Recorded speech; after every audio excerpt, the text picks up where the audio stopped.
You love it, man. You gotta love it.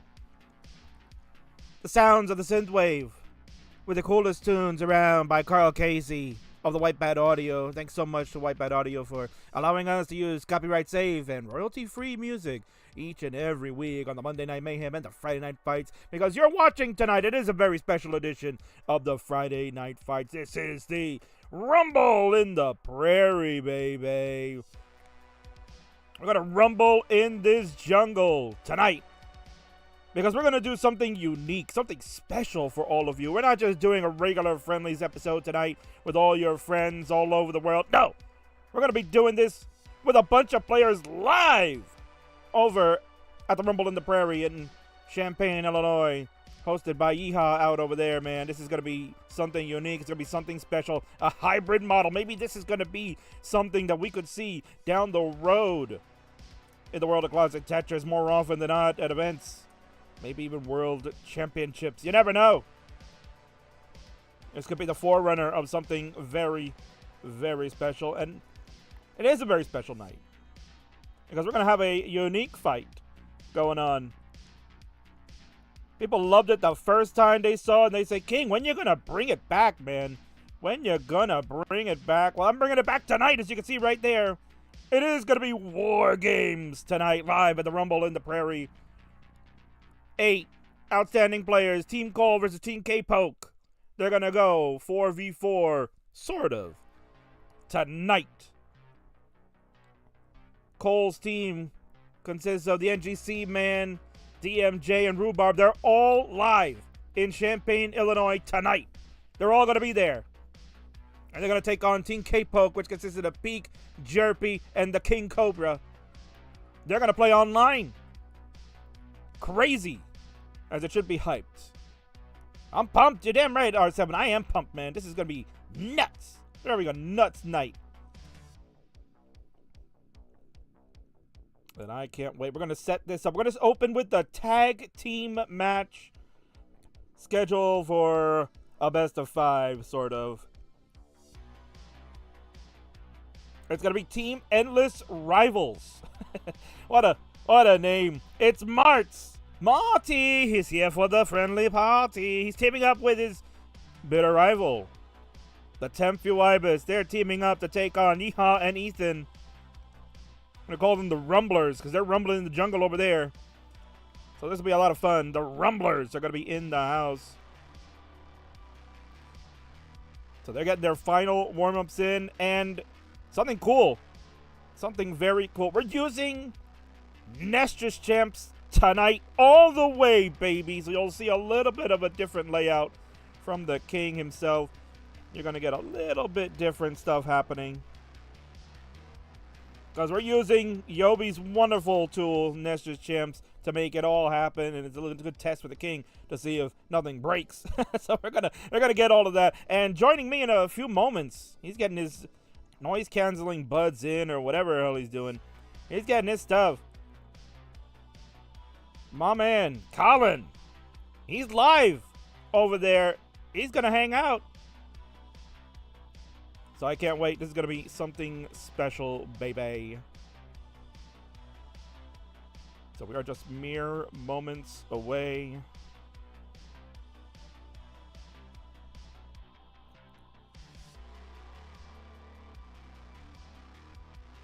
And I'm going to see if my man Colin is here.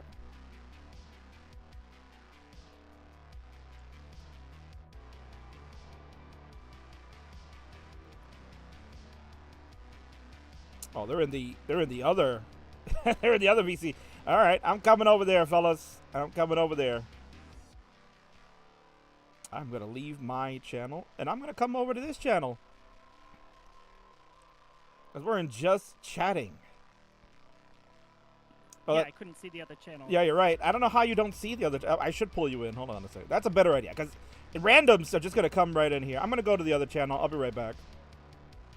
That's fine. Pull me and Yeehaw. Yep. I've been given orders. Pull me and Yeehaw. Pull me in, boys. Pull me in. Let me get in, guys. Let me get in. There he is. Colin. Colin's here. Colin. I gotta pull in Yeehaw. And he should be in there too. There you go. We're in, baby.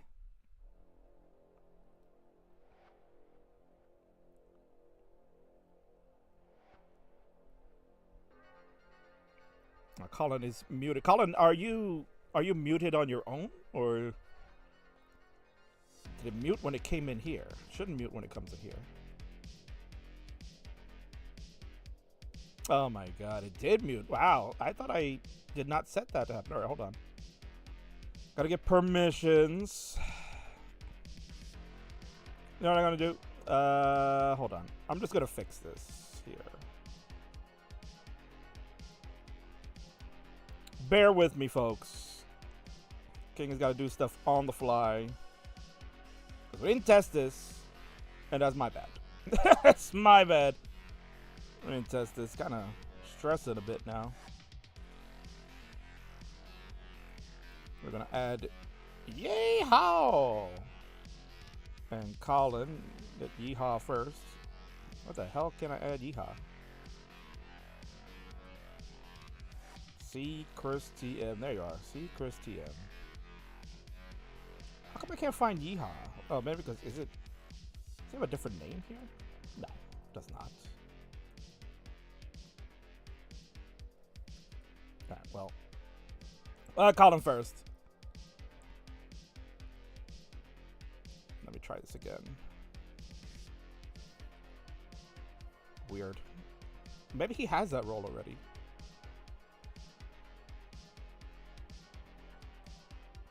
Colin, can you hear me, sir?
Hello, hello.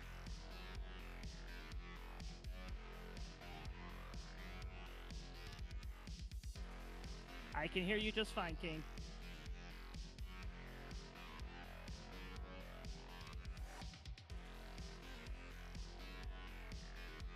No, I'm just using that for headphones.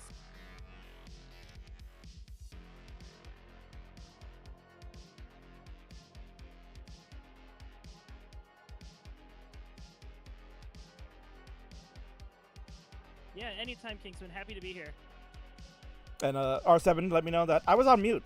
My bad. Only Colin could hear me because I had the mic on mute, but that's okay. You don't need to hear what I had to say. I was cursing out R7, so only Colin heard that, right? That's true. I heard it. Would you mind sharing your screen too on Discord? No, that's the funny thing is that I mean I could do that. Yes, I can.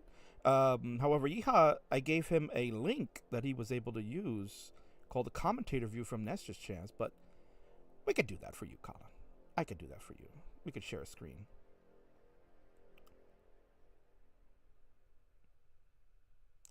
And let me just, sorry, Yeehaw's asking me a question. It was showing, yes.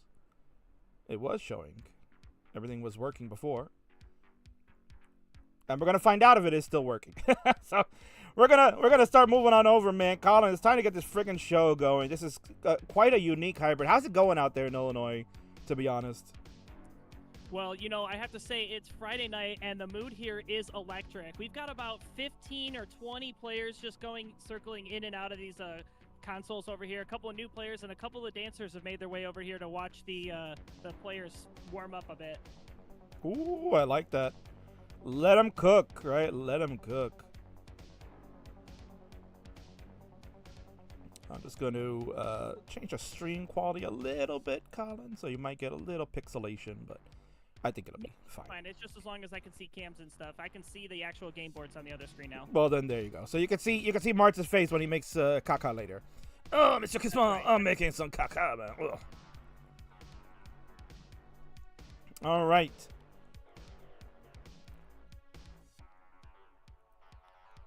Talk more. Colin is barely audible. All right, let's fix that here. Talking so you can dial in my audio. Yeah, I'm just gonna keep talking. Yeah, I'm keep talking. Yeah, keep talking. I'm just gonna lower. Keep talking. Gonna lower this source a little bit. Cinnamon buns. Cinnamon buns. The Human Torch was denied a bank loan. There are watermelons for sale at the front lobby. Paging Mr. Herman. You have a phone call at the front desk. Oh, am I good now? Yeah, Arctic says fix that by muting Colin. Oh, Jesus. Whew.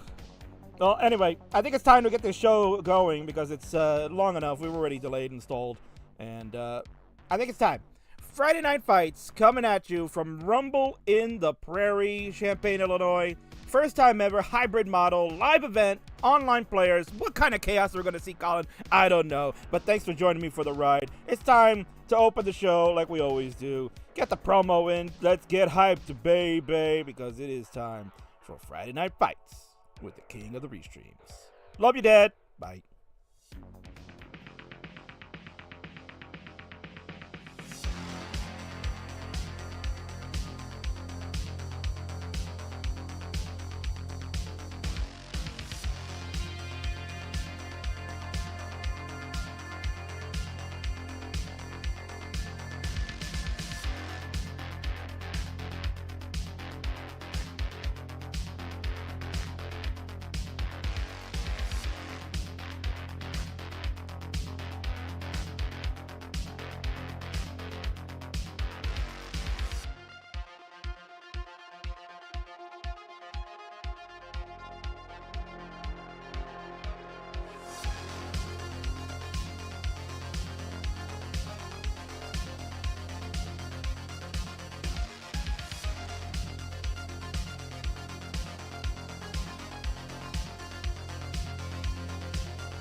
All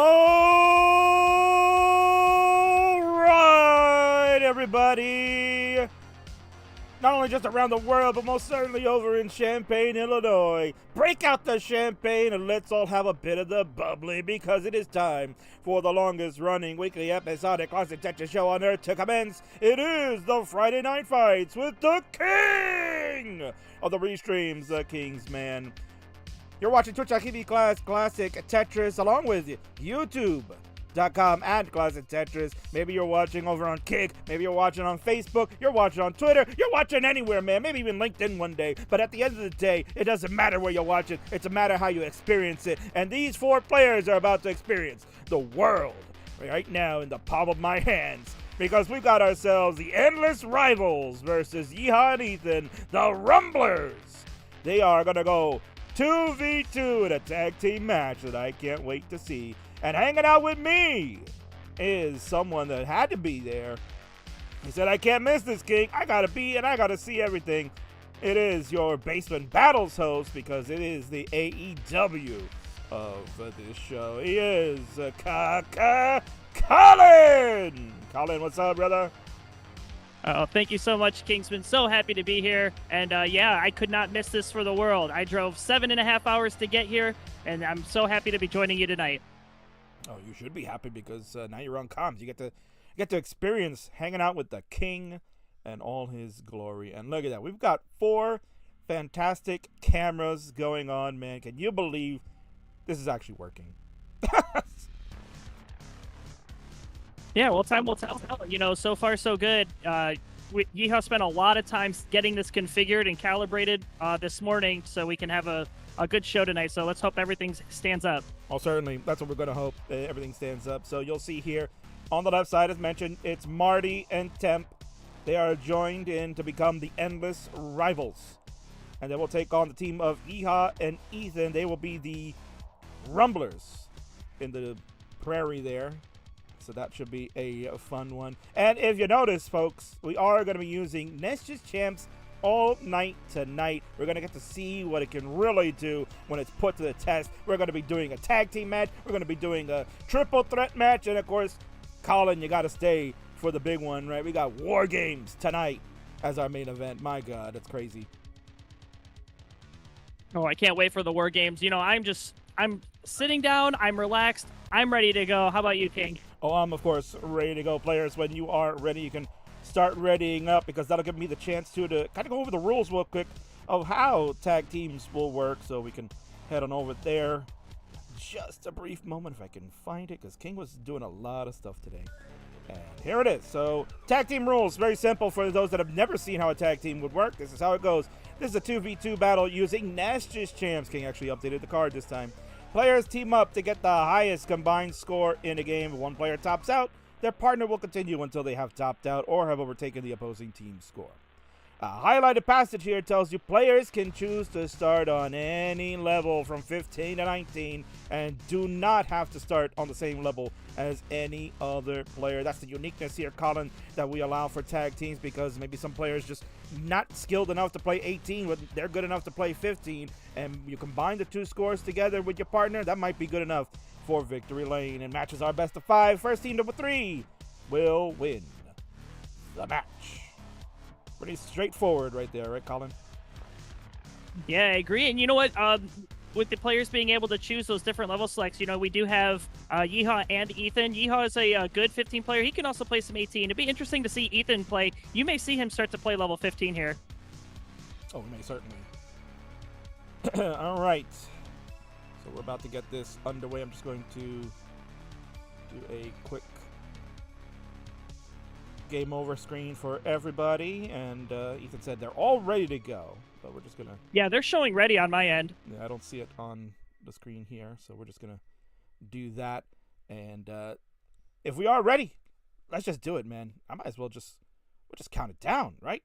I think we could just go ahead and count it down. They look ready. Yeah, go for it. Rip it. There we go. Nestor's 10 countdown. You see it on the screen. 5, 4, 3, 2, 1. Players, let's go. It's Tetris time. And here we go. Wow, can you believe it? Already 1.2 million score for the endless. Wow, Tempe Ibis 1.2 million out of the gate. Oh my god.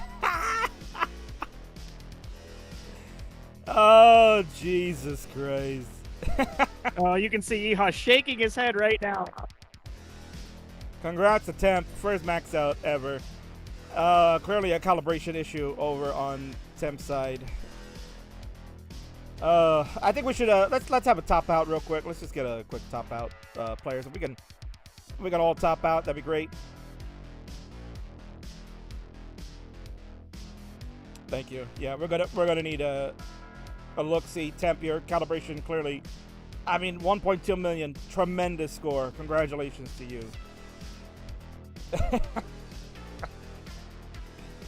Oh my word. So Temp, if you could go into the calibration settings and just take a look at what you got happening there, that is gonna be a problem. Lots of dropping frames. No, there's no. The only one, I think, Yeehaw, if you want to check your station, that was having an issue. That was looking a little laggy. Everybody else was fine. So, Colin, how's the mood out there, man? I mean, this is tremendous to be in the live experience. You and I have had the pleasure of doing that a number of times now, but is this your third time back in Illinois? Yeah, this is my third time here. You know, the first year we did this, it was kind of in the basement of the Illini Union. And, you know, we kind of had a little intimate event, maybe 10, 15 players in total. And then we brought it up to the ballroom in the second year. And now this is the third year. We're back in the ballroom. And you asked me how the atmosphere here is. It is absolutely electric. We've got a ton of kids from the University of Illinois, Champaign-Urbana. They are sitting here. There's folks watching. There are folks playing on the dancing games. And we have a couple of our stations still in use. People just trying to put qualifiers in for tomorrow. Oh, yeah, that's right. That's qualifying still going on this evening. So, rumored innuendo, there might be some special surprises coming in your way there in Illinois. So we'll see if that happens. Be crazy. All right, so Temp says that when he was working with Javin T, that it was kind of doing that on and off, and then he thought it stopped. So, I don't know. I mean, we can give it another try here, Temp, if you think it'll be okay, but I don't have high hopes here.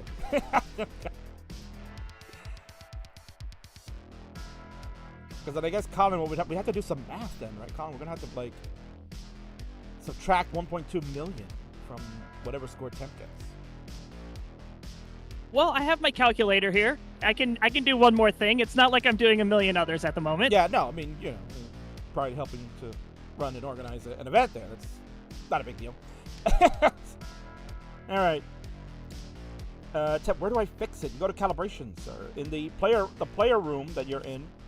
On the left there is the settings tab, so you should be able to go there. And you can go ahead and try to look at the calibration and see where is it going wrong. Right, that's what we need to know.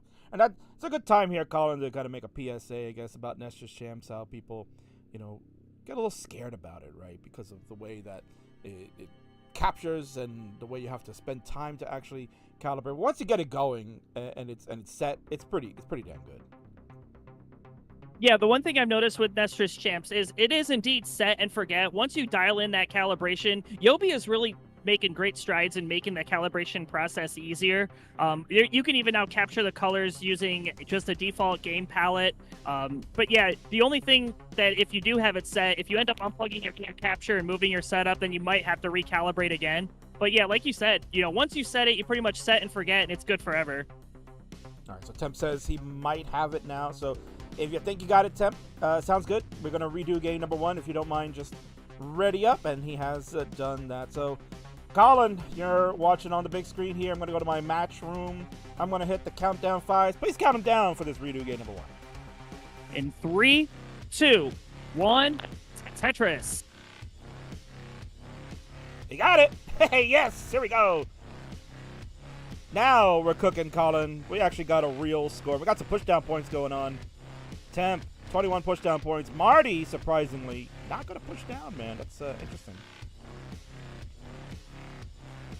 Yeah, you kind of see he's going to knock down the first Tetris of the game. Pushdown points flying over there, and we also got a Tetris on Ethan's side. So, Colin, tell me a little bit about Ethan. Ethan, a newer player. I believe that's Ethan Thoughts, correct? Yes, Ethan Thoughts, a fairly newer player to Classic Tetris. I actually played against him in Tetris for the non-pros in the last bronze.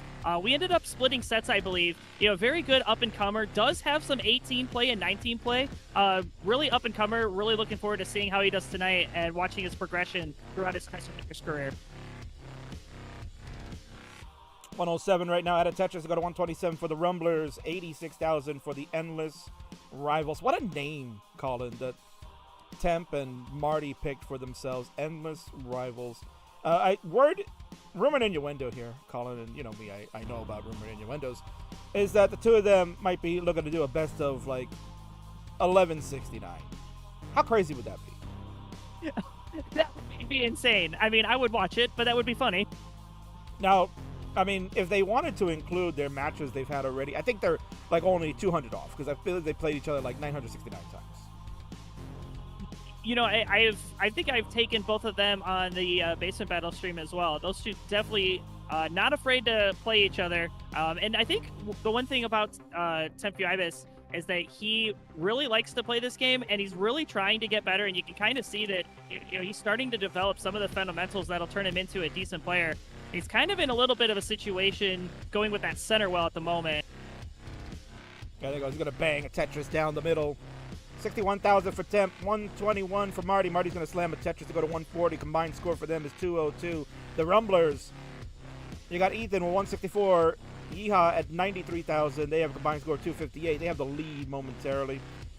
We see beautiful flowing blocks on Marty, Temp, and Ethan's side. Obviously, you'll notice that the names here, Colin, they got RIP Tetris 5 and Tetris 7. That's because that's a random profile name that Yeehaw has made, because tomorrow, and I guess tonight too, maybe some of those stations will be used for qualifying. People just jump around. Can't really, have people log in and out all day long. It'd be too much, wouldn't I say? Yeah, it would be a little bit difficult for, like you said, for anybody to just kind of log in. So, having these alternate accounts where people can just come in, come out, would be perfect for this weekend. And also the King was getting kind of lazy. He's like, do I really have to fix these names? F that, I'm not doing it. So I already had enough to do to recreate some of these scenes going on, but I think we'll be pleased overall. And the faces that we're going to see later tonight, Colin, I think people know them already. Look at that dirty Tetris for Temp. I had to get that one in, Colin. That was tremendous. 127 for Temp, 160 for Marty. Combined score 288. They're down 137,000 already to Team Rumbler. Yeah, Martz did just knock down that dirty Tetris, and he's kind of carrying the team or the Endless Rivals right now. But the Rumblers looking to try to get this back before transition. We're about 20 lines away. Ethan crushing it this game. 83 lines in, 323. Looking at maybe a 400K transition with 17 lines to go. What is Ethan's PB these days? Somebody in the chat be kind enough. Maybe check that out. Ethan's thoughts. Actually, I think I can do it. I think that's Yeehaw with a 344. No. I'm pretty sure that's Ethan. But you can verify. You're there live. You can verify. You're right. You can verify for me. You're live there. But yeah, I was pretty sure because Yeehaw asked me to move him to a different station there. But yeah, what's Ethan's PB these days? Ethan, tell me your thoughts, brother, because you are on a run. 663, Colin. He's already more than halfway to PB land. Let's see if he can do it. What a way to open up the show. Maybe Ethan can get something cooking here. Yeah, and looking at his 18th play, he does have a little bit of a dirty mess going on. Ooh, that's going to be a beautiful double to help open up the well down the center. Now he's going to be ready for the Tetris, just waiting for the bar. Yeah, I like that play he did there, Colin. He got a little aggressive with the LPs in placing it there, but that's because he saw the long bar coming in the next box. Normally, you'd want to move that L over to the left side, build that out, but take the Tetris when you can and then start restacking as you go. 716 for the Rumblers and 461 for Endless Rivals. They're getting destroyed right now, Colin.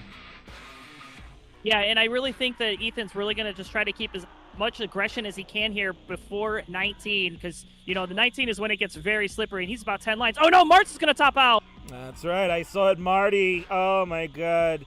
He got a little excited because he was building to the sky. No long bar. He had the opportunity to take a J-burn horizontal, and Yeehaw's going to top out at 288.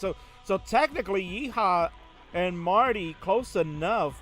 It's only a 3,000 separation, but it's the difference of what Ethan has done versus Temp. 321,000 point differential. My God, 19 points coming in. Oh, he's going to transition way up high and topping out at 486. Yeah, hear me, Temp. 486 the top out score. You need 300,000 points. Temp, I mean, this is not out of his realm here. He has a PB in the 600s, Colin, so it's not out of the question, and he's a tapper, too. Yeah, but with 19 inbound, I mean, he's going to need to get as much as he can here on these 18 speeds. He's got about 3 Tetrises available. There's one. Zempro feels that Temp could chase this down. We shall see. I put Temp on my honorable mentions list this year, Colin, because I think Temp, now that, you know, he got the right hardware, the right equipment, I think things could start really going his way, but not with those moves right here. And there you go. It's over. Temp is done. Not like this. He gives you those hands. 523 for the rivals. They're finished. The Rumblers at 839. We'll take game number 1. GG's. So Yeehaw is actually still playing. He hasn't topped out. Is that true? I thought we saw him top out. No, he's at 359 on level 1220. That's interesting. Because I see 362 is the score he topped out.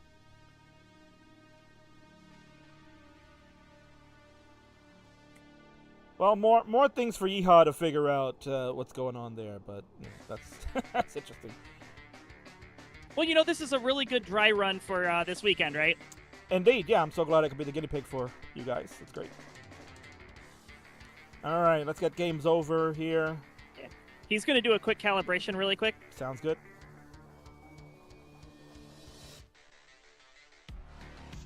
So we'll get games over there, and then I'll also allow me to give the crown to the appropriate side. So that is a crown for the blue side. That is Team Rumbler.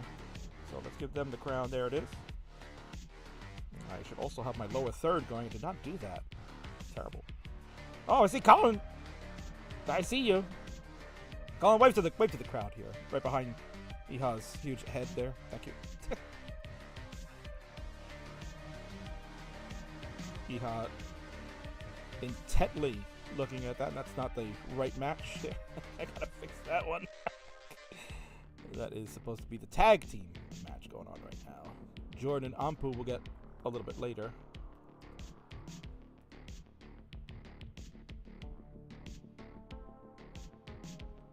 And we have readies all across the board, so I can go ahead and get it. The countdown. Colin, if you're around, please count them down for game number 2. In 3, 2, 1, Tetris.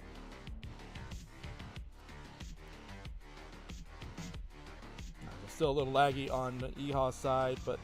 Yeah, Windows has decided to try to install updates in the middle of this match. Oh, well, that's terrible.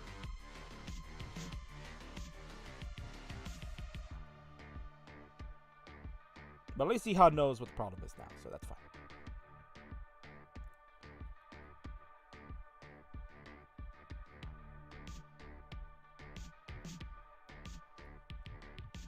All right, so Colin, we are underway again. You are live over at the venue, and I'm here at home casting the show for everyone to watch, and that is exciting as hell. Colin, what are you looking forward to this weekend as far as the event is concerned?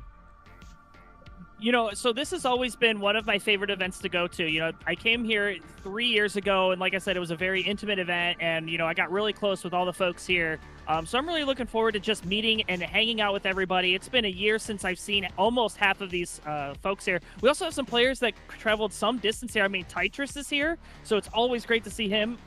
We also have Implode, which I only ever see once a year. And, you know, of course, CoalBucket. It's going to be really electric to watch him play. Then, of course, Ellery. You know, Ellery Stacks, you know, the youngster that lives right here in Champaign-Urbana, coming out. He'll be here in about 2 hours or so. Oh, look at that. So maybe we'll get an Ellery sighting. That'd be nice. Is he still playing the game at all, Colin? Do we even know that? So he hasn't touched it in a while. In fact, he just put up his qualifier, and he put up a 482 qualifier for tomorrow's tournament. So yeah, he's a bit rusty, and I'm all for it because I'm tired of getting beaten by everybody and finally have a chance against someone here. No, something tells me Ellery still whoop your ass anyway. But here we go. Score check for the teams. It is Endless Rivals at 148. The Rumblers at 297. Ethan and Yeehaw doing a good job tagging up, both close in score, about 160 to 137, so nearly about a Tetris and change the difference between the two as a team.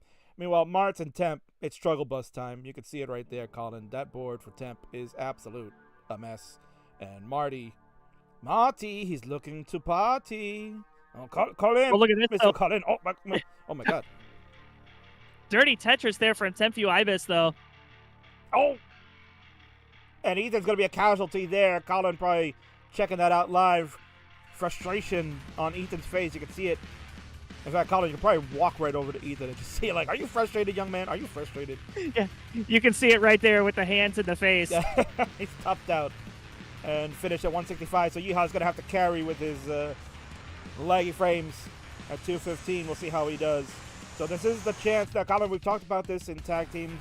For those that watch the Monday Night Mayhems, and of course my show, many times over, we talk about how in tag teams, an early top out is pretty fatal in the event that it's a 2v1, and we're going to see that later tonight with War Games, how 2v1s go, where it's very difficult to try to make up the score difference when both your opponents are still alive and kicking. So right now the strat for Yeehaw is going to be to just try to pour on the points as much as possible.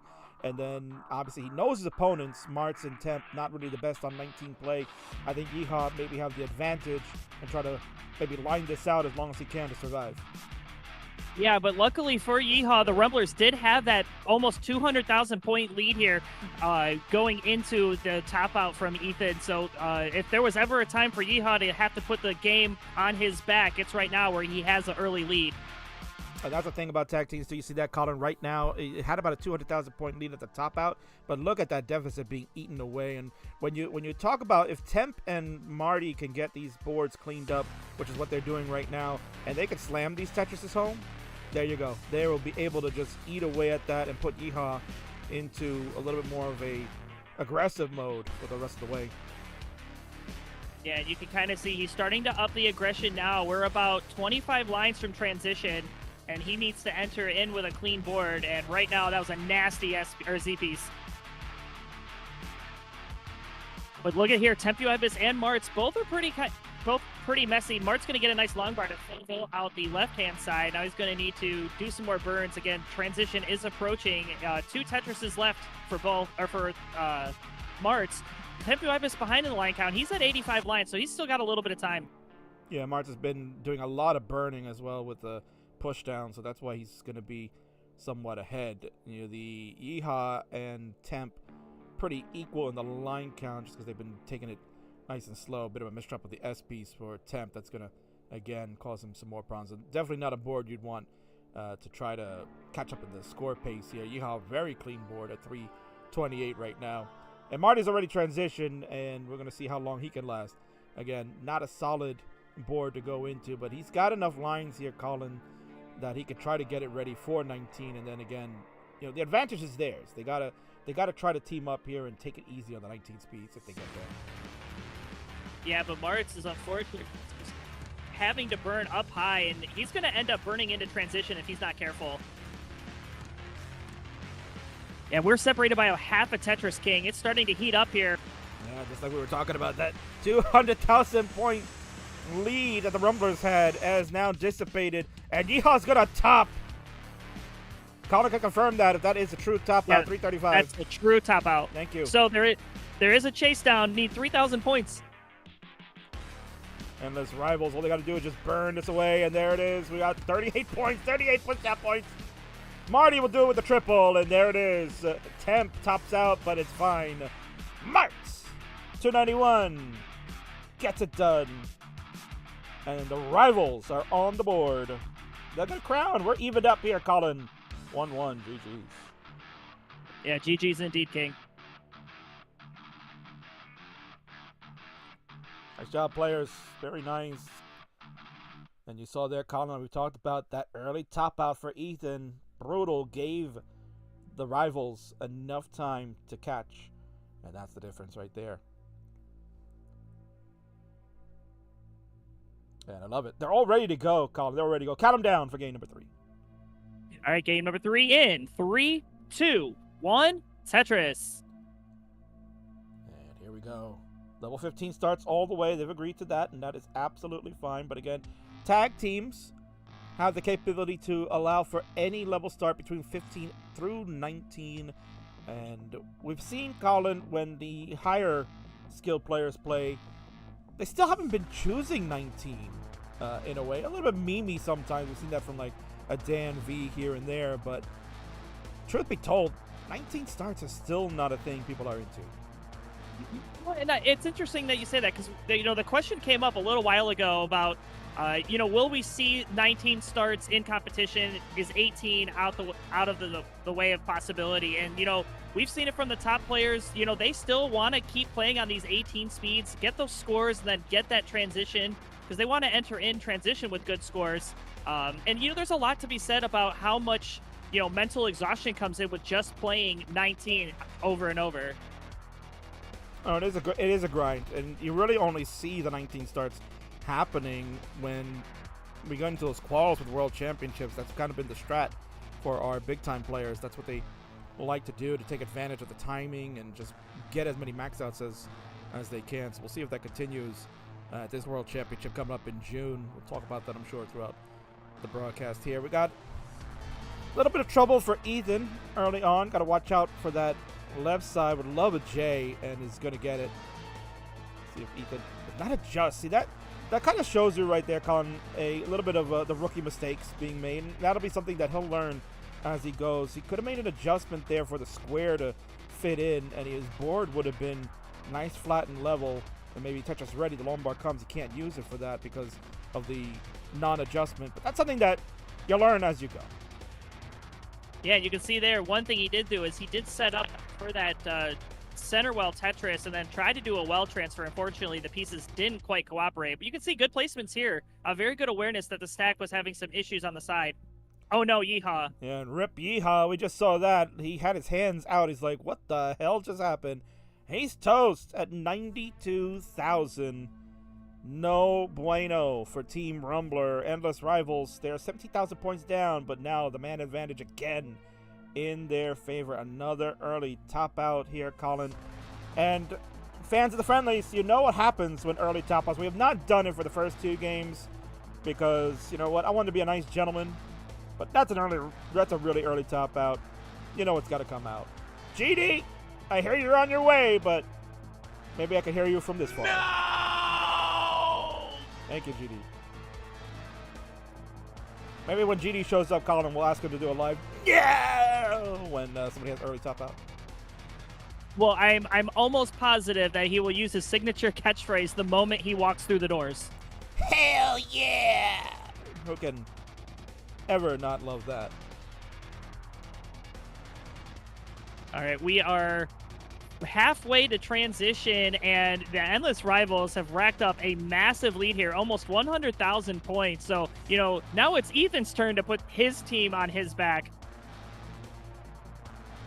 Yeah, and again, you did mention that Ethan kind of showing the skills that obviously got to put in more work, but I think, who knows, maybe you see Ethan on a Fave 5 list next year. We'll see what kind of progression he has, Anything can happen in the world of Closet Tetris, but you got to put in the work. That's the one thing that everyone's talked about. You got to put in the work in order to get better. It's not going to magically happen. Many of us are not gifted at this game. It's going to take a lot of time and work for the majority of us. So I think Ethan is one of those. And look at that center well, bang down the pipe for Ethan to go to 205. 297 overall for the Rumblers. 451, make it 489 after that double Tetris. You can see right there, Colin. That's why that 2v1 is so difficult for Ethan now to try to start catching up.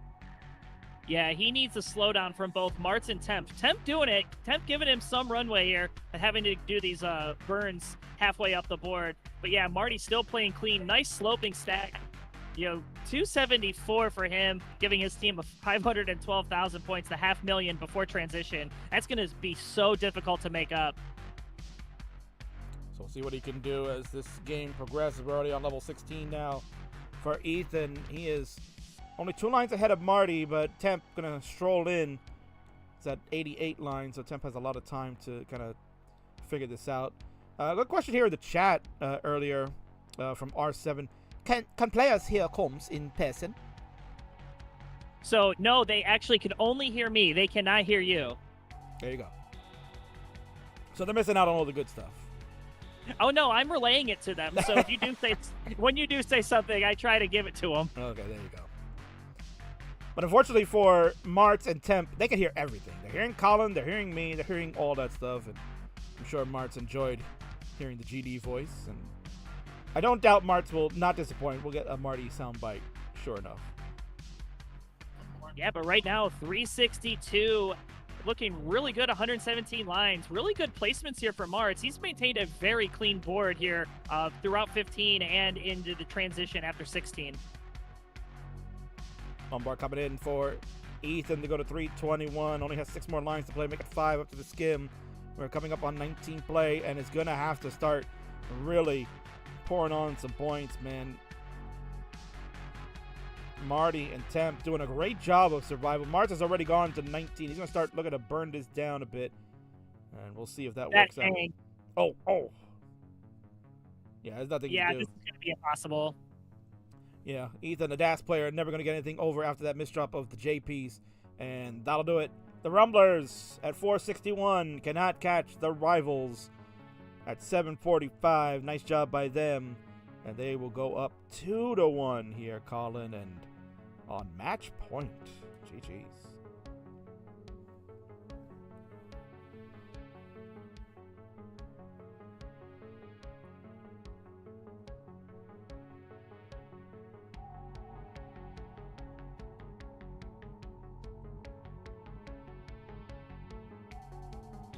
Nice little opener we got going on here, Colin, with our tag team match. Coming up next, I believe, is our triple threat match, which you had mentioned. You get to see Implode in action. Only really plays this game once a year that we see. He's going to take on the returning Milo. So glad to have Milo back in action. And then they're going to go 1v1v1, and we add a budding star, Colin, in the world of Classic Tetris. Elias, one of your faves. He's going to take on the two of them as well, so that should be a lot of fun coming up. Yeah, I'm really, really excited to see that. And I'll talk a little bit more about Milo in that next match. We're counting this down. 3, 2, 1, Tetris. And there we go. And everybody is good. Everyone started, and we are fine. Temp had a little bit of an early start, but he fixed it up, so it's fine. Look at those push-down points coming in, Colin. Man, they are just zooming on it. Love it. Love seeing the push-down points. Yeah, the Endless Rivals may be doing a little bit of push-down points. Push-down points matter. I've seen matches get decided by, 15 to 20 points only. I think we've seen matches that have come down to 1 point only, and in some cases, not intentional either. Yeah, but a much better start here for Yeehaw. He's got a nice clean board. Ethan is also pretty clean, getting a nice Lombard Tetris. It's going to give them an early 84,000 point advantage, but it is still very early days.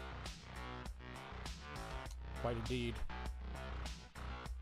And that's what we've seen so far. The Rumblers have gone out to the early head starts with the scoring, and then it just comes crashing down midway through. So if Yeehaw and Ethan would like to keep this match going, they're going to have to unite. They got to come together. And I think it's very interesting. I don't know what kind of strat. You could probably give us on site here, Colin.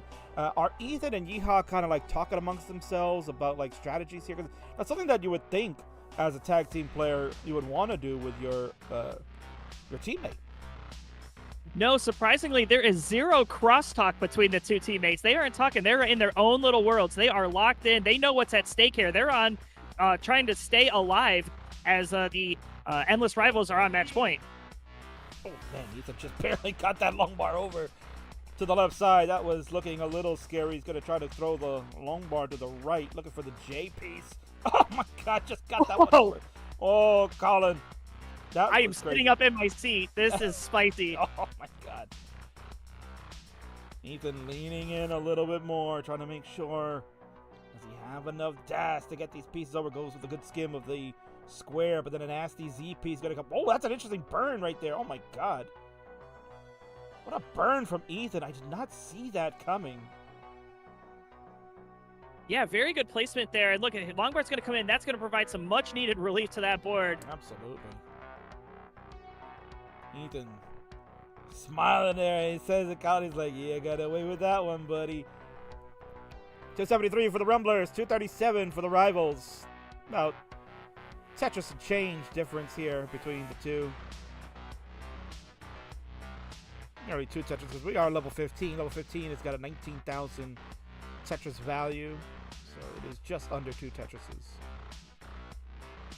Unfortunate long bar dependency. He was trying to try to set up. Oh, he's still going to set up for this dirty Tetris. Oh, here it comes. Oh. Bang! Dirty Tetris. There you go. I was waiting for you, Colin. I was being a gentleman. I was letting you handle that one. Tebanoku in the house. Colin and King in commentary. Craig Gasson. Of course it is. Anytime the King is in commentary with anybody, it's Craig Gasson. Colin's okay, I guess, once in a while. Tetris is flowing now here for Ethan at 438 is the combined score for the Rumblers. 57,000 point lead ahead of the Endless Rivals. Mart's going to slam a Tetris, try to eat away at that a little bit. 401 for the combined score. The team temps board a little messy here.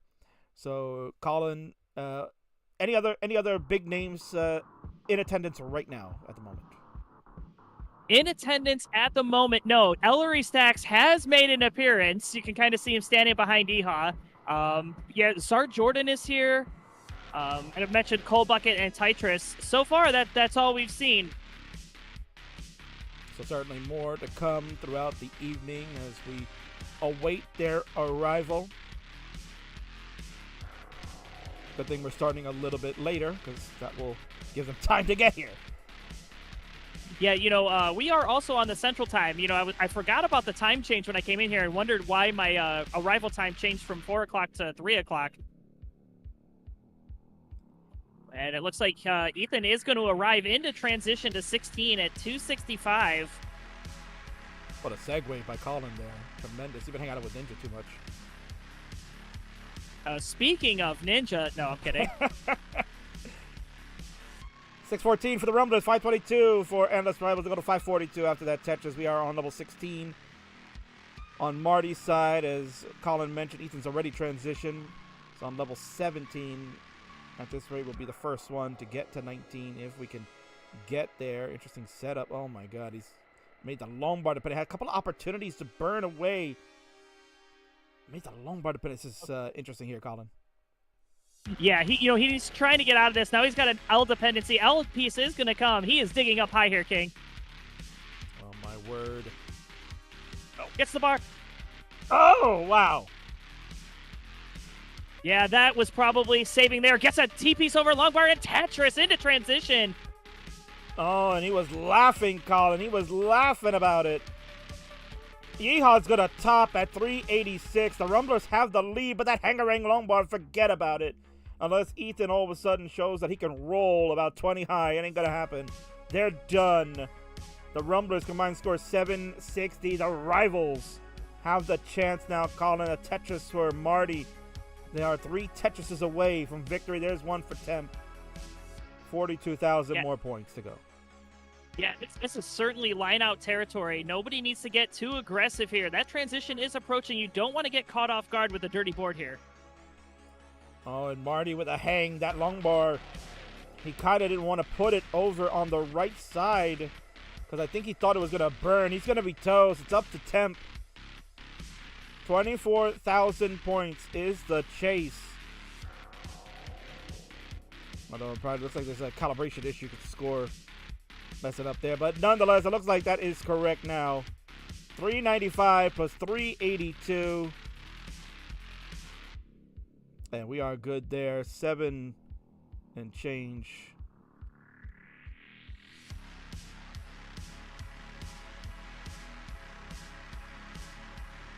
Yeah, calibration going on. Issue on the left, but that was good enough. Scoring was correct throughout that one until the end there. But nonetheless, the Rivals. Let me double So check. Yeehaw is actually still playing. How is he still playing? Why is it always showing he topped out? What is going on over there on that screen, man? So was that a purposeful top out by Tempu Ibis, or was that natural? Oh, that was way natural. That was 19. He wasn't going to top. He wasn't going to get out of that one. Yeah, so 466.60 was Yeehaw's top out score. Okay, yeah, see, that's what is going on over there on that Yeehaw side, sir. What is going on over there?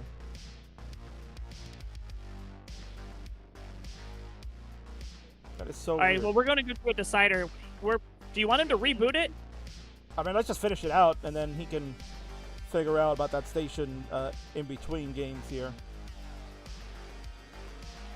All right, he's going to switch stations. That's the beauty of Nestor's Champs, King. You know, you can bring in players into different spots. You don't have to go through, mess with the browser source, and change things. You just plug and play. Oh, that is so true. All right, so I'm going to move over to the player 8 here. And did Ethan also move over? He's still in his spot.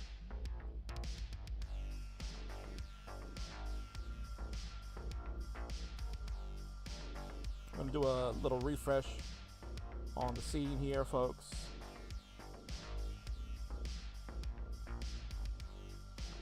So bear with us. We're going to get that refreshed.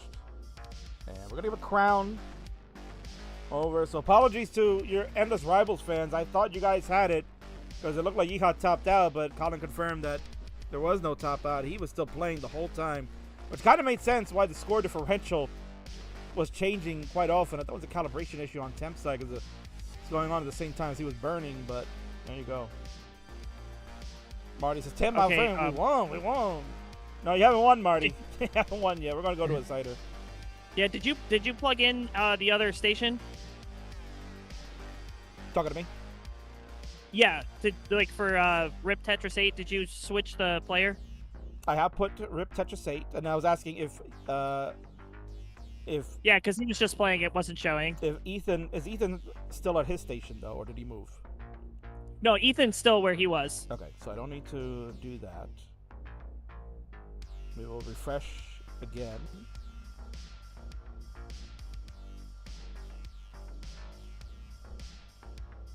Wait, ain't one. Okay, there we go. We have Yeehaw good on this one now.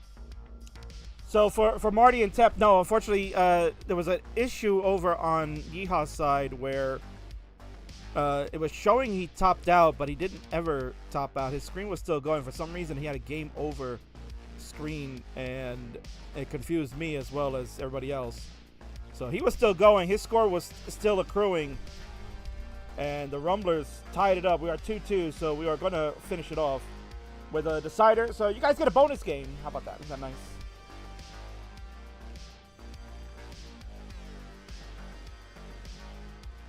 I'm going to get a UFC hat on temp.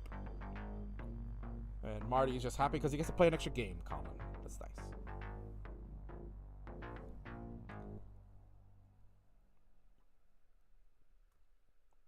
Oh, look at, he's got the boxing gloves out. Is he ready to fight? Well, if he's ready, then you guys can ready up in the Nestor's Champ so we can get this one started. It is game number 5, decider between the Endless Rivals and the Rumblers of the Prairie. I've got 4 readies. Thank you very much. Colin, count him down for this final one. Pivotal game 5 in 3, 2, 1, Tetris. And we definitely have a calibration That's issue. the color calibration. Yep. Yeah, it's level 15. Yep, thank you, Colin. See, that's a good thing that Colin is there live to confirm that, so they'll go ahead and play that. That's fine. Don't worry about the line count nor the color. It is level 15.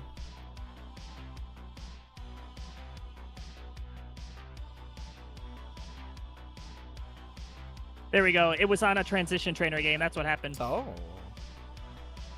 How dare they? Well, whoever that was, I'm going to blame Biggie Mac. I'm going to blame Biggie. Biggie, how dare you using transition trainer when we're doing Friday night fights live here, Colin. Rumble in the Prairie, Champaign, Illinois.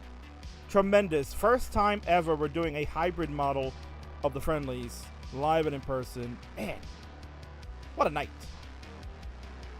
Yeah, it's been fun being here. Like I said earlier, the atmosphere here absolutely phenomenal. Everybody is in it.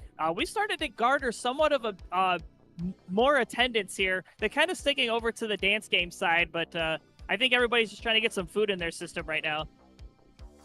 I think Yeehaw was trying to show us what a 5-high Vitz kind of looked like. It's got a nasty Z piece, and I think that's going to be a top out this time for real. Call and confirm, please. Yeah, that's a real top out. 6,000 abysmal points. Well, if you're going to top out with a smile. 6,000 points for Yeehaw. He's going to go try to figure out what's wrong with the other station, because we're going to need it later tonight. Calling a main event War Games happening.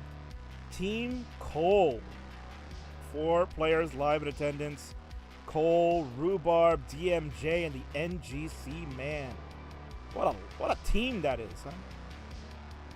Yeah, you know, it's been a minute since I've seen NGC Man IRL, so I'm really excited to see him play here. And, you know, since he switched to rolling, I mean, he was a very good DAS player. He's a scary roller now. Yeah, he had a rough time this past CTL season, went 0-5. Just kind of the woes and the struggles of playing players such as SV, Gerald Freeman, and so on. It's very difficult when you're playing players of that caliber, Dog, Scooty, and so on, to stay up in Division 1. So it is a absolute feat to get up there. Now he's fighting for his CTL life in the playoffs. He'll be doing sometime next week, but we'll get to see him in action. You have to ask him, Colin. He might go DAS, because he's been going DAS lately. So I don't know if he's gonna go with roll for the war game tonight.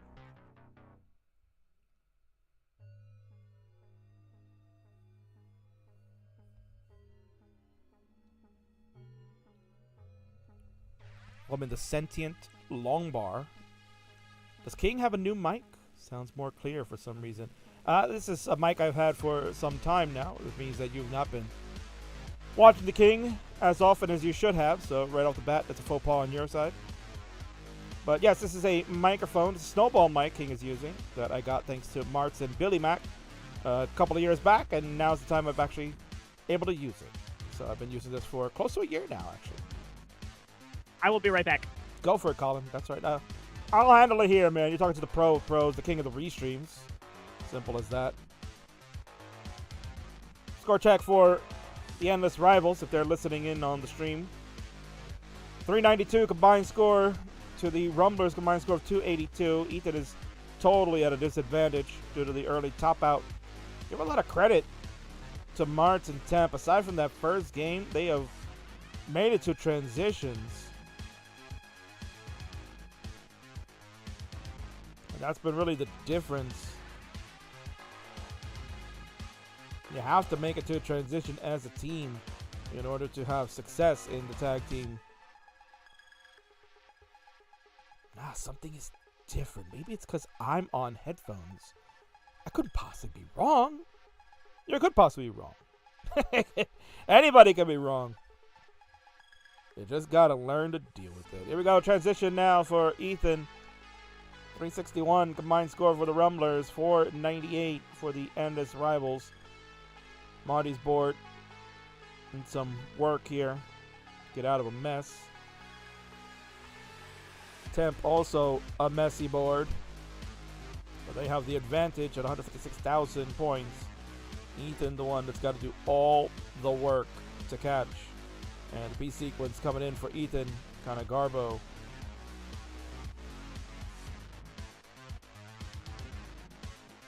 Well, Ethan went for the well opener. It actually going to pay off. Tetris down, column 8 for Ethan. We are approaching level 18, and we have hit it. Ethan needs to clean this board up. Getting lower now, which is good. Square, no good. Ethan making sure DAS control at its peak. But we are getting set for 19 play, and if Ethan wants to win the match for the Rumblers, going to have to play the greatest 19 of his life. Does not burn with the L to bring this board down, as the L dependency still accrued. And we are going to change over. Ethan needs the bar. Can't get the Z over. The bar won't show. And that'll do it. Smiles from Ethan there, having a good time. in Champaign, Illinois, live. But our online friends, the Endless Rivals, now they got it. Now they did it. It is game, set, and match.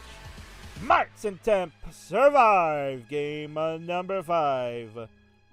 And they will take the game of the match. Congratulations to them. GG's.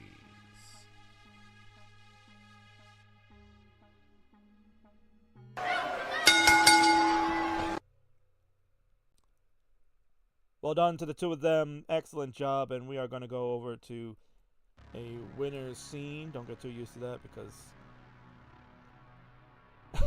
may not have it all night long. But this one I put together. So enjoy it there. Punch, punch, jab, jab. There you go. Temp with a knockout. And Marty jabbing it up. Good stuff from the Endless Rivals. They got it. These two are foes for life. They go at it each day and night. But at the end of the day, they are best friends. Hip, hip, hooray. No caca hat tonight from Marty. Oh, Mr. Kingsman, there's no caca tonight, man. I did good. I did good, Kingsman. Tag team. See, I did good, man. I don't need my Louis Canadian Frenchman friend to play. I have a new friend. He is my rival, and I love him. 10 few hours. We did it, man. We can be tag team champions one day. Congratulations, the Endless Rivals. Well done.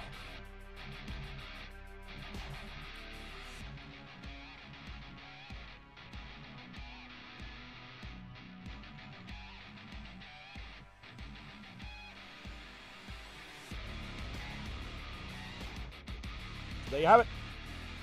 Match number 1 is done. We did it. With minor hiccups. That bodes well for the evening, I think. I hope so. But we'll see. Coming up next, the King gonna delve into the NTC waters of Triple Threat Land. We'll see if that one goes according to plan. It is a 3-way dance with Inflow. The first time we'll see on Friendlies tonight. The return of Milo.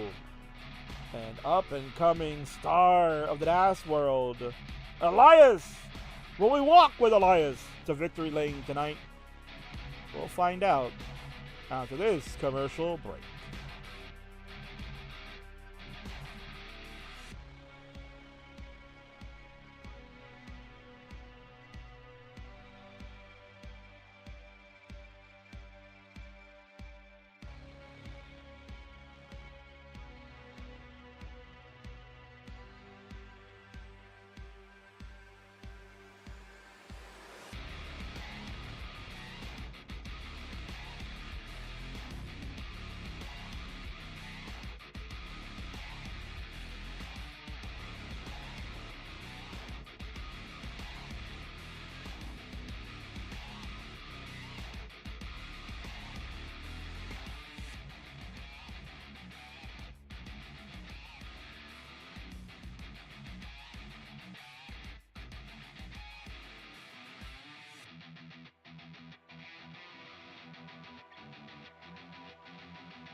So the ad break is over. We are going to get set for the next matchup. It's going to be a triple threat match. It's Implode, Milo, and Elias. They'll be going 1v1v1. I cannot wait. That should be a lot of fun.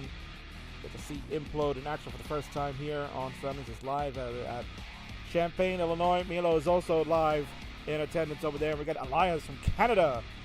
Gonna jump in. They're gonna show you how worldly everything is. So this is so unique. I'd like to thank Yobi, the inventor of Nestor's Champs, for having this all work out.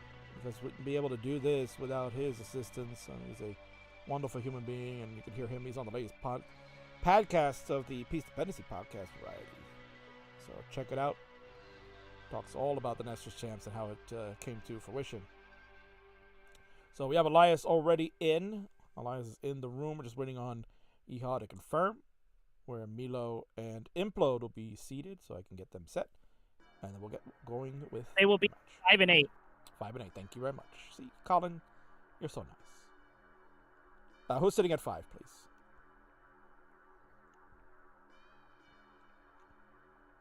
Implode is at 5. Thank you.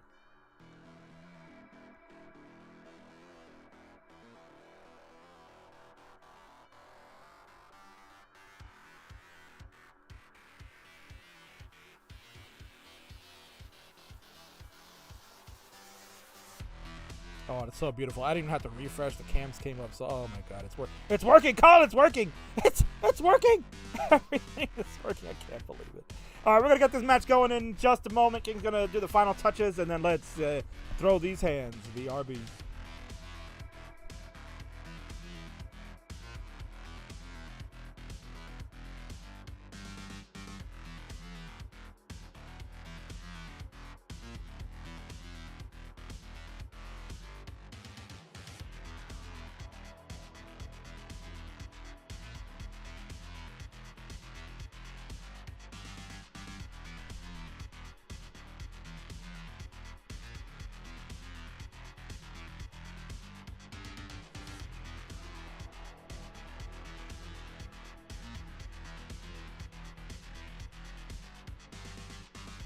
Alright, so about to transition on over. As you can see right now, we're about to get our triple threat match going, and these are the rules for those that have never seen how a triple threat works. This is very simple. We've got 3 players going at it at the same time against one another, so it's a 1v1v1. No tag team here, no relying on a partner just yet, technically, and it is anything goes. Player with the highest score after each game receives 2 points, so whoever has the highest score and wins that game, they will get 2 points.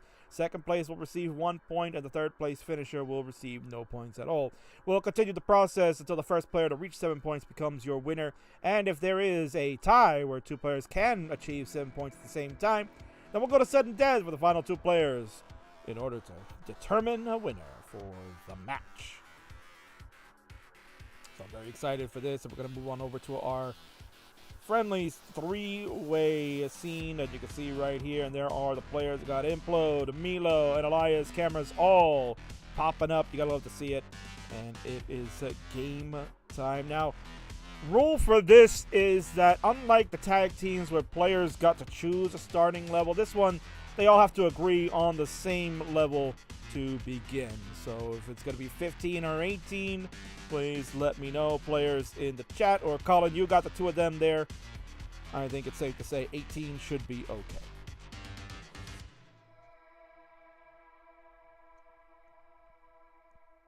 Yeah, confirmed. 18 all the way. Thank you. And we know Elias is damn good enough that he will play and 18. They are asking same piece sets. And we most certainly can do that. So, Elias, if you can just confirm SPS is okay with you, then we will go ahead and set that up.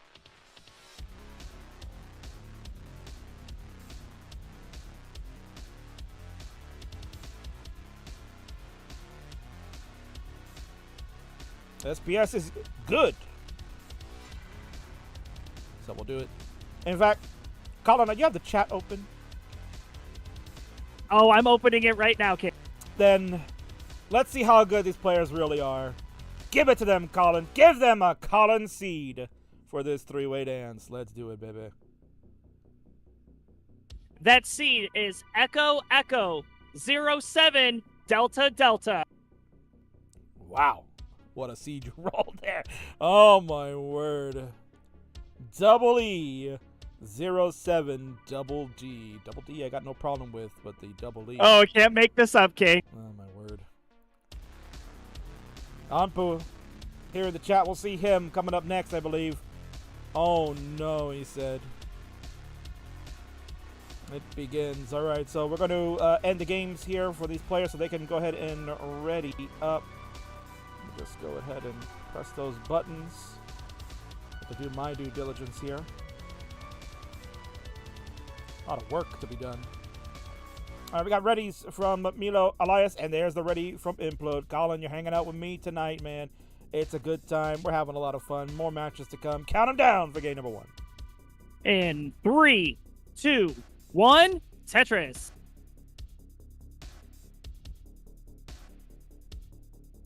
Square. T. There we go. Everybody's got the correct P sequence, and we all are started, so that's good to see that.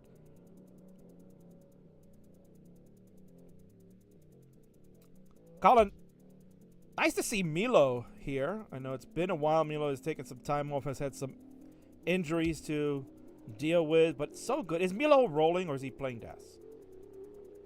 Yeah, he has switched to full roll. I was asking him earlier today, I said, hey, have you switched to roll full time? He said, yeah, he's been about a full-time roller for about 2 months now. And what's his rolling PB, if you could ask?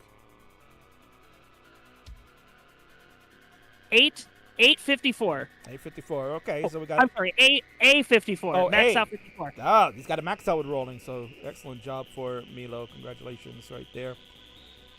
We got some high billboards. You see the drought. Oh, there's the drought counter going. Now, that drought counter over on Elias' side, that is incorrect. Don't worry about that. But it was about a 20-plus piece drought, because we saw that on Implode and Milo's side. So clearly there's a little bit of a error there on Elias' side. So don't worry about that. Don't worry about that drought counter. It's not a world record drought. He's getting long bars. Don't you worry. There's just an issue there on how Nestor Champs is reading the data. I think it's the next box. It's reading the next box wrong. There you go. Yeah, because you can see that. Yeah, it looked like one of the The pieces long bar doesn't show up in the next box. Gotcha. Yeah. So there you go. So no big deal, folks. Don't worry about that. He's gonna max out the drought counter at some point. It's fine. Don't worry. Don't worry about that.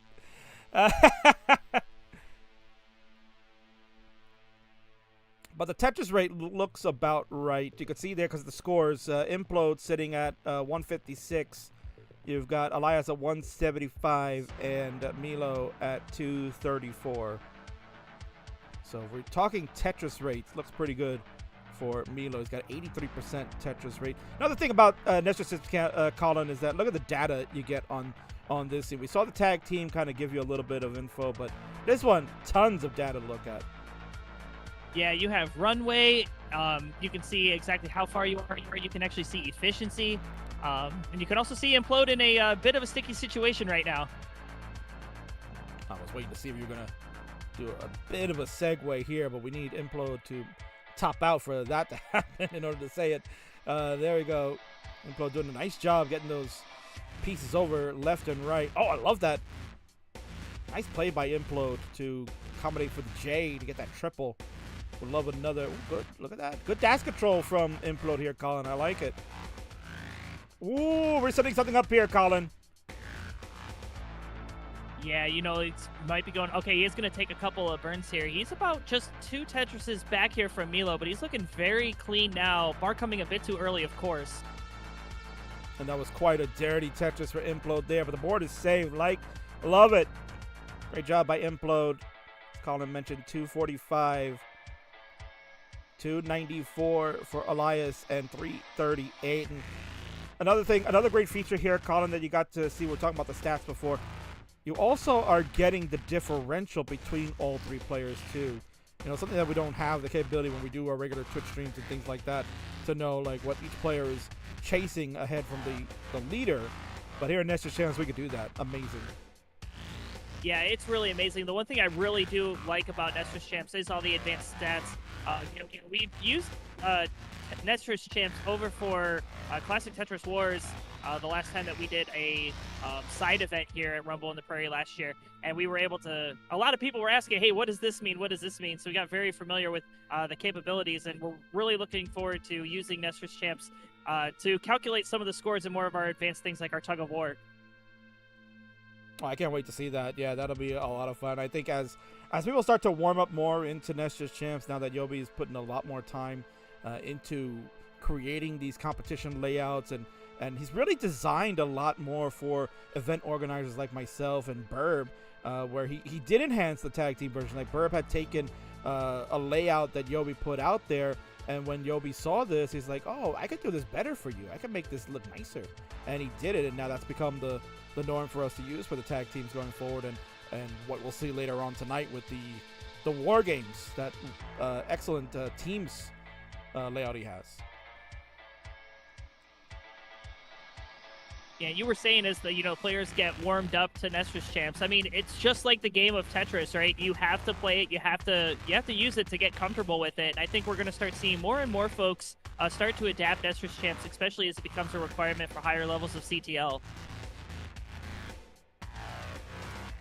We got Marl here in the chat. First of all, I'd like to shout out Zempro over on Kick. What's up? My child, how are you? Oh, Elias. What? Oh, I thought he was going to go with a fancy burn right there. Instead, he has set up a Teddy Tetris. Oh, Elias, let's go. We're walking with you, buddy. Walk with Elias to 19. We're off and running. 50,000 points behind from Milo, but that Tetris is going to decrease that. Milo at 552. Implode at 426. Implode. There you go, Colin. I think we're about close to maybe getting away with that pun. Oh, man. Implode has imploded there. I was kind of segueing it, trying to throw a softball to Colin there.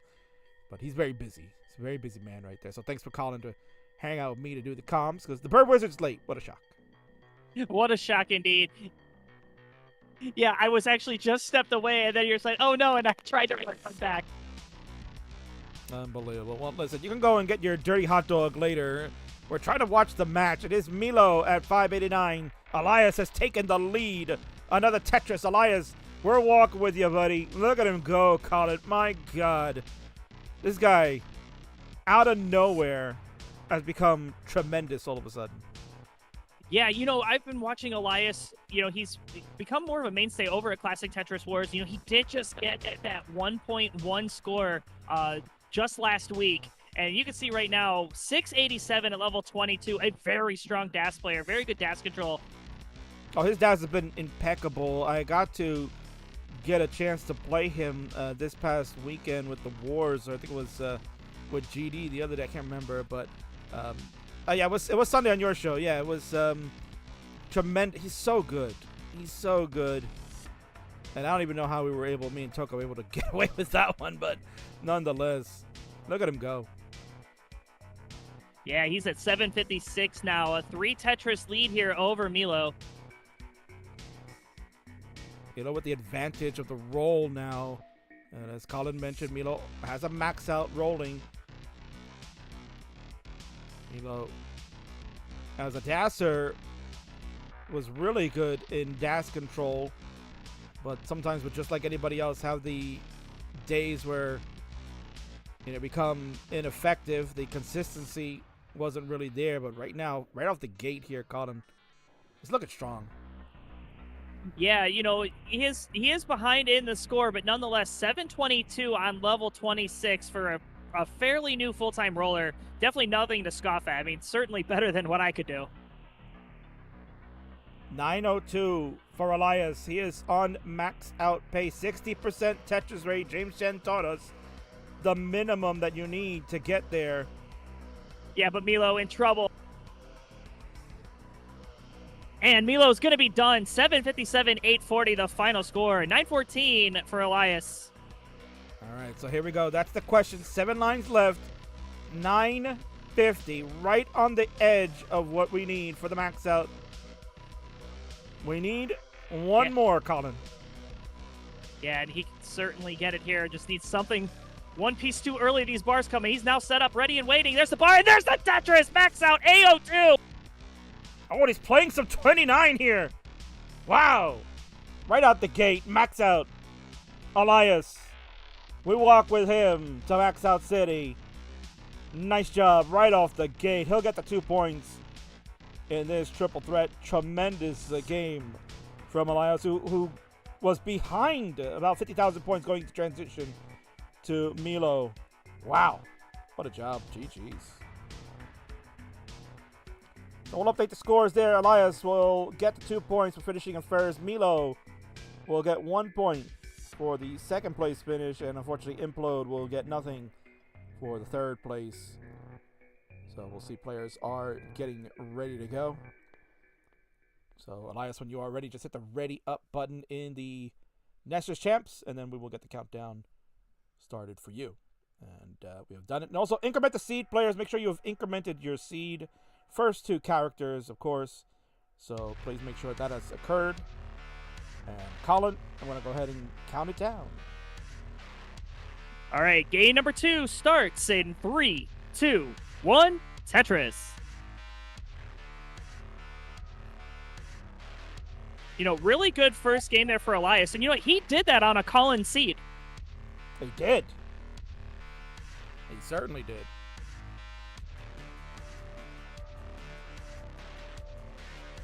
How many players have maxed out on Colin seats that you can remember?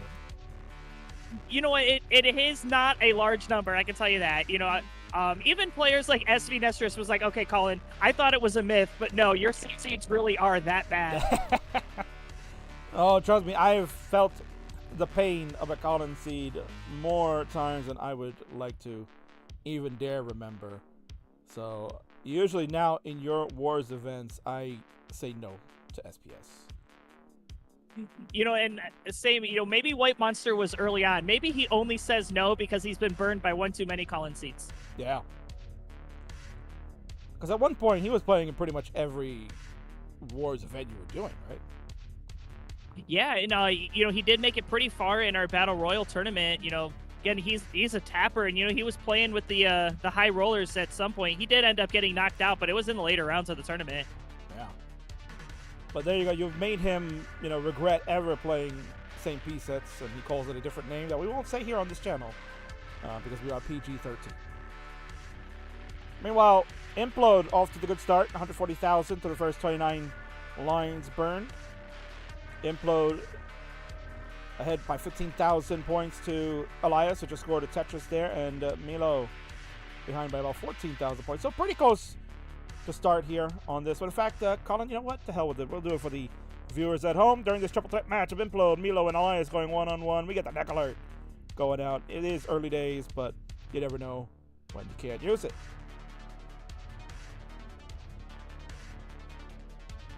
Yeah, you can see kind of like just a 1.5 Tetris lead separating the players. You got 45 lines in, still fairly early days, but very strong games out of the gate here. I mean, all the players above a 60% Tetris rate. Quintera in the chat screaming here. Elias, you're so good! What the hell? Exactly what Winter sounds like for those that need to know.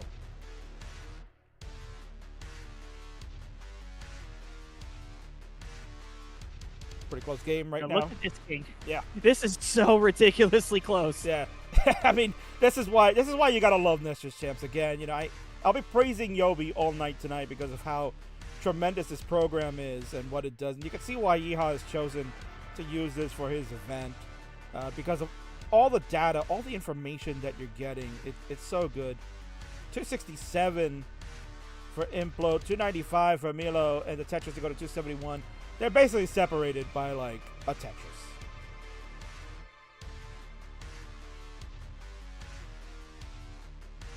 And GD has arrived as the entire building here just screams in unison, hell yeah.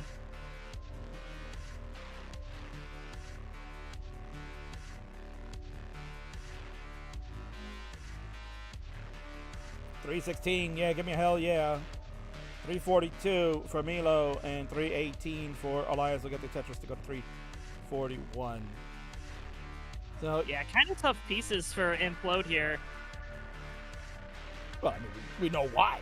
I mean, we definitely know why it's tough pieces. We'll see if Implo can get out of this. Good dash control so far. Good decisions being made. Z for the double. And then the bar here to burn. Let's see what Implo can do. Everybody else is under control there, so it's really just back and forth we go. So we'll keep our eyes right now on Implode Colin, as you can see. Great dig out. Wow, tremendous. Yeah, and it's almost Tetris ready, just a couple of burns shy. And really good awareness here. You know, he's going to use that long bar. Double long bar going to provide that Tetris. Back down to the bottom and save 355. Got a bit of chase downs that you need to do to catch these other players. But, you know, being alive at 100 lines right before transition definitely is what you want to see.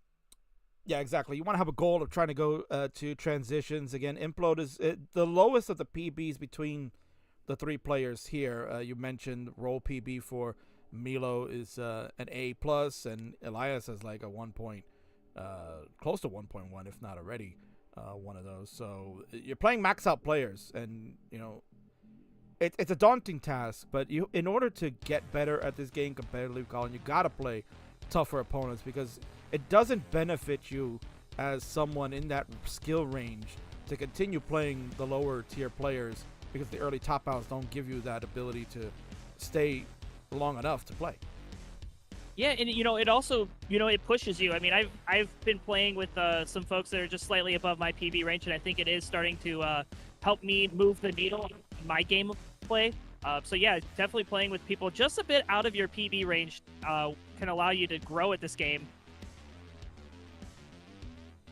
We're seeing really good survival from Implode. Clearly the score, which would be better, nearly down. Yeah, now we're over 100,000 points behind. We have transition, and we have a long bar dependency over. We need the long bar now. Oh, and it comes when Imploded closed the well up. Unfortunate there. Another top out for Implode, and will not get any points yet again. Unfortunately, behind the 8-ball here, as we got the other two going at it here, Colin. Back and forth.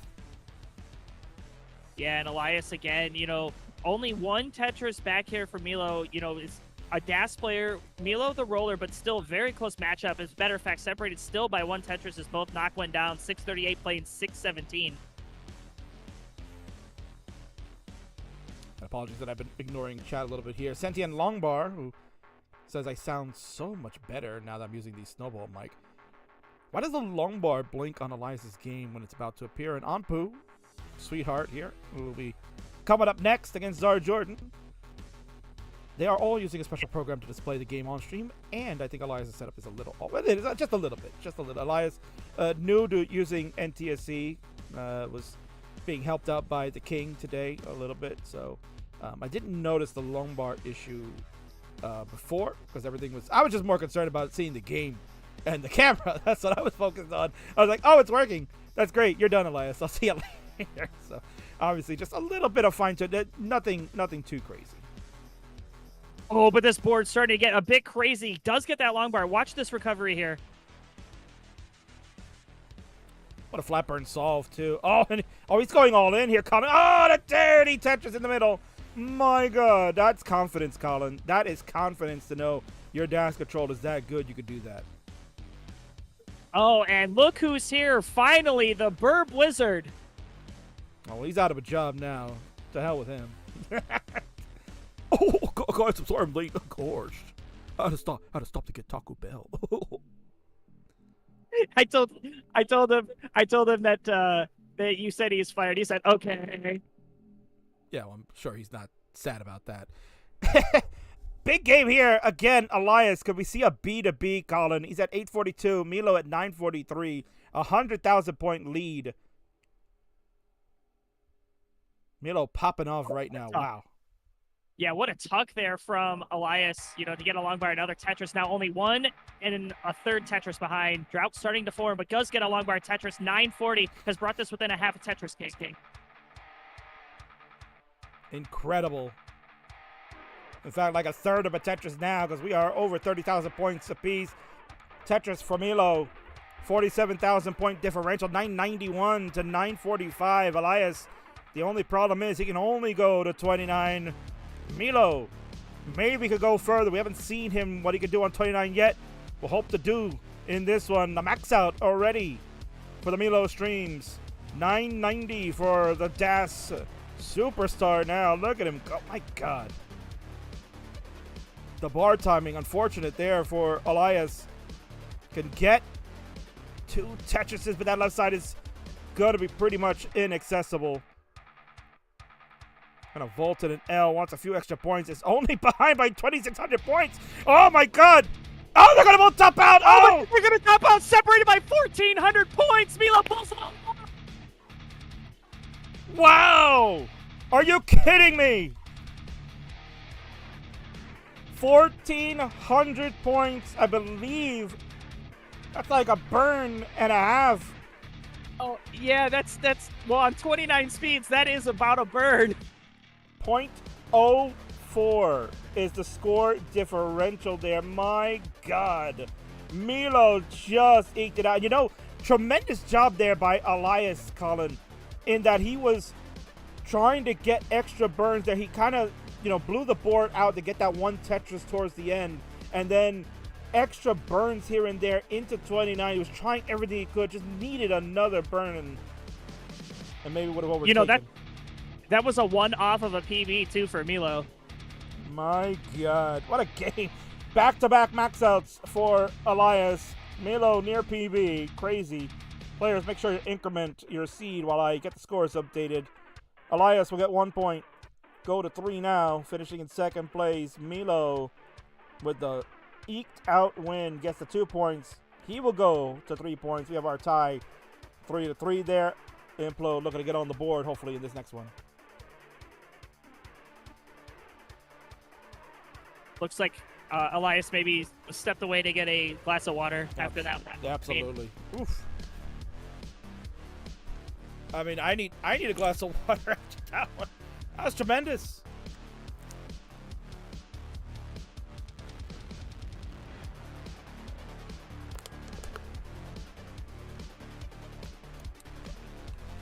Actually, Reed in the house, thank you for subbing in the substitute.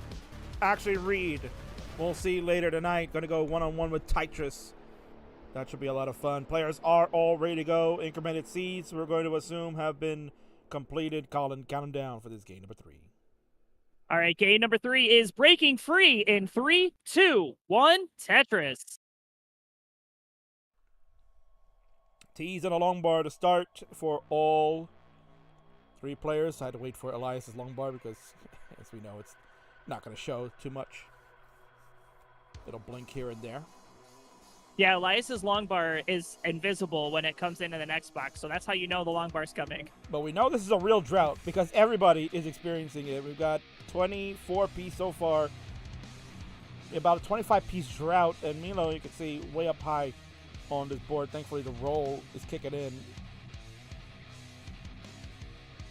Yeah, really good burns here for Milo. He has yet to score a Tetris. He needs to get into scoring position. Implode. Oh, this board is starting to get out of control really fast.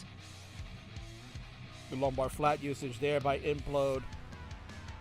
Right now, not worried about score, worried about survival. And the worst pieces that you could ask for burning were arriving shortly there, but now we are finding the solves. Nice job by Implode. Again, what I've noticed here, Colin, Implode, really nice survivability. Yeah, we'll be getting the opportunity to see him, about once a year. It's so awesome getting to see him. He's definitely better than he was last year, that's for sure. And, his survival here, at least on the 18 speeds, is what's kept him, kind of in it. I mean, he is down, no points on the board. Milo and Elias tied up at 3, but, could definitely, with a win here, get right back into it. Read in the chat asking, it's just a link I click on, right? Yes, it'll be a link I'll send to you later on. You just click on that, and then just make sure you hit the Video Ninja camera in there, and I take care of the rest. So it should be easy peasy, as long as you're calibrated correctly. We'll find out. We're going to see Reed and Tetris going at it. That'll be after the Anpu and Jordan match. That's what's a pretty big matchup there, Colin. The two have never faced off. And Jordan has been making some waves lately, looking at trying to get into the Upstarts division and get up there in the top 5 ranking to challenge the title. Is a lot going on. We're about to announce what's going to be happening when we get to the start of April. All the vits from Elias. My God. Yeah, opening up the keys to my heart. He's going to open up about a 1 Tetris lead here. Now it's going to be all tied up between Milo and Elias. Right on the button. You can see it there on Nestor's Champs. They were even to zeros across the board in the score differential. That is tremendous, man. Colin, I know you've been using the Nestor's Champs for CTL, and you've been a big proponent for trying to get that up and running. Do you see yourself maybe using this for maybe triple threats down the road, or even your own version of tag teams? Yeah, I do. You know, it's just going to come down to the player's willingness to, go through the calibration. Like we said earlier in the show, the calibration, once you set it, is pretty much good to go. It's just that initial learning curve. And I think as more people start using it, and if we make it a requirement, I know we use it in Classic Tetris League already, but as we make it more of a requirement, or at least just say, hey, give it a shot, and people really start to use it, they may start using it for their other restream scenes. I mean, Nestor's Champs not only does really good competition layouts, they have really good personal layouts too. Some meme ones too. Yes. I got to take a look at all of them as I was trying to go through and choose which ones would fit the scenes that I needed. So this one fits like a glove. This one's called the 2 to 4. Which allows the producer, which is what the room is that they're in right now. Basically, it's the streamer. Oh, implode! No! Oh. Just like that, a Colin seed gets you. My word. Everything looked good there, Colin, and then all of a sudden, it imploded for implode. Yeah, he had a pretty decent looking board. I don't know if he lost DAS or what happened there, but just dead dropped a couple pieces in the center, and then they snagged up. But if Colin is close enough, he can maybe move over as an interviewer and ask Implode directly what happened there. Okay, yeah, let's do that. I'll walk over there. So Colin live on scene there. That's the benefit we're doing tonight. This is a special Friendlies edition. We are live over at the Rumble in the Prairie, Champaign, Illinois. Colin is on site. King here at headquarters, streaming to you around the world. We've got Elias in Canada, Milo there in Illinois. When we get Colin back, you can ask Implode and find out exactly what the hell happened there.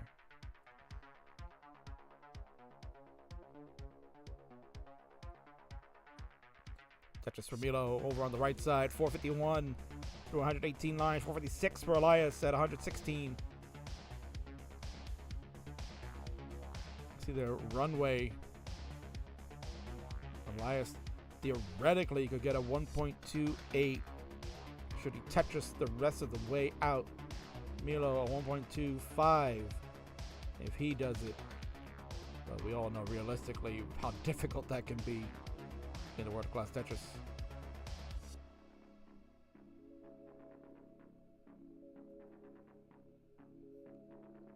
Bobby in the house here. Bobby asking if Milo's not DAS anymore. No, Milo has converted to the rolling technique and already showed us why he did. Got a max out already in game number 2 to take that one. We're in game number 3. Implode gonna unfortunately get no points yet again. Just can't get on the board. But no fault there. Really trying to do as well as they can. Meanwhile, Milo's going to try to do as well as he can. This board has crumbled. And that'll do it. Milo is finished at 520. Elias, we walk with you again. Dirty Tetris on row 3. 590 will be good enough. And Elias, you can hear me. You are good for game number 3. You will get 2 more points added to your total. So that's what we're going to do while you finish it out. 2 more points gets us to 5. We're on match point for Elias. Milo will get 1 more point, go to 4. Whoops. And we'll have to try to get the win here in this one, or hope for Implode to overtake Elias. Because Elias, next game win will take this one.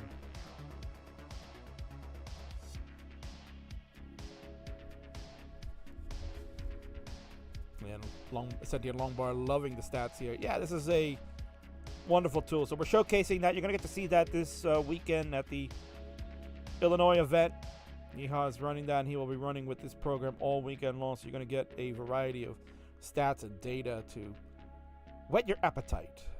As we got this one going on, we also have the Desert regional event that is going on as well. So we got 2 live events happening simultaneously. A lot of Tetris action this weekend. Make sure you stay tuned to this channel for all the fun.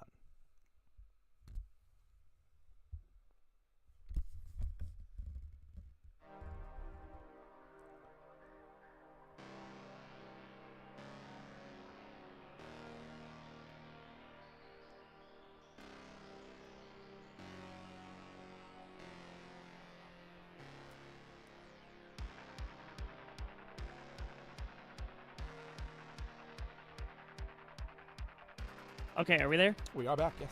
Well, you're back. I've been here. Yeah, sorry about that. Discord just crashed. I was starting to walk over, and then I heard it leave, and I went over, and Discord was just gone. Well, right now we're watching a potential B3B max out for Elias. It's going to be kind of tight. 14 lines left to go. See the runway total there. It says 1.01. So let's see. Oh, that L did not get over where he needed it to. The bar will show, but... Yeah, he's going to have to set up dirty here. Yeah. And the piece are not coming. That lumbar hang will do it. You can see it on his face. He can't believe it. Nice attempt, but no B3B. Maybe B3B level 29. Nah, won't get there either. B3B 900K, though. Not too shabby here for the Dasser. Yeah. Excellent job by Elias there. Man. I feel you, bro. I feel you.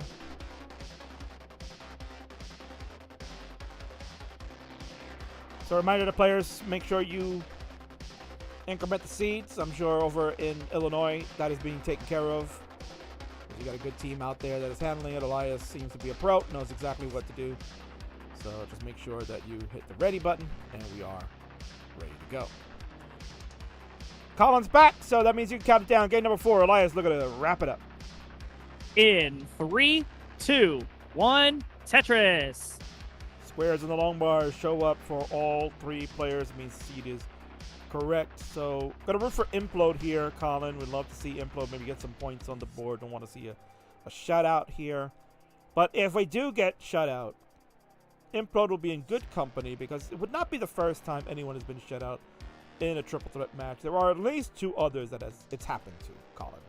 On the Friday Night Fight edition, at least. Do you know who they are? I don't. No, it's not you. You've been lucky enough not to fall in that pit. Well, I figured I had to have squeaked out at least 1 win. Well, I don't know if it was here or not, but on this show, there have been at least 2, and I remember them vividly because they were back-to-back weeks. The first ever to do it, Marty, what a shock. Martz was denied points in a 3-way match, and a person that's live and hopefully not sitting next to you because they probably stink, Kaka Tyler. Yes. You know, Tyler, he's actually playing with Grand Designs right now. They're doing like a little one-on-one. Oh, that's nice. Yeah, that's what's cool about these live events, King. You know, you get these players say, hey, you know, we've never had a chance to play against each other. Would you like to just play a pickup game? And, you know, they'll do a best of 5 or best of 3, just sit down right next to each other. Oh, Elias. Elias is going to be the first casualty here. This is going to be huge for Milo or Implode. Implode has to complete this chase down, and he has. So it looks like both players have passed that, and Implode will at least get a point. Wow, how about that? So this is the part, Colin, that Burb and I usually talk about in the triple threats. I'm sure you also do it on the basement battles when you host there.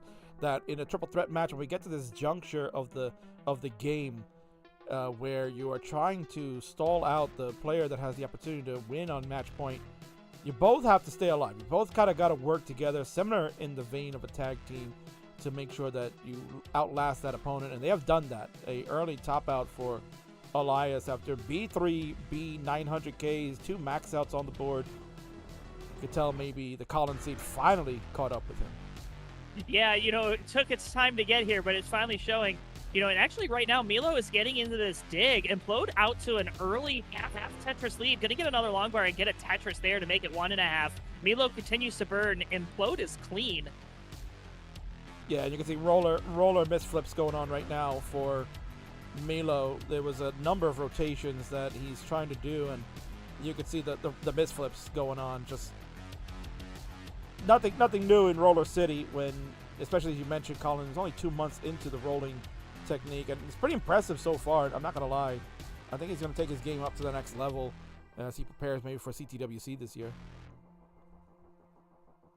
Yeah, certainly coming out to these live events is a great way to help hone in those skills, especially, when you're at home and you're doing an online event, you can kind of get up, stretch your legs, especially if you're in a tournament, maybe you're going to defer after you win, you won't play again for another week. At these live events, I mean, you're basically going for 8 hours. So, being at a live event with a new play style really going to help break in the rolls. And, interesting to see what happens later on in the year as he tries to make a contention for the world champ.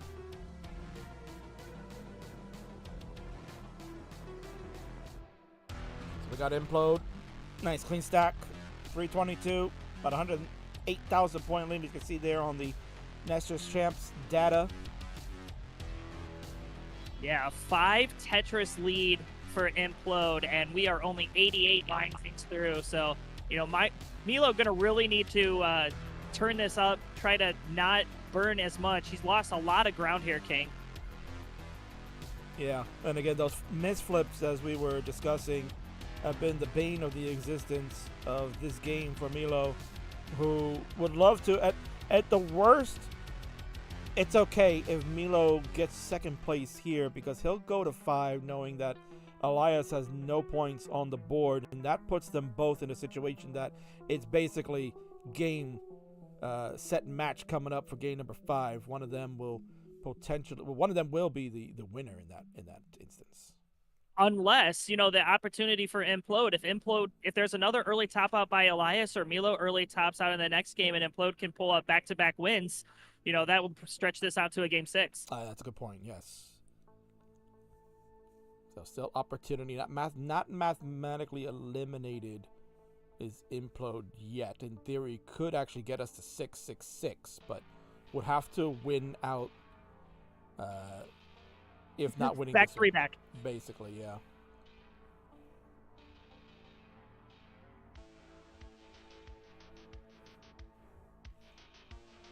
All right, 473 for Implode, 347 for Milo. 6 lines away from the transition. Both can get 2 Tetrises.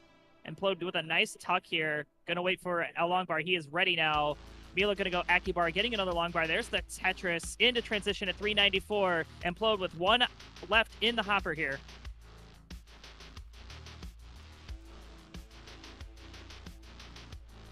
Got Mari in the chat here says, thought Implode looked like AMJ.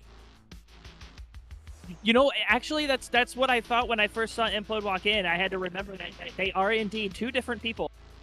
Yes. Now, Implode here looking for a long bar. Some really nice burns from Implode, but that just long bar is not going to come, and we're going to have a tough situation going on the left side. Implode, a DAS player, not going to be able to get anything else over. And that is a chase down now in favor of Milo. Milo, you need 66,000 to chase, so we will wait for potentially the inevitable. And this is a great opportunity for Milo in that if he can pick up the win here, he'll go to 6, and then he doesn't have to win the next one, but that also puts us into a potential sudden death opportunity. Yeah, 456, trying to just get this board back to clean. Drought starting to form here, 15 pieces and counting.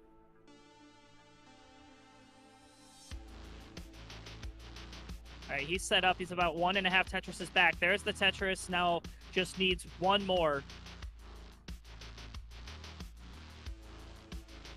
And there it is. Chase down complete.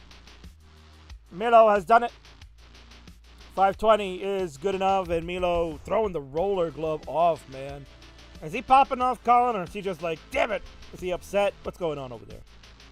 No, he thought he was over. He thought that he won the whole match. Look at him. Thinks he's got that winning pop off, but he is gonna be 1 point short. It's first to 7, and Milo with that win will get 2 more points. We'll go to 6, just on the cusp. And Implode, as we mentioned, not gonna join Tyler and Marty with the donut. Will be on the board with the 1 point, as Elias did not have enough points in that one. So GG's there for game number 4. We're gonna head on over to game number 5 as soon as players are ready. Our live players, Implode and Milo, as you can see in the background there. They are live in Champaign, Illinois with my co-commentator, Colin. Elias at home playing along with them in Canada.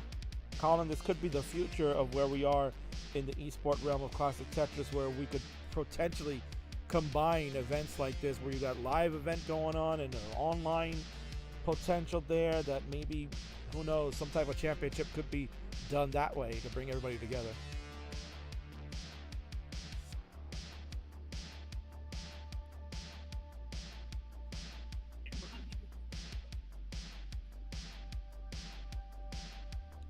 So we're just waiting on Elias to come on back. Was looking to try to fix up the calibration there. So we're just going to give Elias a moment. And I'm going to step away for a moment.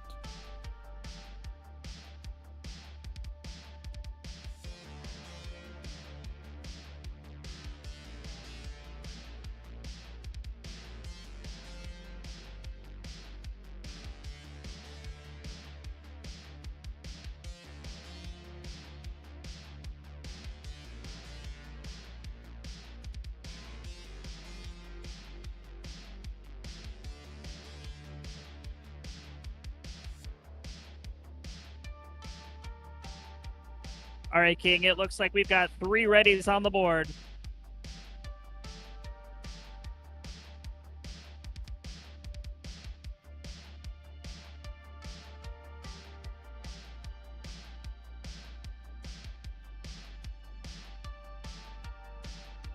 All right, thank you, Colin. Yeah, we are ready to go. King, I have to go take care of something here. And I might have to step away for a moment, but I want to let you count it down, Colin, for this game number 5. Game number 5 in 3, 2, 1, Tetris. Yeah, and I'm going to step away for maybe like 2 minutes, Colin, so comms are yours. I'll be back. All right, I'm on it. All right, so yeah, this is a match point situation for Elias and Milo both. You know, Milo only needs to get a second place finish here to get the win of the triple threat. Elias needs to win out. You know, possibility for still one more game here if Milo does early top. Hopefully that does not happen. Nobody likes to see an early top. He's going to get a quick Tetris there. Take the first one is Elias and Implode have all knocked down a Tetris, and we're off and running. I have to say, being here in Champaign, Urbana, Illinois, the room is starting to fill up. We got the Burb Wizard has appeared, as has the NGC man. Maestro is here. And it looks like everybody is starting to jump on the TVs and get a little bit of Tetris. Getting warmed up. You know, we do have a couple more people showing up to play in this live event. Of course, we will have that Anpu and Jordan match coming up next. Then we'll have a Tetris match. We'll see Tetris play. And then, of course, the main event. All right, Implode having to do a nice delayed burn here. He's at 96,000. 96 for Milo and 96 for Elias. We are still neck and neck here through the first 30. Each player matching each other's efficiency. Milo needing a J piece, though, is a bit dependent on the left-hand side.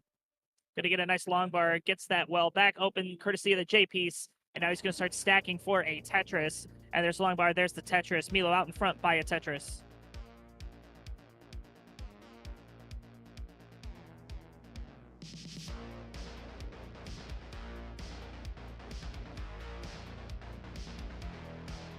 All right, another Tetris coming in here from Milo. Elias going to slam one down as well. Again, Elias is on that match point. He's going to try to outlast the roller here. And Implode just going to look to try to get to level 29. He's kind of been struggling early on. But, you know, he's definitely looking good right now as we hit the 50 line mark. 193 plays 178, plays 193. So Elias and Implode all tied up. Milo with a bit of a dig needed. And welcoming Confusing Pokey, checking out the queue. Yeah, we have a jam-packed queue, this hybrid event over in Champaign, Illinois, and of course, in your living room. Ooh, bit of a sticky situation here for Milo. Gonna need that beautiful JPs. It's gonna come. He's just gonna try to get this board back down. Halfway up. Meanwhile, Elias at 245 and Implode at 250, really starting to run away with it. Milo needs to get out of this dig and back into scoring position. Milo is a roller, however, so he does have the opportunity to play a little bit higher up on those 19 speeds and perhaps 29. That could make the difference here as he is on match point. Only needs to get second place again. Yeah, only second place will give him the win, but Elias finishes in first. That sends us to our sudden death. Oh, the Vits. Oh, what a Vits! Oh, my word. Any Vits challenges going on out over there, Colin?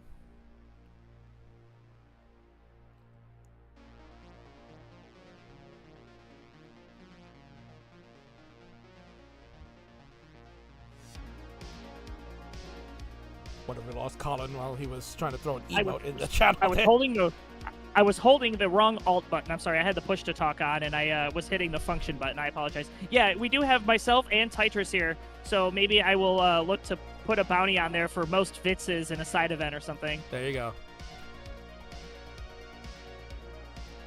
Oh no, this weekend has already cost me way too much money. I've agreed to cook steaks for the after party, and I have about 21 fillets that I cut in my hotel room, sitting in my hotel fridge right now.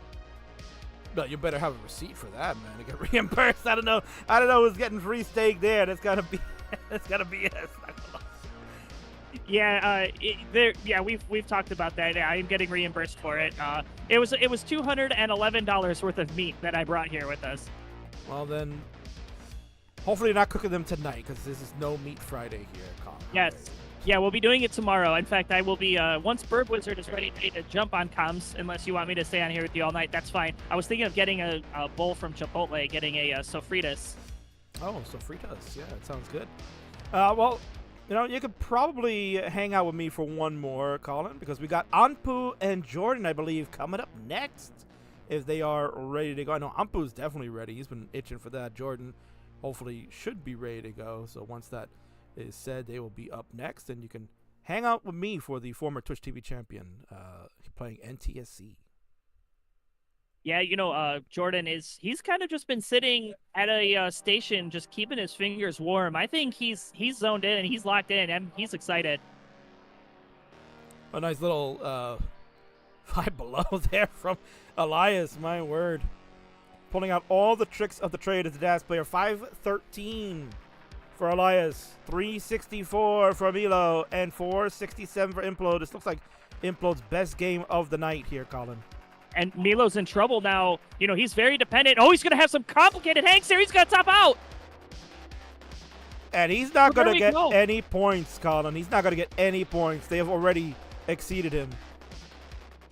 Yeah, so if Elias wins this, it is over. If Implode can hold off, we will go to another game.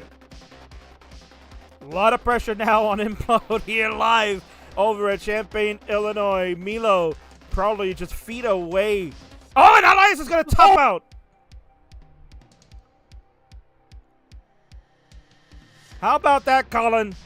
Out of nowhere, he got RKO'd and Implode with a Tetris. Only 8,000 points behind. He might save Milo right now.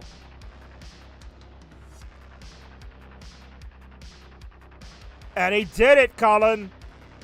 Can you believe it? Wow, that happened out of nowhere. Implode! Big win to keep the party going and save Milo. Oh my word, Colin. Milo better buy Implode a steak now for that one. How about that? GG's.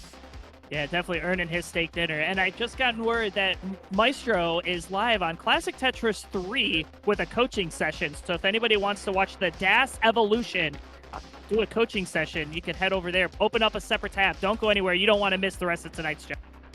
Yeah, definitely not. We got War Games coming up shortly. So 2 points over to Implode will take us to 3. Milo finishing in second for that one will Elias finishing in second, excuse me. The gold side gets the score there, so that is 6. We are all ready. Everybody's ready to go. Colin, let's count it down. No more delay. This is game number 6 to determine who will win tonight.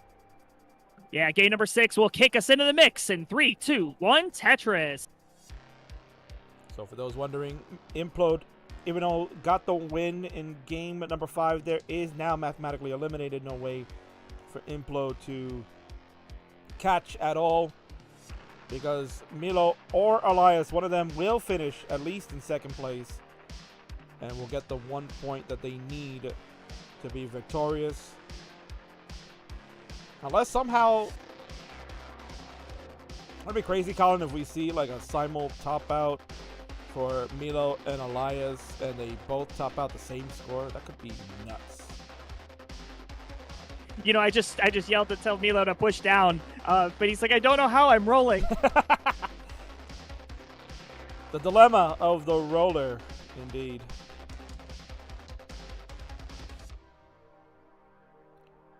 So yes, coming up next, we got some more matches to come. We have Tyler and actually Reed. They're going to go at it a little bit later on, but coming up next, it's going to be Ampu and Jordan. First time ever the two will clash. That should be a lot of fun. That could have been a potential Twitch TV championship match had Ampu defeated Louis last time out when they played, but unfortunately Ampu kind of threw that one a little bit, not gonna lie. Louis did play great though. I'm not gonna take anything away. Louis played a great set against Ampu that day. Ampu just was a little off, not gonna lie.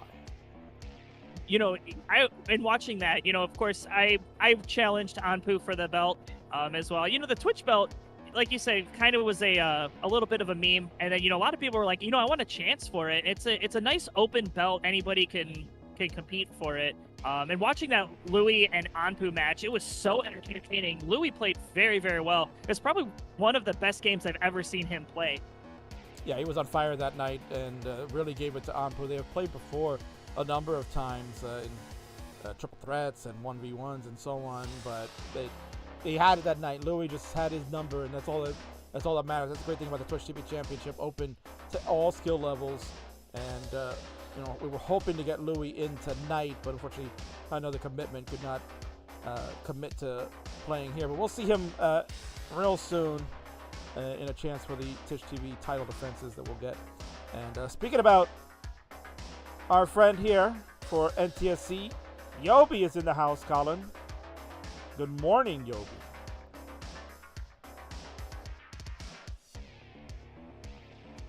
Gotta give a big shout out to Yobi, because without him, I was not gonna be able to figure out how to get all this to work tonight. I was struggling with the cameras. Camera play was not coming in for whatever reason, and Yobi, a sweetheart, took like a good 60 minutes out of his time to help try to figure out exactly what the problem was. And what a shock, Colin. You know, you're a tech guy.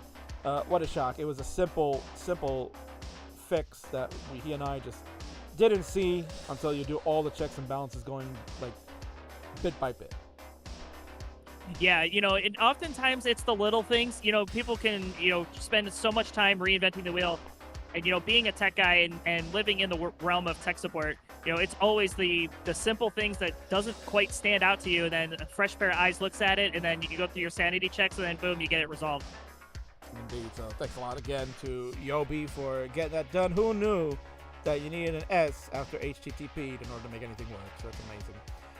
400,000 for Elias. He has the lead. Milo, about 51,000 behind. He's in second place at 349. Implode, not too far back of that. It's at 330, only 18,000 points behind Milo. Yeah, and at 89 lines, I mean, everybody poised to be at that 400K at 100 lines. That's where you want to be. Everybody above a 60% Tetris rate. I mean, this is about as good as it gets for this Game 6. It really does. Yeah, this has been such a good match here, Colin. Again, you got two max out players in Milo and Elias. You got a above 800K player in Implode, but he's been hanging in. He's had some rough games here and there, but it's not like he's like thrown his hands up and said, I can't play against these guys. He's gone out there and shown us that, you know, he's got skill.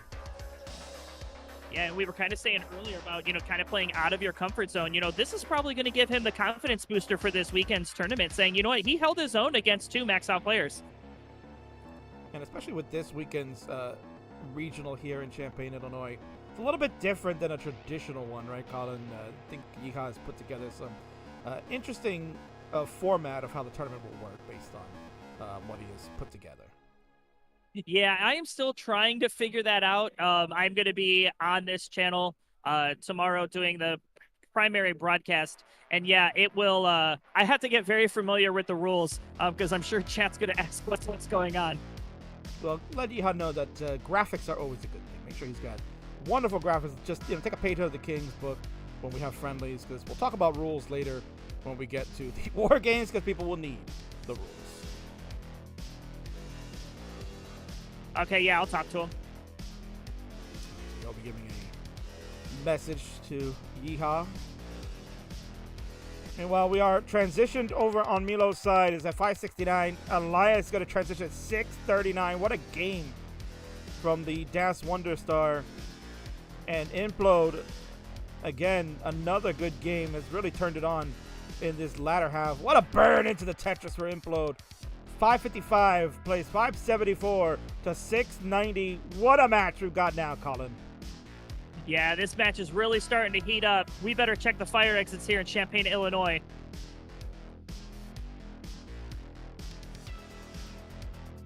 Milo almost missed. Oh, Elias. Oh, the spin is missed here for Elias. Yeah, Colin noticing that left side getting a little monkey scary.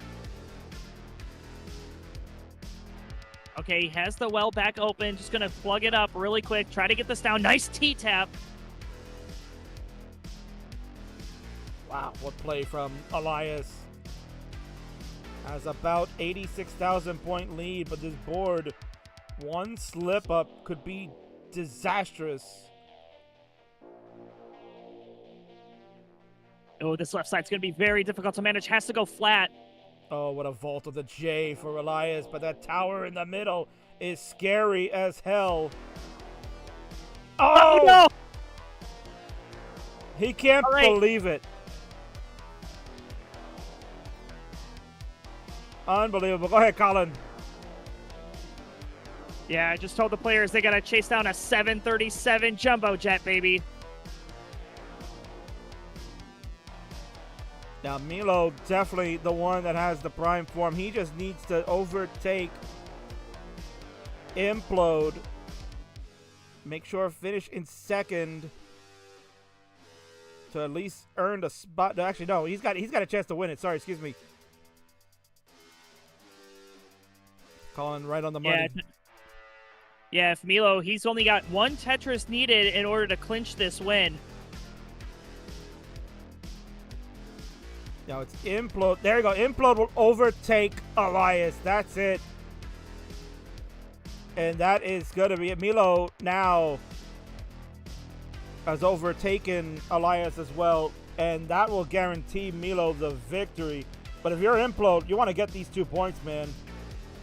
Starting out with 0, Colin, like for the first 3 games, Implode has turned it up. Yeah, I'm trying to fire up the crowd here in Champaign, Illinois.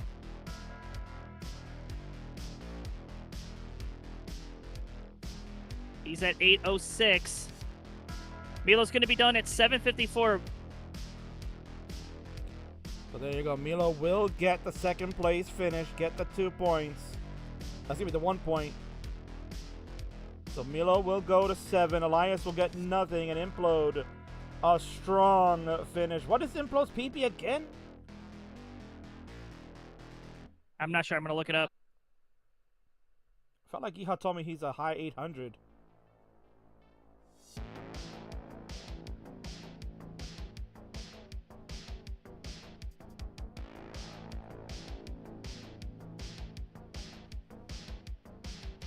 Oh, he's got a 980 PB. Okay. I don't know why I thought Yeehaw told me 8. Maybe he said 900, who knows. But doesn't matter. What a game from Implode. Put a statement there for the players tomorrow that he's not going to be pushed over by anybody. And just like that, earns 2 more points, goes to 5 overall. What a finish, Colin. That one out of nowhere. Milo will earn the win. 7-6 to 5. And I think we can hit the bell. Let's go. And if I'm not mistaken, I think I did put a winner scene for this one. Let's go see. King, did you do it? Did you do it, King? Milo was in the blue side. I did, yes. We'll transition on over there to go see Milo. Was not in frame. That's Implode. It's Implode. There's Milo. Get your ass over there. Colin yelling. I'm telling him to get in the camera so we can go congratulate him on his win. Milo has done it. Well done. Yeah, have a seat there. Hi, what's up, brother? Good to see you. Drinks on you at CTWC like usual. You're the man. Wow. Tremendous job by him, Colin, with the roll. Well done.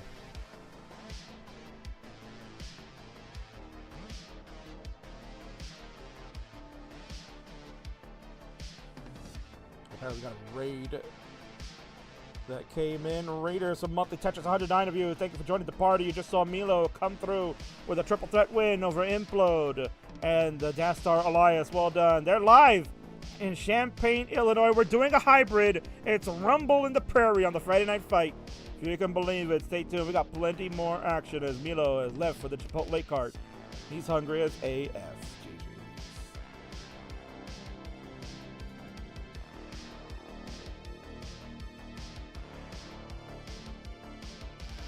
Hog champ indeed. Well done. Whew. What a match. And coming up next, we're going to have our 1v1 here. Colin's back now after yelling at the guys to make sure they get in frame so we can see their wonderful faces. But yeah, we got a good one coming up now, Colin. We are going to have another matchup hybrid. Jordan, the Czar of Tetris, is going to be live in a living color over at Champaign, Illinois. We're going to play another Canadian who we just saw.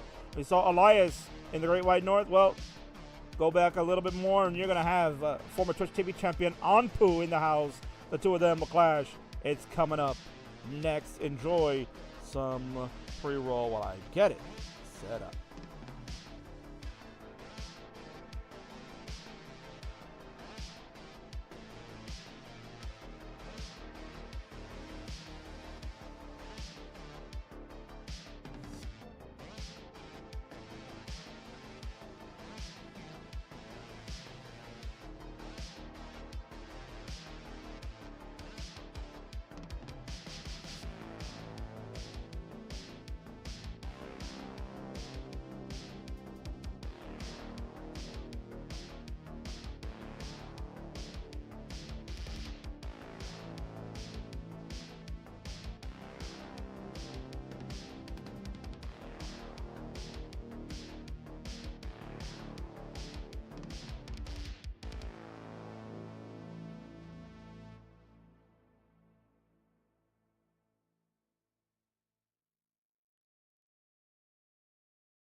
All right, so we are almost set to go for the next matchup.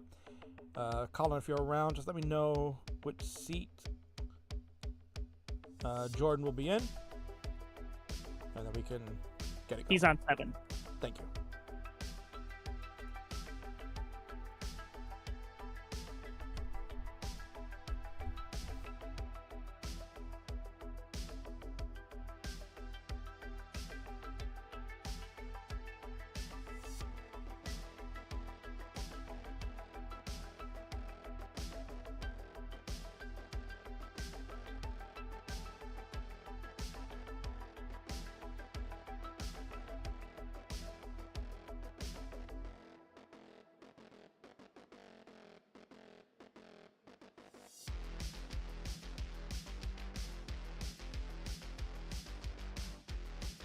Kingsman, you said that that's the 7. It says Rip Tetris 7, but he's sitting in the 7th chair, but that's the 5 cam. Yeah, I just got to refresh.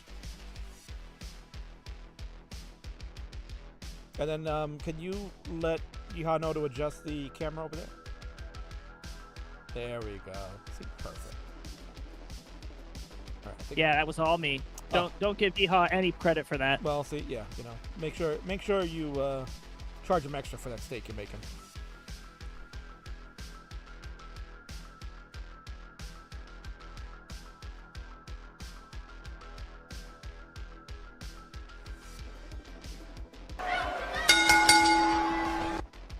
All right, here we go. It is now time for the next matchup on the Friday Night Fights, and it is a good one because you got someone wearing a wonderful shirt supporting a Monday night show, but it's Friday night tonight. At least you could have worn the hat, brother, but it's okay. It's my tag team partner of the undefeated Team Meow, because I can't say the real name on this channel. It's Jordan! And on the right, loves NTSC and NTSC. Former Twitch TV champion, member of the King's Fave 5 for 2024, and he also beat Colin to start the new year off right. It is Anpu, baby. So here we go. We are getting set for this one. We will get the games over here. And players, if you'd like to play with the same piece sequence, please let us know so that way we can get it going.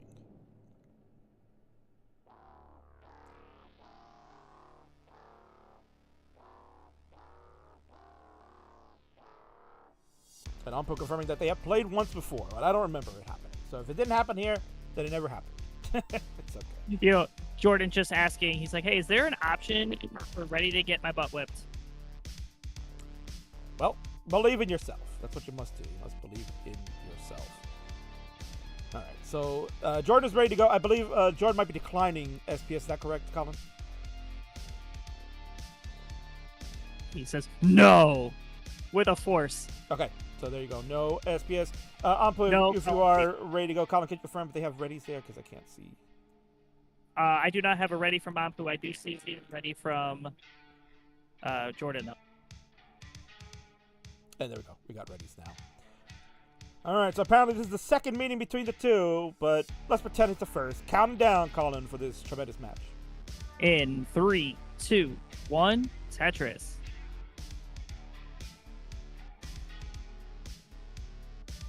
Yeah, we're going to be off and running.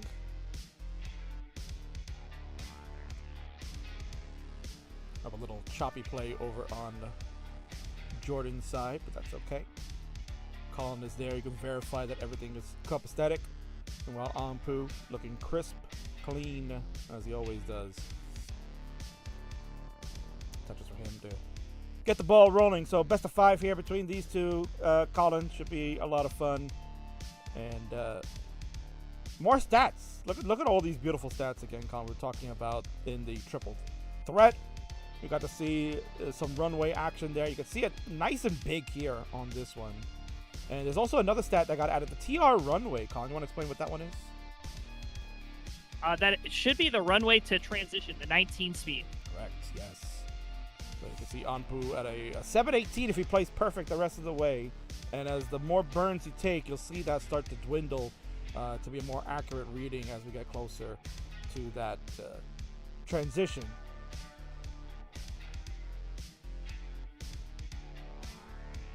Zempro loves the new camera angle for Anpu here. Straight up looking at you. Isn't that crazy, Colin? I'm sorry, say that again? Oh, Zempro's loving the new camera angle for Anpu. Oh, yeah, you're not looking at his hands. He's kind of looking straight on. Yeah, well, usually Anpu has that profile, right? He's got that side profile camera look, so usually you're just getting like the side of his face. Now you're getting him straight head on. It's kind of right. It's crazy. Anpu, messy hair, don't care. I love it. And Jordan wearing his signature hat. Yeah, again, I'm surprised that he's not wearing the hat he's supposed to be wearing. Not gonna lie, he's supposed to be wearing the Friday Night Fights cap. I think I got him, but whatever, whatever. I see how it goes. I know he's a Monday night mayhem kind of guy. I get it. You know, speaking of hats, you know, somebody was like, "Oh, it took me a minute to recognize you." I actually do not have the barbershop hat on today. I moved everything around and then jumped on comms. It's in my bag. I just have to take it out. Oh, that's okay. I'm sure you'll be wearing it all day tomorrow. So no. Yeah, it'll be one stinky hat tomorrow. Indeed, yeah. Double for Anpu with the square to go to 205. Jordan at 283. Ooh, that square not quite getting over there for Anpu. He's going to get the Tetris, and he get one more. Yeah, he's going to set for it, and then he'll go to work after getting it, I'm sure. Yeah, nice burn of a double there for Anpu, but going to have to try to figure out how to handle that Mino, and he has done so. Going to have to try to set up some T-tug. There you go. Yeah, exactly. Got the right piece. I kind of willed it for him there, Colin. I knew that T was the piece he needed, and just kind of said, yeah, get it for him. And there's the long bar. There's the Tetris. Go to 261 for Anpu, 316. Give me a hell yeah. That's the one thing about Jordan lately, Colin, is that his consistency has gotten really good now. He has been transitioning pretty much almost every game. He has been consistent scores as far as competition-wise goes. He's in the 700-800 range these days when he's playing comp, and has been getting a number of max outs when he does his max out attempts. So really good, strong training from Jordan. I think he's looking for a good weekend coming out of RITP. Yeah, and you know, the one thing that I've really liked about Jordan is, you know, he's very, very relaxed into the game. I like his demeanor when he's playing.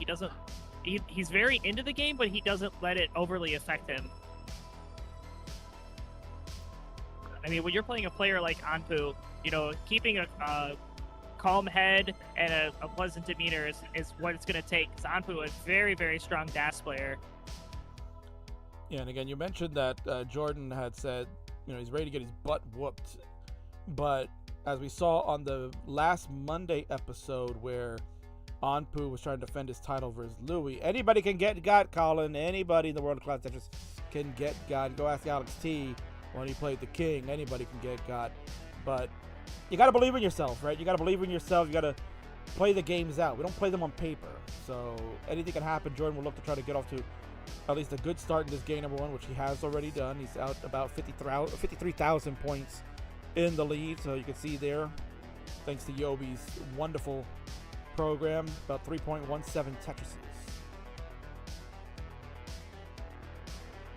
Yeah, and he is looking very poised here for a mid 500 transition. And again, it's consistency, Colin. It's consistency that Jordan has had, because this is usually a transition rate that he gets all the time. It's the, you know, high 400s into the 500s, almost every game for him at this point. Yeah, what's really going to come down to it, though, is how he's able to handle the 19 speeds. He had to set up a couple of burns. I know you can't quite see it on your end because it's a little choppy. But that's okay. I'm very happy to be able to be the guinea pig for Yeehaw to fix all the problems tomorrow. But he already told me one of the problems that I know won't be an issue tomorrow, I'm sure. Yeah, and I think we're going to end up taking this Lenovo out that is out of the station and putting a different one in. So I think it's this laptop. What's weird, it's doing a lot of funky things here for us. It's actually looking fine in our view. Crazy. 538 for Jordan, 531 here for Anpu King. Getting very, very close, separated by a quarter Tetris. Yeah, Anpu has definitely started eating away at the deficit, so it's anybody's ball game. We got a nice tight one here, and it could be an awesome match as they continue on in the 19 plus. And I can hear the crowd calling. They're chanting, "It's awesome." I hear it right through the walls. Oh,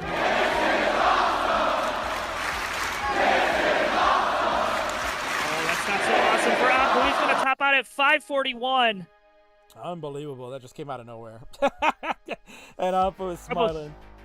Probably startled by the crowd noise. Perhaps, yeah. He couldn't believe people were rooting on for this match. But Jordan is going to be good for game number 1. Over 100,000 point lead, just about reached in that regard. So he is good. GG's.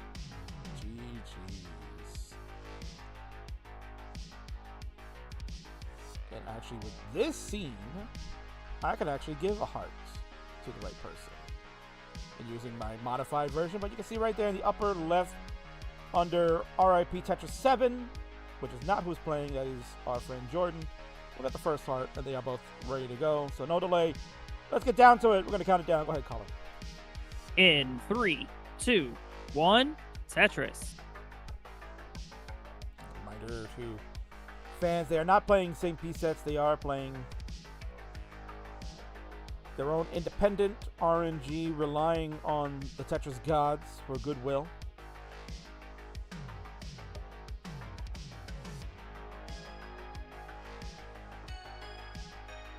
Oh, a little bit of a hang there for Anpu.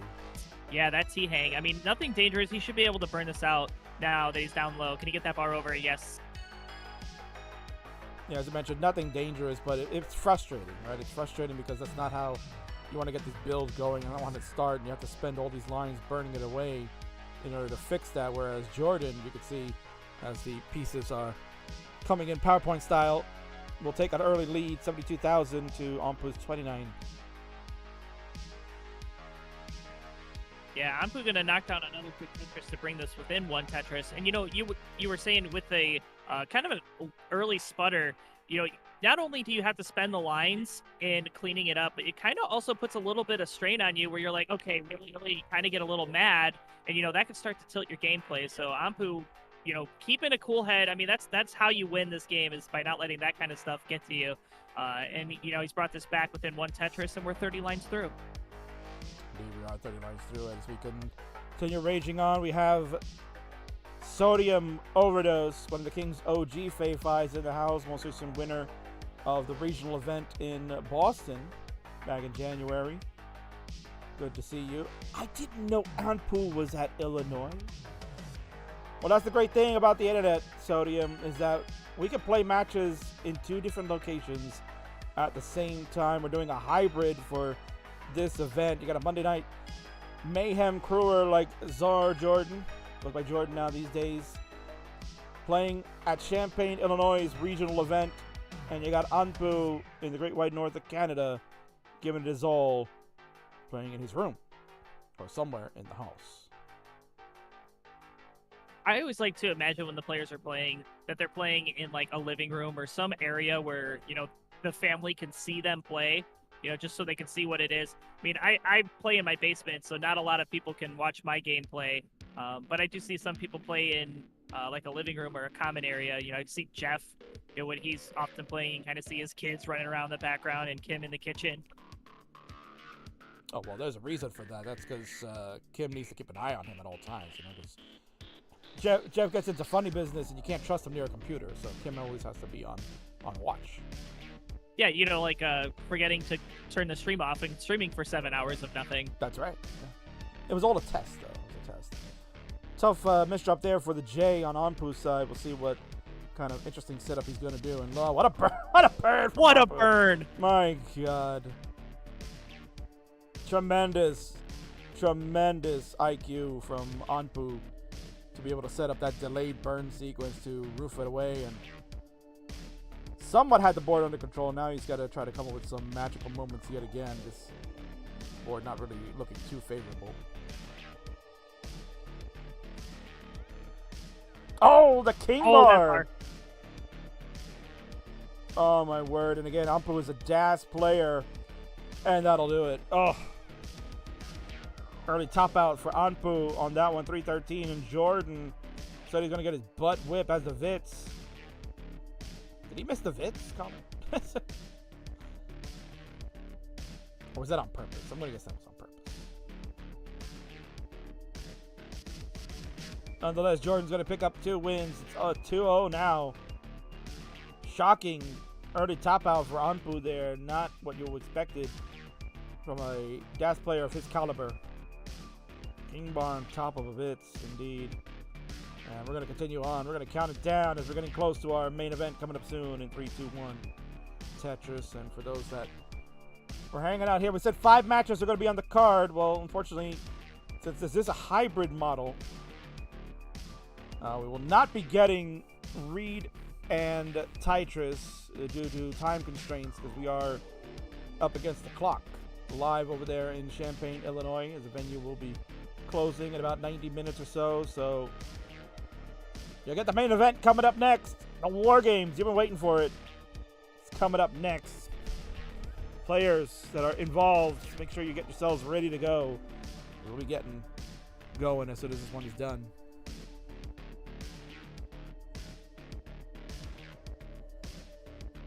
If this sweeps, will there be time? No, unfortunately, yeah, no, I don't want to play against the clock there, so we will get right to the main event. So apologies, Reed. I will owe you one.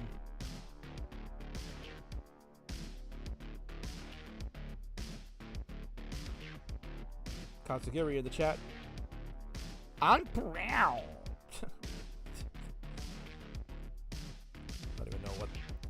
I don't even know what noise that would make. Meow.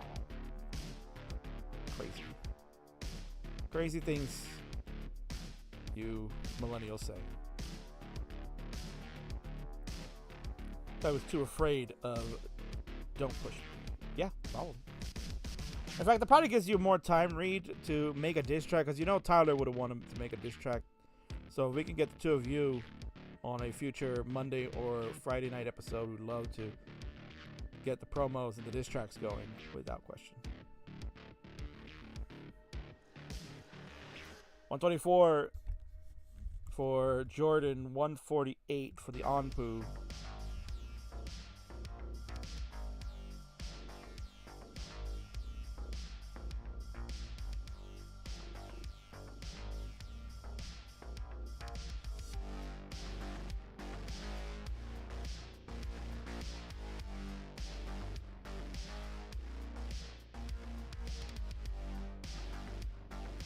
$176 for Anpu, 153 for Jordan. Anpu takes the touches to go to 199.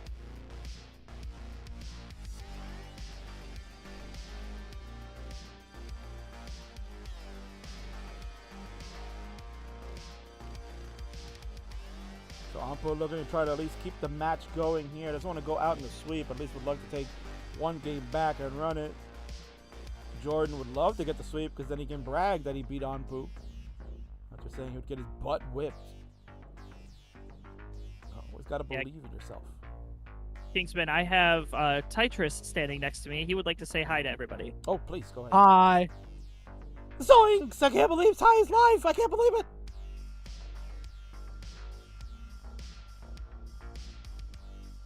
Is that all he had to say? I was expecting more words.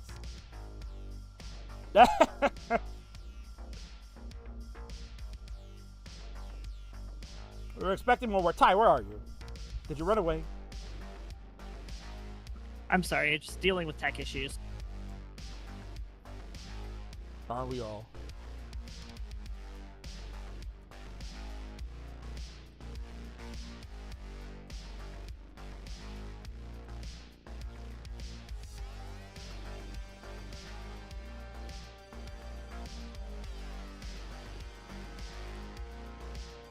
All right, so here we go. Score check.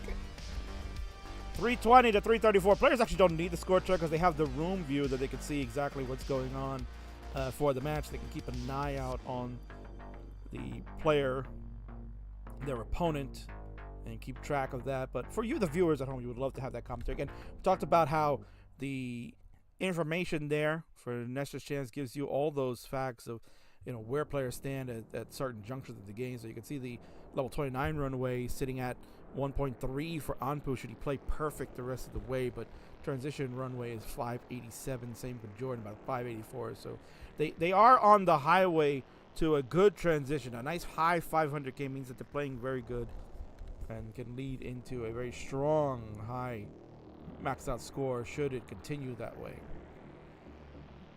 Yeah, you know, that's exactly what Anpu is going to need, is a high-scoring game to try to get back into this. It is a 2-0 advantage here. Match point for Jordan. So Jordan definitely want to take advantage of this 2-game lead. But you also don't want to have the door open either, Colin, for a player like Anpu. Anpu could just like strike like a cobra.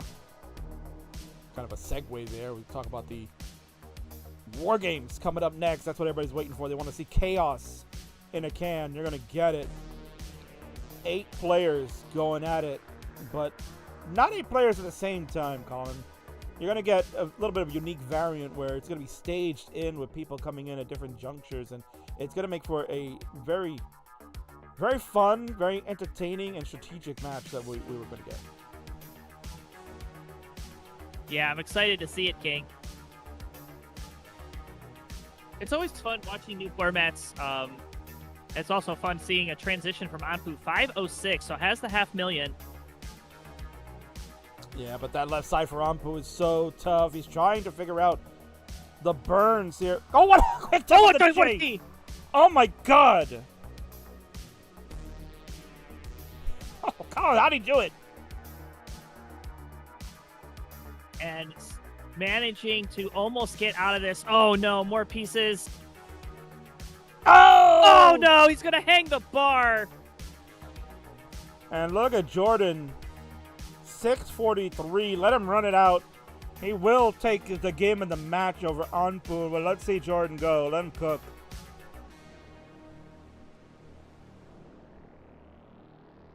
Give him the third heart. And you can official there. Man, Colin, you were watching along with me there. What a crazy quick tap that was from Anpu over to that left side. Oh my god. Yeah, you know, that's the one thing that makes Anpu such a scary DAS player. It's just how good his DAS is, and then how consistent he is with kicking or hitting those crucial quick taps. Well, Anpu's going to munch on a snack over there because he knows it's time for the main event coming up next. So we're watching Jordan cook a little bit in PowerPoint edition. And then we'll probably need a few minutes to get everybody sorted in and figured out what we're doing for the main event. Time is against the clock. We will make sure we try to get it going. We got 90 minutes. We have 90 minutes. And we got the craziest match of all time coming. So I can't wait. Yeah, and hopefully that's enough time because, you know, this War Games format is very, very impressive, very volatile. You know, it could be a very long night. Well, as we said before, organizers' blessing would be early top outs. We'll see. You know. But we don't want to see early top. We want to see good gameplay, of course. We'll get that going in just as long as you watch Jordan finish it out. I'm going to clear out the queue there so we can just get right to it. Main event coming up. So again, apologies to Ty and Reed. We'll get you guys running back on a future episode, but it is what it is, and we will congratulate Jordan. I don't have the winner scene for this one because I just didn't feel like making it. But what we can do is we can hit the winner button on Nestor's Champ so you can see that feature. Look at that pretty screen right there, Colin. You see that? Oh, happy! We're happy! Yay! Jordan won. It's so happy! Jordan won! And unfortunately, Anpu lost, so there's a sad face, but that's okay. They'll play again another day, and I'm sure it'll be a lot of fun. As maybe, who knows? It could be a Twitch TV title belt in someone's hands down the road. I could feel that maybe one of these guys would love to have it. GG's.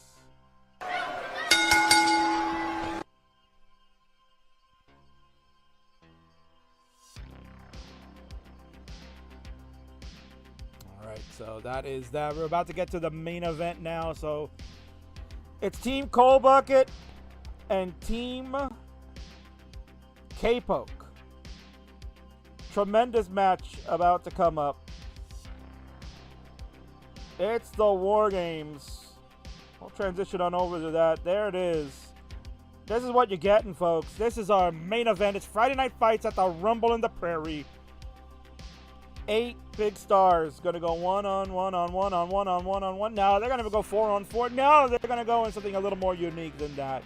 And I can't wait. We'll explain it all to you in moments. Kane's gonna start getting things set up so we can get right to it. Team Cole and Team K-Poke. Let's do it, baby. After this commercial break.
All right, Kingsman, I'm going to retire from the commentary for the rest of the evening and bring in none other than the Burb Wizard. So thanks again, Colin, for coming in. Yeah, you did a great job. It was fun commentating with you. Plug your stuff, man. Basement Battles. Go ahead. You can plug away. Yeah, so Basement Battles, when the King and Burb Wizard are away, The Basement Battles happens over at twitch.tv/cchristm. Also, Classic Tetris Wars every Tuesday at 9 p.m. Eastern, Sunday at 1 p.m. Eastern, and Thursdays at 7 p.m. Eastern. Again, my name is Colin. Thank you guys all so much, and I had a blast here, King. Thanks for having me.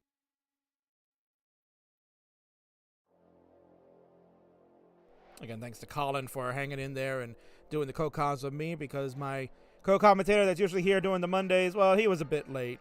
You know, he's taking a sweet time. He went to go eat Chipotle or whatever, man. So it's all good. But he'll be joining me shortly, if he hasn't already. I don't even know if he's here. Who said something about Chipotle? Yeah, Chipotle. There he is. That's some bitch. Welcome in to Bird Wizard, the host of the Monday Night Show. What's up, brother? How you doing?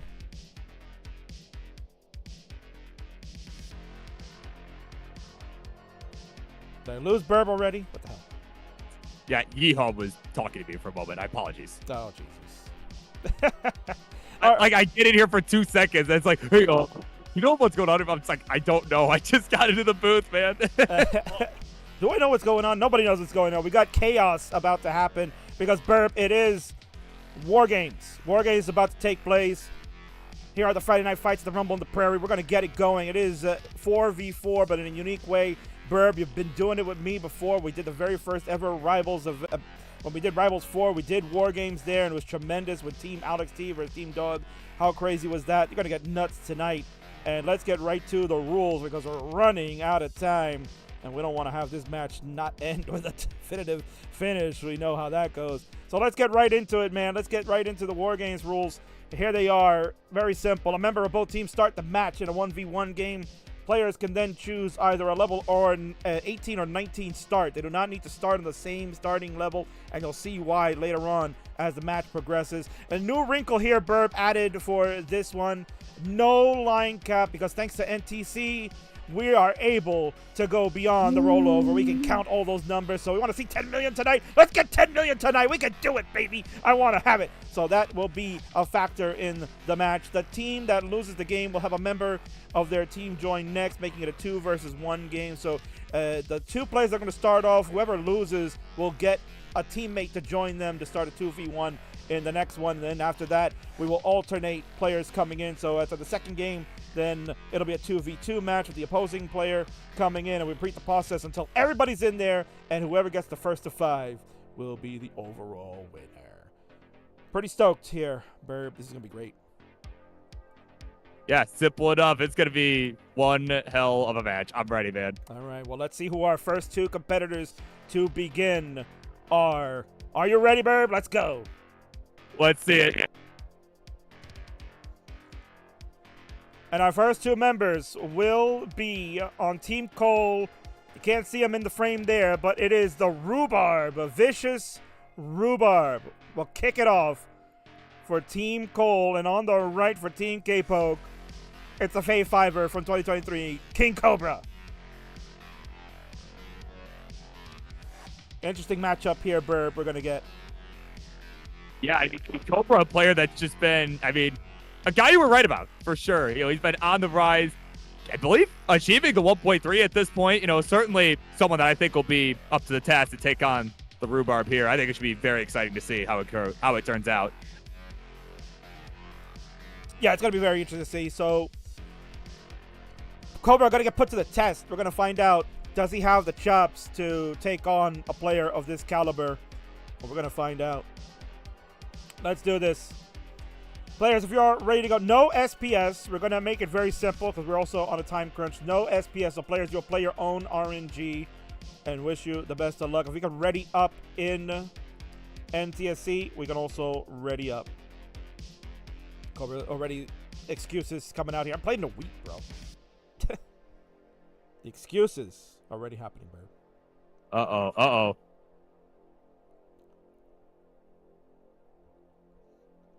All right, so we have a ready from the Cobra. Burb, if you could confirm if Rhubarb is ready. So we can Yeah, let me check.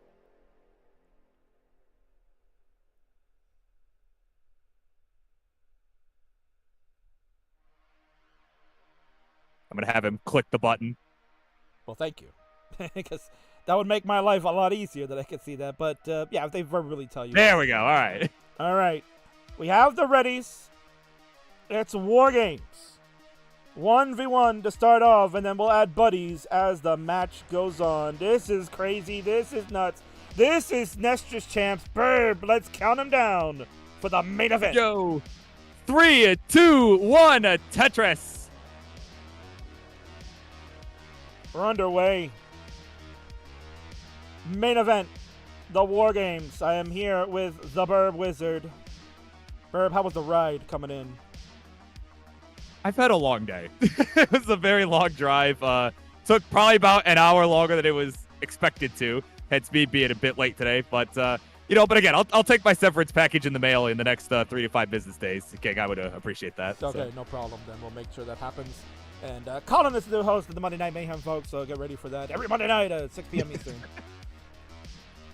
But nonetheless, yeah, so, we were talking here, Burb. So for those of you that are here for the first time, we kind of covered the rules very quickly as far as War Game goes. So you see there's a lot of blank spots for both teams here, Burb, and that's due to the fact that War Games is essentially a concept that was taken from the world of professional wrestling, which, for you friendly fans that know, is the inspiration of this show entirely, with the Monday Night Mayhem and the Friday Night Fights being Monday Nitro and SmackDown for WWE and all that.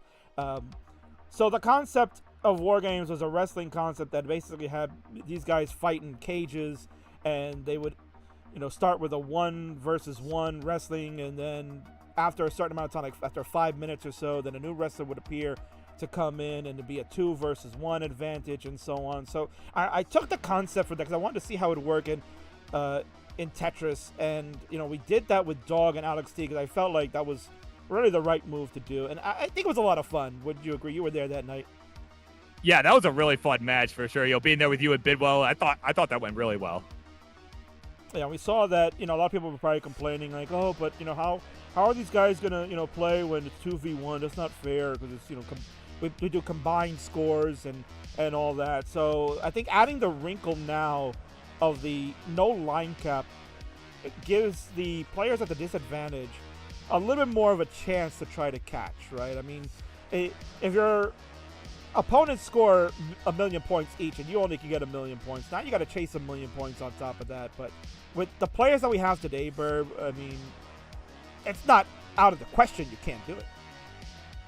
Yeah, and I think, really all it takes is, if you're in a 2-on-1 situation, all it really takes is one early tap out from the team of 2, right? And all of a sudden, it's essentially 1-on-1, and you're in it. You're right there with them. Absolutely true right there. So early days of this one.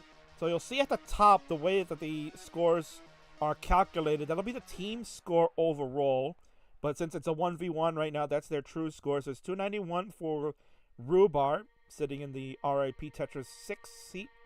And Cobra, you can follow at Cobra6731 on Twitch, is sitting at 272. So not so bad for Cobra, who hasn't... Excuses already coming out for him, but so he hasn't played in a week, Burb. Well, he's hanging in there with Rhubarb, a top star.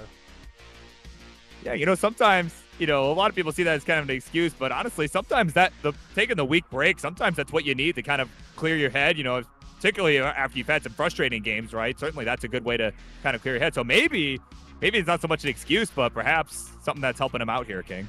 Yeah, I would agree. I think taking a break is important, not only just, physically, but mentally for players. And, we'll see. We'll see how it goes. Now, the biggest part is that the players that start off the match first have the endurance test of a lifetime. They have to endure every single game that this one goes, right? The players that come in later on may only play 2-3 games at most when you start getting into the third or the fourth players that join in. So it's the first 2 players of the workhorses, as Rhubarb with a charity Tetris up there. Yeah, I was watching that, barely getting that over too. Very nicely done. 434 for Rhubarb, 392 for the King Cobra. There's a Lombard dependent, building a Rory dependency in the center there. Got to be careful with that. Black Yeah, I like that adjustment there. Oh, I'm sure you did, yeah. Oh, sorry, I was shouting out people that are here in the chat. Blacktooth in the house. That started Colin, right? Katsugiri. Rooting on Kobar and Rhubarb, because that's exactly how she talks, so it's not shocking. yeah, those are my favorite players. Yeah. Apparently coming up next week on Friday Night Fights, it's going to be Katsugiri versus her keyboard. That could be a losing battle for her. Yeah, I mean, that's no shot she beats the keyboard. Sorry. There's no way. Yeah, no shot, bro. Ninja's in the house. War Games, as we will segue into what War Games means, as I did explain that earlier. But the best part of War Games here, Burb, the mystery of who it would be coming in next. And the way that'll be worked out, as mentioned in the rule set, whoever loses this one will have their teammate join in to get the advantage. So, depending on the outcome of this, we will see who will be entrant number 2. Yeah, mystery's certainly a big part of it, as looks like we've got transitions coming up too. And King, looking like it's going to be a pretty neck-and-neck affair throughout the 19, only a 13,000-point difference. Yeah, crazy. People laughed at the King for having Cobra in his top 25 of players ranked, but look at him go. Tetris in for the King Cobra at 587. Rhubarb at 577. We are heated up. It is transition time. Level 20s for both. 15,000 points in the lead until that Tetris for Rhubarb to go to 10,000. I love it, Burb. Let's go, baby. War Games! Yeah, it's getting so tight. It's right out of the gate. This is the main event, and for good reason. And oh, hold on, Rhubarb with a bit of a misdrop there. Should be able to survive this, but you know, this is the main event caliber. This is exactly the kind of Tetris that we all signed up for this evening. We're all left kind of in anxiety at the moment as we watch Cobra's, square just hanging up there, wondering where is it gonna go. Well, there's a couple spots actually. Really, probably the best spot would be over to the left side. I would imagine it ended up there, but guess we'll never find out because it skipped ahead a few levels due to some technical issues. So he's at 685, 672 for Rhubarb, who is in a bit of a mess here, King. Got some more maybe pasta coming in here. Man, I love War Games, especially when it's 3 a.m. England time and Dan falls asleep and gets spam called by Alex. Oh, that's so true. Meanwhile, Rhubarb's in trouble here. Oh, no. Let's see what kind of... Oh, what a roll of the S over. Oh, my goodness. Rhubarb. Over. Oh, my God. Oh, what an adjustment for the T. I love it. Well, you think it's over, Burb. It's not at all when rollers are in the house. Look at Rhubarb go. Staying alive. When you think it's over. Oh, my God. Look at him go. Burn, burn, burn. Rhubarb is alive. GD sitting near me. Super impressed. Oh, we're going to have to get GD to at least scream, hell yeah. We got to hear that audibly here. Oh, I'm sure you can hear that from multiple states over, King. Hell yeah! Oh, hey, GD, you're close by. Can we get a hell yeah? Hell yeah! There he is. We heard it. Obligatory hell yeah from Mr. CTW himself. CTW. They'll chant that out. We're on level 27. Now we go to 28 on Rhubarb's side. Cobra at 27. Cobra, 112,000 point lead. But again, Burb, no line cap. This could be advantage for Rhubarb, maybe. Yeah, it's just got to keep this board under control. It's got to keep it low. Certainly the strategy he's taken here, just trying to make sure he's ready to go for the endurance test. That's going to be 29 without the line cap. And there we go. 29 play over on Rhubarb's side. Let's see how he goes. 808 for him. Cobra at 975, a complication before the transition. Yeah, and if he's not careful, that might make all the difference here. That square really untimely. One more burn for Cobra, and he knows maybe just set up for something dirty if he can get the my word. bar, No but way. it won't come. Oh, he can't rotate it. Way too fast at that height. It's finished, and the chase down begins. This is where the line cap not being a factor makes a difference. But look at Rhubarb. Oh, man. Can Rhubarb... Oh, man. Oh, no, the hang. Oh, he can still get out of this. Oh, my God. He can still take this. Oh, no way. Crazy dig from Rhubarb. But the Hangarangus is going to be... his undoing, and that'll do it. The King Cobra strikes with a tremendous start for Team K-Poke. 984 is the winning Wow. score. Well done. And how about that, Burb? He said, I am going to suck tonight. He pulls off the win over the Rhubarb. Wow, put that in your resume, kid. GG's right there. Yeah, what a valiant effort from Rhubarb. Now, that one T-burn on 32 almost got him out of it, but then one misdrop later, and that was all she wrote. Indeed, dude. All right. So, as per the rules, Team Coal will get the advantage. They will get a player coming in. And who's it going to be? That is the question that is on everybody's mind. So, I just got to go to my little cheat sheet. As I need to know where they're sitting in the spot, and I know where they're sitting in the spot. So we will go over to seat number 5, and we will welcome in that. Oh, player. it's Rip Tetris 5. Whoa. It's Rip Tetris 5, bro. I can't believe it. Man, how did Rip Tetris 5 not make the top 25 list, King? I think that's the real abomination of your list. It really is, yeah. I don't know how that happened, but we're gonna refresh here real quick because I don't know if it's on my end. That's the problem.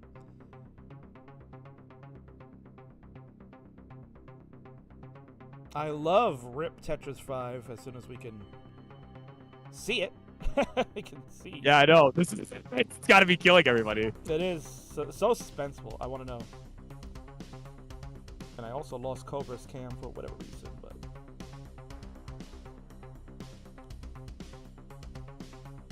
at least I hope Colin told me that was the right seat number. Well, hopefully. I mean, I can see him here in person in front of me. He's like, well, I know right. you now know who it is, so that's okay. But the fans at home have no clue who this is. And let's see if let me start the camera here.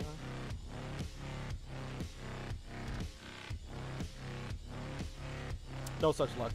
Try a little refresh one more time. Come on, baby. Come on. Show me who it is. Do we know if that station's even working? Was I given the right station?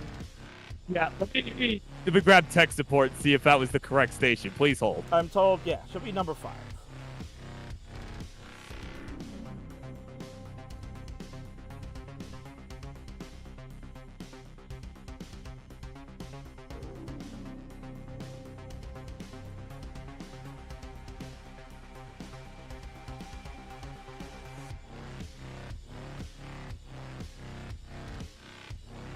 I am being told that is the correct station, and yeah, don't know what is happening. Okay. So let me gonna refresh my renderer. Yeah, not sure if it's on your end or if it's something with the computer that is being used here in person, but let's see. Let's do this.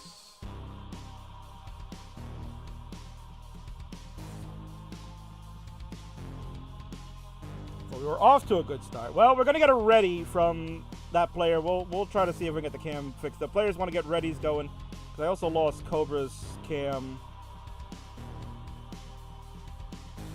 I'll tell the fans who it is as soon as we get this one started. We can get a ready from Rhubarb. We can get a... yeah, he has given me visual confirmation that he is good to go. Okay, thank you. So we're just going to get this one going because we are up against the clock. Burb, count it down, and then I'll tell the fans who it is. In a 3, 2, 1, Tetris. All right, so they are starting. It's Rhubarb, and the captain, Cole, is in seat number 5 at RIP Tetris. Spot number 2. The Captain Cole, ladies and gentlemen, is who's in there. LMFAO, the bit is... Well, can't help you there, Cat. So there are a 2v1 going on right now, Burb against Cobra. Cobra all on his own. So we'll see how he does there. Yeah, they've got him for at least 3 minutes of playtime here. See how he fares. At least 3 minutes, yeah.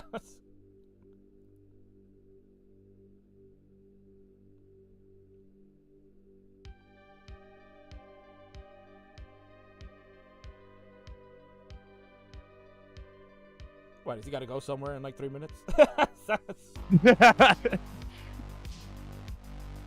was just like wondering that. I was like, why would you say that, right?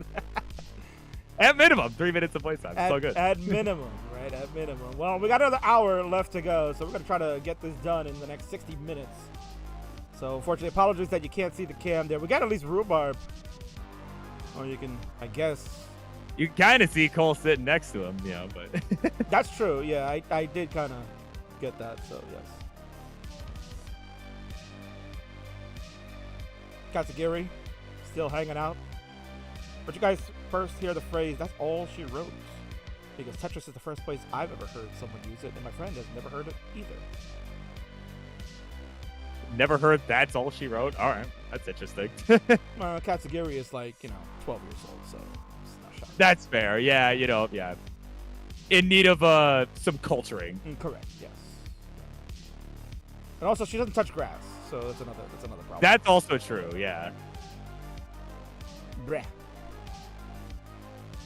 All right, so here you're seeing right now the disadvantage of when it is a 2v1 battle. Team Cole up 269,000 points over Team K-Poke with Cobra. But again, the line cap not being in effect could be a positive for Cobra, maybe later on to do some catching up. And, Burp, in the inaugural... Oh, man! Oh, Cobra! Oh, my word! Oh, my God. Major long bar hangarang in column 9, and then he just 5-tapped the crap out of the next bar. Save his skin. My God. Oh, gave me a heart attack, and I'm not even the one playing. Oh, yeah. Because I don't mind being on this side of the booth anymore. Whew. Yeah, no doubt. But anyway, I was about to say that, the gameplay here, and we've seen it before, that in the initial war games that we had, Sodium was down 2-1 against Ramations and Dan V, but he ended up winning game number 2 because of the early top outs, and also the Ram went to do a 19 start, which is allowed. Again, reminder to players that if you'd like to do 19 starts, that is available to choose. So if you want to try to take advantage of the point total that 19 gives over the 18 starts that most players will pick, that again is available. 18 and 19 can be selected. We saw that last year, Burp, and kind of backfired on Ram, though. Yeah, it certainly wasn't adjusted to doing that as a starting level for competition, so it's kind of a gamble, right, in some ways, but at the same time, if you think it might give you an advantage, certainly something that might be worth exploring here, and maybe we'll see that tonight, King. Yeah, I think that could be a potential to see that indeed.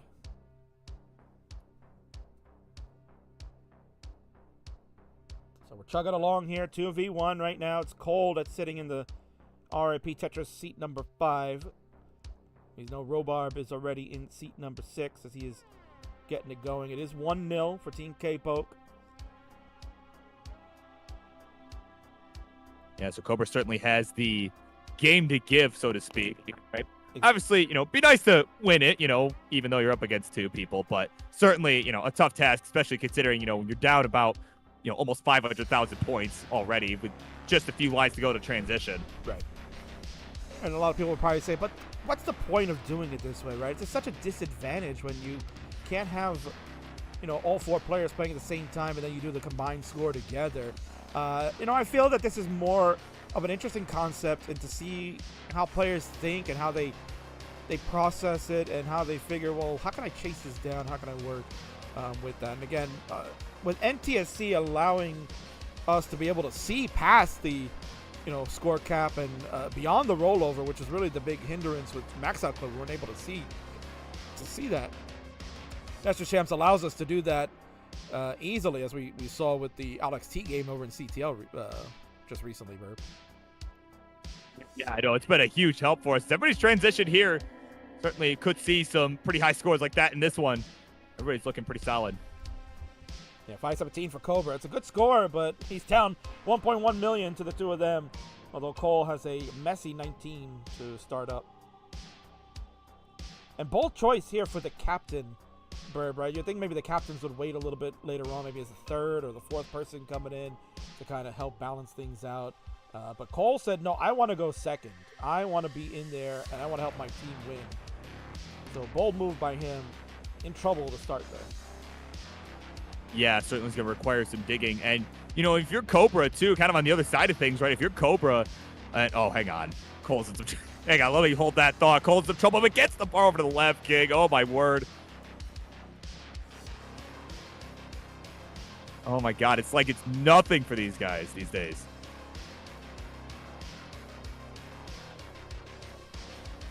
.255 combined score for Team Cole. 642 for the Cobra. He's doing everything he can. And again, you know, messy situation for Cole, but he's got a good teammate in Rhubarb that's really putting the pedal to the metal. And that's allowing for this huge lead to stay intact. Yeah, Rhubarb's been on fire this game. Certainly on pace to at least max out. Certainly looking like could go beyond that. You know, and if you're Cobra, again, certainly a tough spot. You know, it's almost kind of a question at this point, like, hey, do you think you can outlast your opponents on 29? Because maybe if yes, maybe perhaps just focus more on keeping the board under control. But I think in any other scenario, and I think in Cobra's case for this one, really is going to need to step on it here. Look at his hide burning from Cole. Oh, what a dirty Tetris! What is that? It's a friggin' filthy Tetris from the CoalBucket. My God. Oh my God, dude. He's hanging on. Can you get another one for the left here? That would be just icing on the cake. So far, no, though. It's not looking like it's going to show, so he'll take the burns.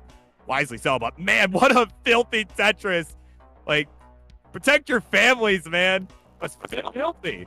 It really was. Meanwhile, we got Cobra here down 700,000 points. You know, the score deficit keeps climbing. But a really great effort. So it's good to see what he's doing because as his teammates start to come in, Burb, if Cobra can keep up this consistency, then K-Poke, who started out with the first win, right? Because if you figure out that if it goes the way it goes, where basically the man advantage will give Team Cole the win, and then if you go back to Team K-Poke and they get a win, then in theory, Team K-Poke will get, you know, the first to 5. So if he can keep this up, they're looking good for that. Yeah, certainly. And I mean, hitting 29 here, it's certainly like maybe could see pretty close to a max again. I think he ended the last game at like 980 or whatever it was, but it's like 970. But yeah, I mean, consistent 900K, that's nothing to scoff at as he tops out here 939. And it will be Team Cole tying this one up 1-1. So there you go. King Cobra, great job again. 939. It's good to see that, and that'll give a great opportunity for Team K-Poke to maybe start swinging the pendulum because Cobra's score better than the Captain Cole. So good start there, but the red team will be on the board. They'll get a win. And now we're going to bring in our next player to join for Team K-Poke to even this up 2-2. Who's it going to be? Any guesses here, Burby? Oh, man. Will K-Poke get ballsy himself and put himself in? Will we get ballsy to the wallsy?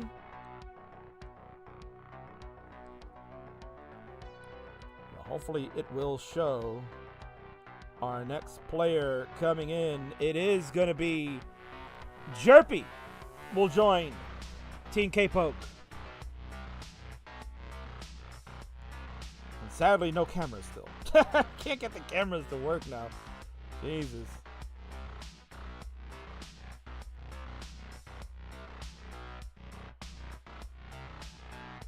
Yeah, still got Root Cam.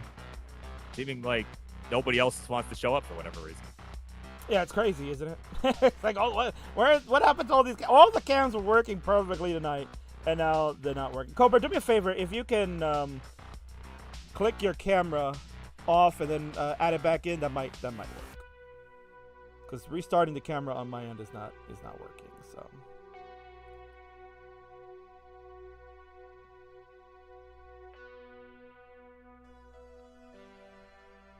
We have Jerpy doing some calibrations. Hopefully that is not... Yeah, I think it is level 0. So level 0 looking like level 9. Oh, wait, we got a Jerpy cam. There we go. We got a Jerpy cam. Hey. Yeah. What's up? Good to see you, Jerp.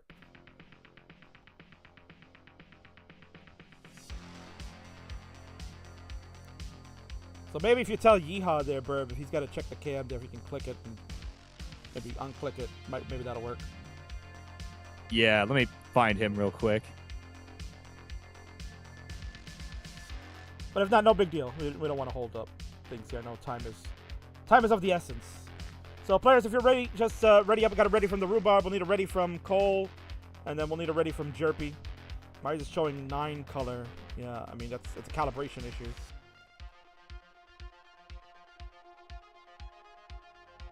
Yeah, I might be pulling a Vince here, King. Oh, Vincenzo. Oof, of course. Well, we got some camera now. There we go. We got a Cole. We got a Cole cam. Hey, Cole, what's up? And Cobra's cam is just not going to work, so it's fine. And oh, well, fun fact here, Cobra letting us know that he only got 73 bars last game. Not enough for him. Certainly not enough to win in a 1v2 situation. Certainly not. All right, so now we got a 2v2 situation. We got readies from Team K-Poke. We need a ready from Cole. Bear, if you get a verbal agreement, that's fine. Yeah, he says 1 moment. No problem then. We're down to the final 50 minutes, so we don't want to take too long. And hopefully we'll get first to 5 somewhere. Hopefully we'll get there. Or we could end in a tie. Bear, we could have the first ever tie in friendlies. You never know. Whoa, yeah, we're making history there. Let's make some freaking history. All right, he's good to go. Okay, fine. We're ready to go. So we'll do the countdown here in the NTSC. Count it down for me, Burb. All right, here we go. 3, 2, 1. Tetris.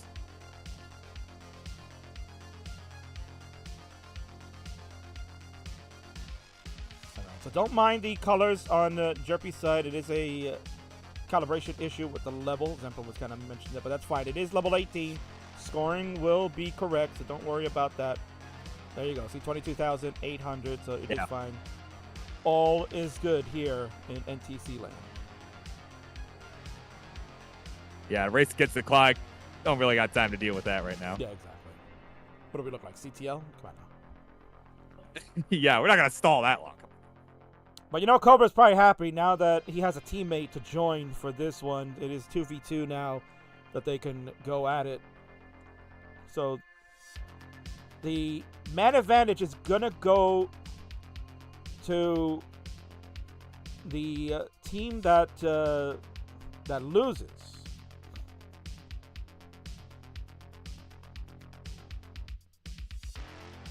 Yeah, so again, kind of like we were talking about at the end of last game, this is a opportunity here for Team K-Poke, right? If they can take this win, kind of proving that, hey, when we're evenly matched, we are the better team.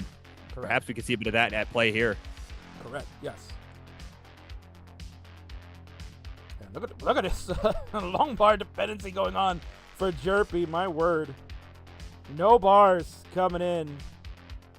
Column 3, the Atom Well. Finally, the bar shows. There we go. 269. Hey now, 269 on the other side. It was like 420.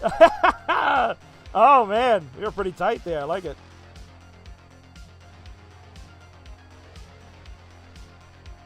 So, Barb, we were talking about your trek today. I believe you were traveling with the NGC man, correct? I was, yeah. Him alongside a Maestro and a friend of his, yeah. So. Full car today. A full car hanging out. I heard Mice was doing a coaching session. That's nice. Yeah, he's got to go. Oh, but Cole, what's happening? Wow.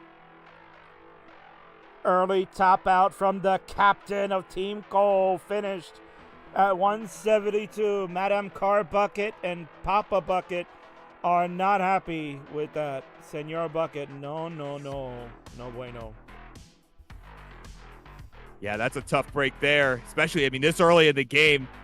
But for the other team, Team K-Poke, they're behind right now, but I don't expect that to last very long.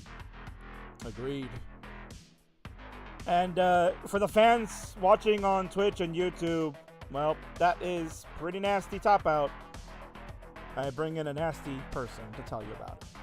Oh no, I'm going to let it go, man. It's going to come out. Oh no, Kingsman. And not for nothing, but we're live at Champaign, Illinois, as Cole's going to walk off. Maybe he's going to go run and get GD. So we can get a live. No! That would be amazing. Oh, man, wouldn't that be something? All right. 318 for Jerpy, 243 for Cobra. Combined score of 563. Rhubarb now on his own at 335. Only can add 172,000 points from Cole because that's as much as he got. So 2v1 advantage for Team K-Poke. You know, he's going to be happy about that. Burb. He's rooting on Cobra. Love that they got the early advantage, and now they, again, in the driver's seat. If they could just keep this going well. Yeah, Cobra's just got to keep this center well action under control here. But, I mean, again, now kind of finds himself in the opposite situation as the last game. I'm sure he's feeling pretty relieved about that. I know I would be. Yeah, without question. Yeah, this War Games format is brutal as far as things go because it is similar to the tag teams where you have an early top out from your teammate. But when you have those 2v1, 3v2, and 4v3 advantages that are coming up, certainly that exposes players to have to try to play a little bit more aggressive. And again, we have not seen the 19 start. Missed line spin opportunity for Jerpy. Not going to get that. But still, 443. Just a little bit behind Rhubarb. So, in theory, Burb, when you're looking at this, it's like Jerpy versus Rhubarb. The two of them are going 1v1. And then Cobra is just padding the points. Yeah, he really is. You know, and it's this format, you know, we were kind of talking about how brutal it is. Like, it really rewards consistency, I would say, more than perhaps, you know, super high scoring matches, you know, because if you're, you know, kind of as shown by this early top out, right? If you top out early, I mean, that's a huge disadvantage for the rest of your team because you literally have one less person actively scoring. Correct. Tetris in for Jerp to go to 500,000. Very good start. 522 now for Jerpy. Perennial CTWC. Top 64, top 48. Has done it all over the last 4 years at CTWC, so no one could ever count her out, Burb. Cobra making a statement. Big win over Rhubarb with his game number 1, and you know, got people talking about his potential now that he's a roller. And speaking about new rollers here, Burb, I'm going to cut you off, but Milo, impressive tonight, rolling here. Yeah, he's been working on that for some time, and he's been really looking great. Even in his, I got a chance to see some of his qualifying session online for this, you know, Rumble in the Prairie tournament, and he played really solid, had a couple really strong games at the start, and was able to get over a 900K right out of the gate. So, yeah, he's been quite hot there with that. And this has been absolutely crazy that just happened. Cobra topped out. Way too high a transition. Jerpy is in trouble, too. This is level 20 for Jerpy. Yeah, this board, I mean, it's getting lower here. Certainly, she's doing an excellent job bringing this down. A few more burns should at least get this to be more manageable. Yeah, and I like that burn on the left side there. It's looking real good now.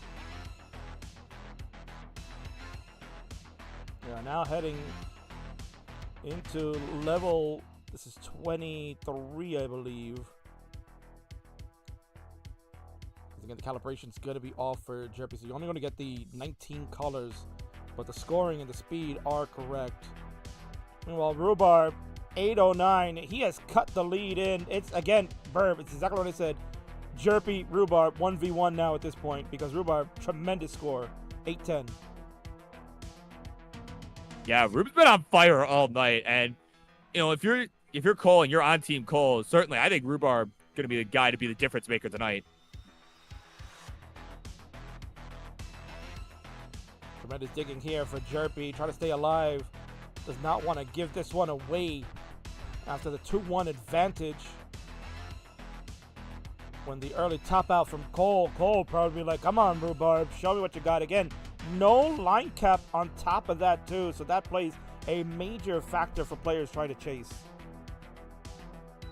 Yeah, and King, it's looking like it might come down to some 29 play here. We are 8,000 points, the difference here between our two teams. Crazy. Jerpy's colors have been changing, but we're at 200 lines in. Yeah, it's level 26 here. Needs a bar. There we go. Oh, just got it over. Wow. And Jerpy with that one-handed roll grip, too. A lot of people question it these days, Burb, about how effective it can be. But when you're seeing it, it's pretty effective right now.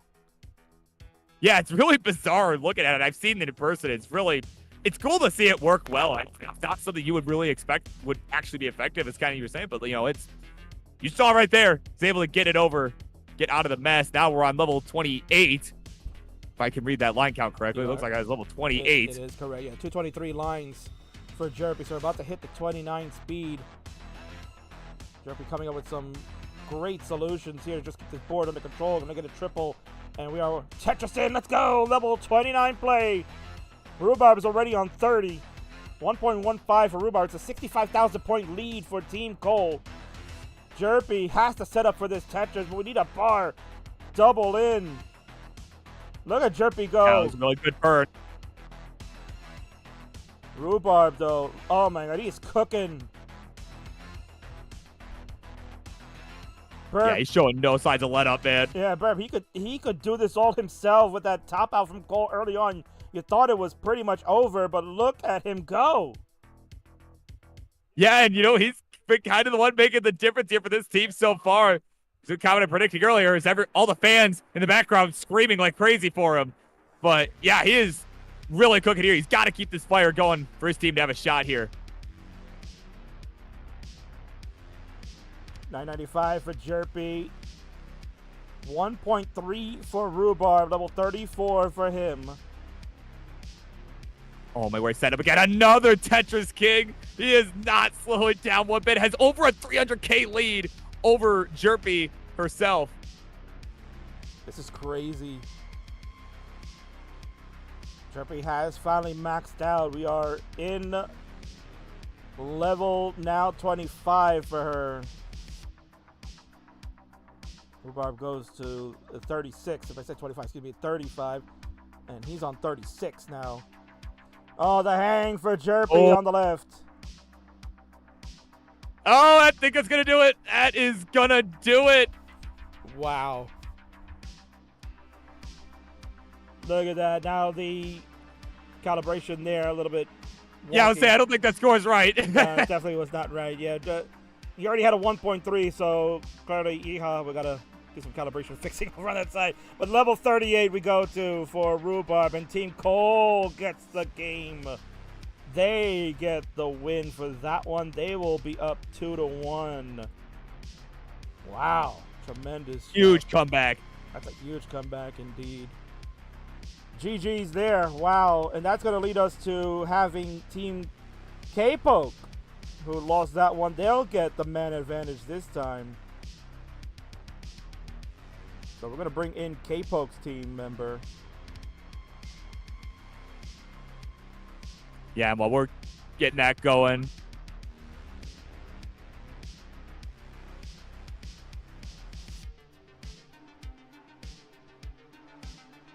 okay, well, we're getting that player in. We've got our tech support here live on site. Taking a look at the calibration here. There he is. Say hello to Yeehaw there, everybody. Hello, Yeehaw. We are bringing in the third player. You can see the name. Oh, there he is. Captain of Team K-Poke. It's himself. It will be Confusing Poke. We'll join here. Welcome into K-Poke.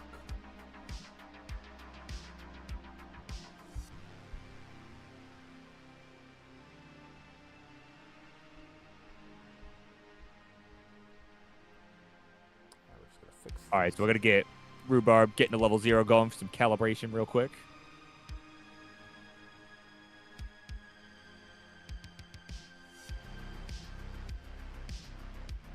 I'm going to do a quick refresh just to make sure that we can get the camera working. There we go. That camera is now for 4 out of the 5 players. Good to see that.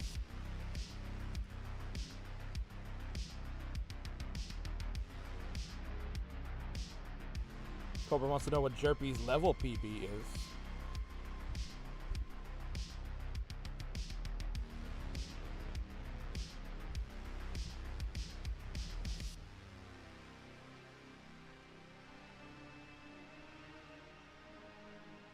$40. She thinks it's fine. All right, so players, if we are ready to go, time is of the essence. We are in crunch time here. We got about 40 minutes left to go before the venue says enough is enough, and we would love to have some resolution to this match. So, ready's por favor.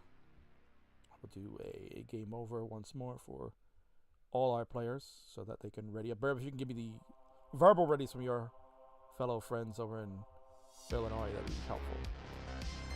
Yeah, we'll do. So Rhubarb just went to grab some hydration. He is walking back. It's on the run back because we're running out of time.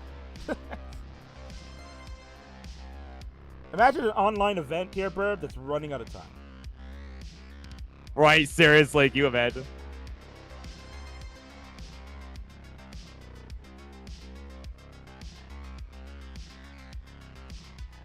K-pop letting the team Got know. the confirmation from Cole. Yep.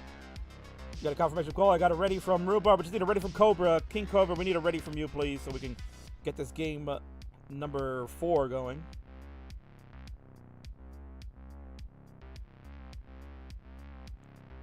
Cole has given the ready. We need a ready from Cobra, please.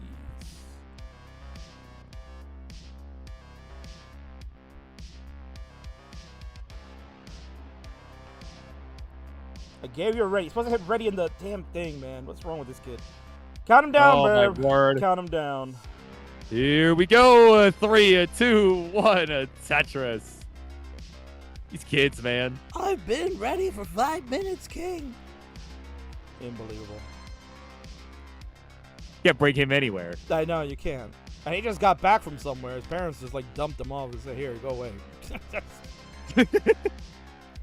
Oh, my word. Well, here we go. We'll see now, Burb, will the 3v2 work out? All right, will the 3v2 work out? I don't know. You know, you would imagine it would, right? But, again, early top outs are a thing, and Rhubarb just crushed it the last game. So if he pops off again like that, who knows? K-Pop said he's only been getting 1.2s recently. So maybe that's not enough. Yeah, perhaps. I mean, again, Rhubarb totally with the bailout that the team desperately needed for sure. We'll see if he can pull another performance like that. And yeah, like you said, 1.2, that may not be enough unless the entire team over on the right there can stay alive all the way to 29. Yeah, meanwhile, Rhubarb was building to the friggin' sun and rolled his way out of it. Thank God. He almost had the early top there. Team Cole. Yeah, our comments would have not aged very well. No, certainly not. Team Cole up.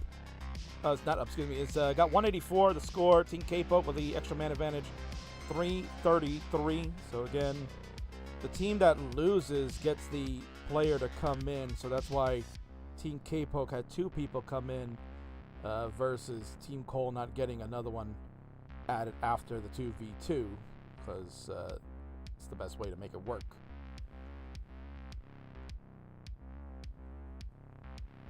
How's the weather out in Illinois, Brad? It was a really nice day today here in New York. Yeah, it's a pretty nice day here, too. It's starting to chill off by the time we got here. You know, it's starting to get dark, but no, it's certainly a nice, clear day. Just glad it's not raining. Would have made carrying the CRTs in here a bit of a pain in the neck, so. Oh, I can imagine. I've been there, done that, man, for Ohio, carrying CRTs with Bidwell, so. Oh, yeah. Speaking about Bidwell, he will be in the Phoenix Regional that's going on tomorrow, going somewhat concurrently with the event you guys are at Rumble in the Prairie. Bert, why do they call it Rumble in the Prairie, since you've been there a few years now? Why do we call it Rumble in the Prairie? That is a good question. I know it is the event that Yeehaw kind of piggybacked on. Is a dance game tournament going on. Usually takes place during the college's spring break. We're in a little college town in the middle of nowhere, essentially, here in Illinois. Essentially, yeah. You say Champaign, Illinois is essentially in the middle of nowhere. People are going to start fighting you, Burb. Right? Yeah, that might be some fighting words here for those that are live here at the event. Yeah. So if I don't show up to this event tomorrow, please call the authorities immediately because I was probably murdered for saying that. Well, there you go. I do want to shout out a friend of ours, friend to the channel here, and of course, one of the most well-known Classic Tetris players in the world, the tribal chief of Classic Tetris, Alex T, over on YouTube earlier tonight. That was like a few hours ago. Alectris, he goes by over on YouTube. 2 super chats at $1.99 a piece. Alex T is going to win. Alex T sweeps them all. He's not even playing in this event, so there you go.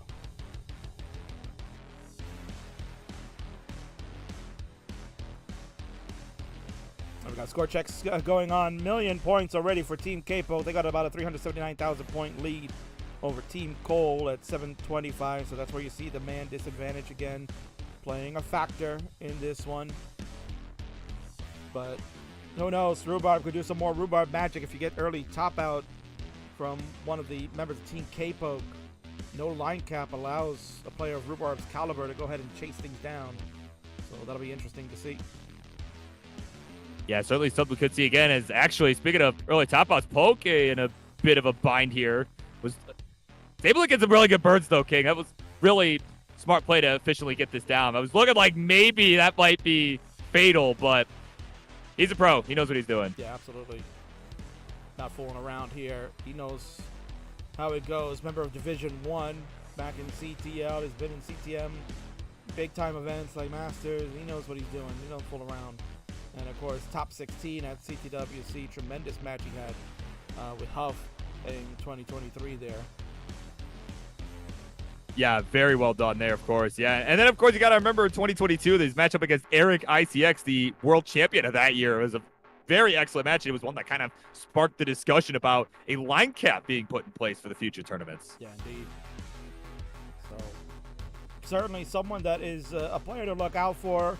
Honorary member of the Kings Fave 5. I had christened him to be on the Fave 5 back in 2022 after that performance, Burb. And then he's like, yeah, I don't want to play this game no more. It's done. He's semi-retired, and then, just like the King always does, convinces people to come back, Burb. I'm very cunning like that. Yeah, very convincing. Rolled high on the persuasion. Like, oh, what a Tetris from Rhubarb way up high. Oh, my God. And Cole was up to the sun, too, and just barely got it over. Both of them survived. Otherwise, this one would have been done already. Down only a little over 500,000 points, Bird. That's really telling. Yeah, I mean, it's if not for that one person, I mean, perhaps this game would be considerably closer, and perhaps even Team would have the lead. I did not say that, sentient long bar. Most certainly not. This is a PG-13 stream, so I would not say that. If it's rated R, then yes, I did say that. Cole zipping. Wow, simul Tetrises for both Cole and Rhubarb. What a team they've made here. Their team is up 2-1. K-Poke's team looking to try to tie it up. And then that'll be, what was once a first to 5 will be a best of 3 when we get to that point if K-Poke's team can edge out a victory here with 2 more people waiting in the horizon on Team Cole, and K-Poke's team only got 1 more sitting waiting to come in, and we all know who that is going to be. Oh, yeah. And I got to say, kind of on an unrelated note, but I got to say, Cole has certainly had himself a really good game here. I really like the way he's been able to come back, and he's got a really strong one going right now after an early top out the last game. 800K here, level 24. Certainly a strong showing from him.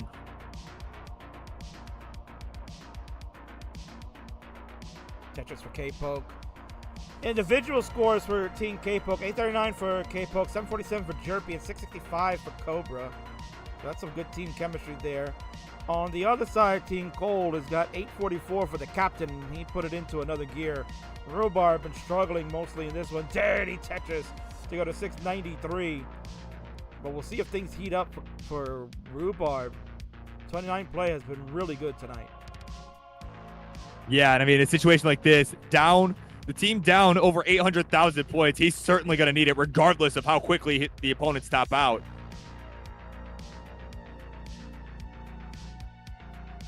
We're on 27 right now. Jerpy goes to 26, fixing the calibration. Thank you very much for doing that. But tough bind here for Jerpy. Though, yeah. Oh, the T's going to hang. That'll do it. 800K, though. That is going to be tough for Team Cole to come back from, but certainly got to be pleased. There's one less person actively scoring against you there.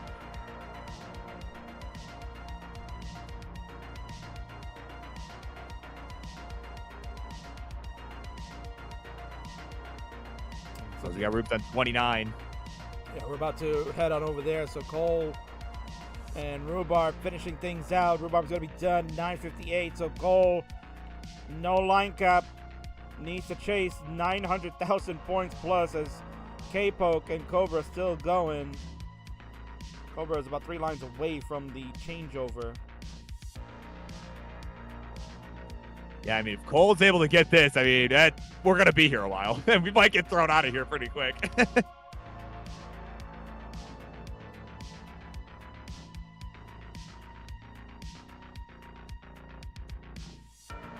See, this is where Yeehaw's got to step in and be like, listen, we're playing Class of Tetris, man. This is the greatest game of all time. You got to let us stay. I got to finish. 5 more minutes, guys. 5 more minutes, please. All right, so K-Poke's the last one standing, and it is the same for Cole. 920,000 points. The difference. They are scaling at the moment. It is Line Out City. Cobra topped out at 989. Angry that he's had 2 one-offs. Why can't he get the max out, right? Yeah, it's certainly a frustrating place to be, even for the best of players. You know, especially when you know you can get it, right? It's not. That's the best. It's not that hard of a score to get. But, oh, hold on. Poke's topped out in the meantime, as I was saying all that. So, Cole, you technically have a chance. You need about 900,000 points, but let's see what he can do, King. This will be really interesting because if he can do this, right, Burb, then K-Poke's team will get the final member. They're going to be a 4v2 at that point. And then you got to wonder, it's like, well, how much more will it take, right? How much more will it take for K-Poke's team to get back on the board after winning the first game? Yeah, so seriously, that would be insane to see. Cole's certainly going to need to do a lot more scaling here. Might want to start slamming some Tetrises even as we get to some of these later levels.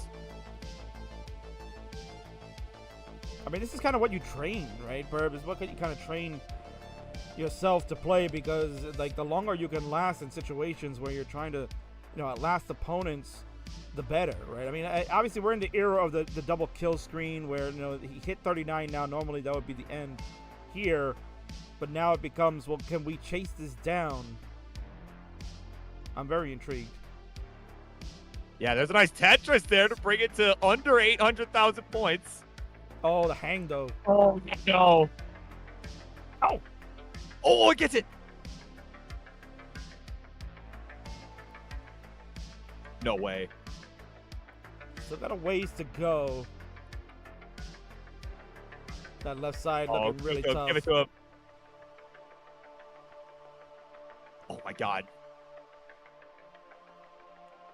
And that will. Oh, it's not going to happen. Yeah, nice try there. 1.2 million score for CoalBucket, excuse me. Tops of the class amongst everybody else, but the extra man advantage is the difference. And GG's there. So Team K-Poke is going to tie it up. They'll go to 2 as well. So again, it's a best of 3 now, Burb. Excuse me, I put 3 wins. Oops, sorry, that should be 2. So it's first to 5. So next team that gets 3 wins is going to be your victor. So let's move quickly to get the next player in here for Team CoalBucket. I got to go back to my cheat sheet because I need to know who the hell it is. Sitting at number 8, Burb. Sitting in spot number 8. Will be our next contestant. And it's a player that originally was not going to be involved in this, but now has no choice. And we'll see if they appear on the screen, and I think we can see them.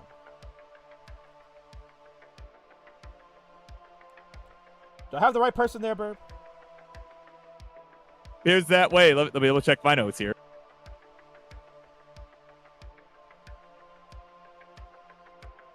That you do. All right, so there you go. It is. Well, I can't even see it. I can't even see on the screen there. That's supposed to be Tyler, I believe. Is that Tyler? It's DMJ. Actually. Oh, there we go. DMJ made it. There you go. It's Jover. The DMJ is here. If we can get ready from everybody, we can get this one started.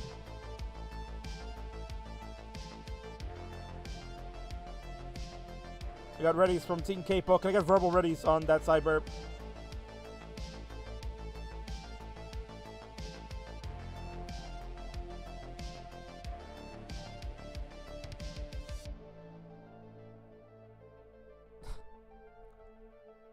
All right, we're good to go over here. Perfect. Okay, so we're going to count it down. Go ahead, Burp. Game number 5.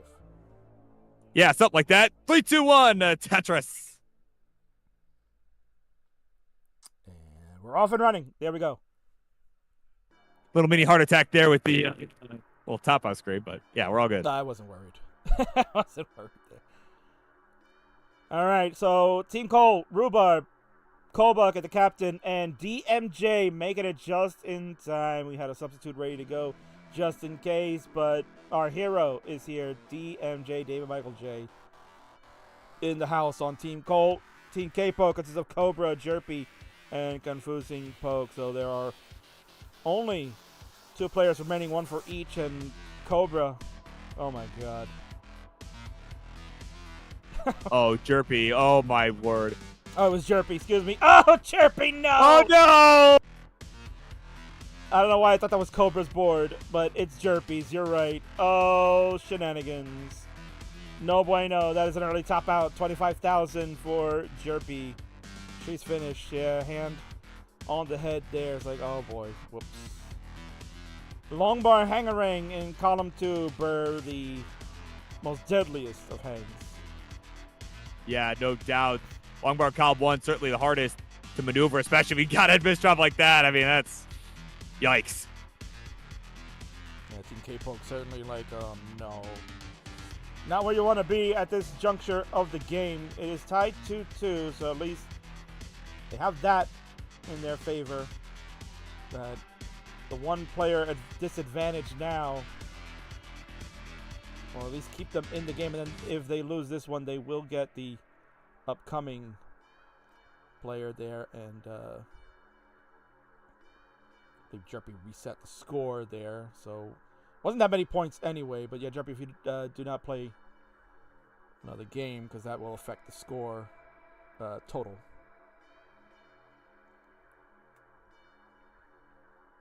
Yeah, I think it was only like 25,000, so not a huge deal in this case, but like, yeah.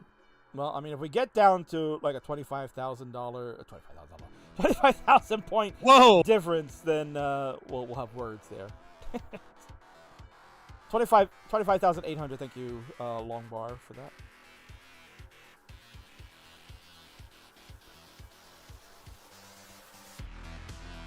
that. Technically, score is 473. Team K-Poke 666. Double score over on Team Cole with a combined point total.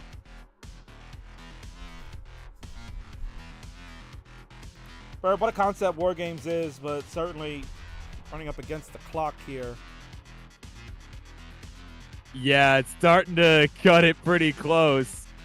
So I think what we're going to do is we are going to bring in the last 2 players to at least get them in after this one, just so we can get things cooking. So our final 2 players will be NGC Man and Peak Eric, so make sure your players are on standby. We'll just jump you both in so we can get that match, get you guys at least some games in, and then we will see how time works out. May end in a tie here, Burb. How crazy would that be? Yeah, I mean, we kind of joked about it earlier, but we might actually make history here. Yeah. Well, that's what Friendlies is all about, man. We make history all the time. Right. Yeah. In this case, for all the wrong reasons, but Indeed, yeah. it does matter. Oh, of course it does.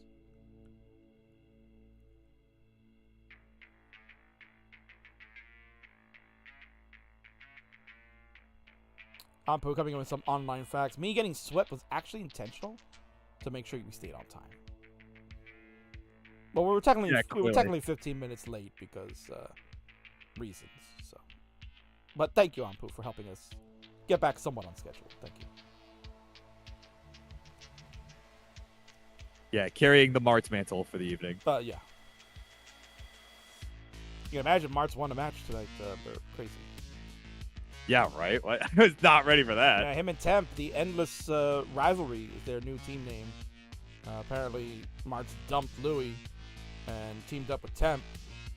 And they beat Yeehaw and Ethan tonight. Crazy. Wow, yeah.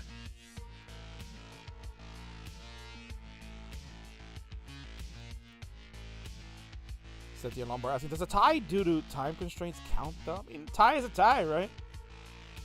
It's one of those things that's like, you don't like to see it, but you can stand it, right? You can deal with it. And when we have a hybrid model like this, where we're dealing with the live element and the online capability, obviously when we play online, there is no time constraint. We can go on all night. But when they kick Burb out of here and say, you got to go, not much you can do. Yeah, at least unless we're willing to get into some legal trouble, but Legalities, right? Awful legalities.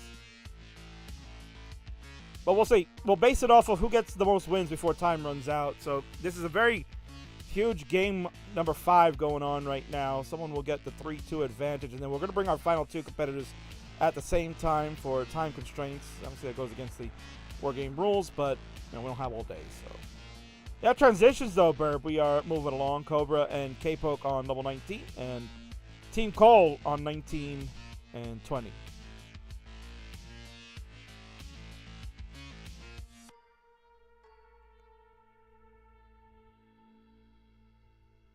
Yeah, apologies. Had the event organizer in my ear moments ago there, but yeah, we're going to roll it here. So far, no major signs of an early top out here on the 19 speed. Hopefully, the event organizer saying we got 15 extra minutes. Thanks, guys. Gee, I wish.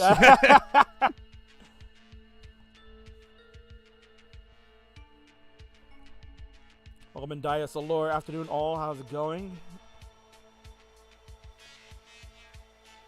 Well, it's evening here, and K-Poke, wow, what a delayed burn setup. Going to take a safety double and a skim of the L.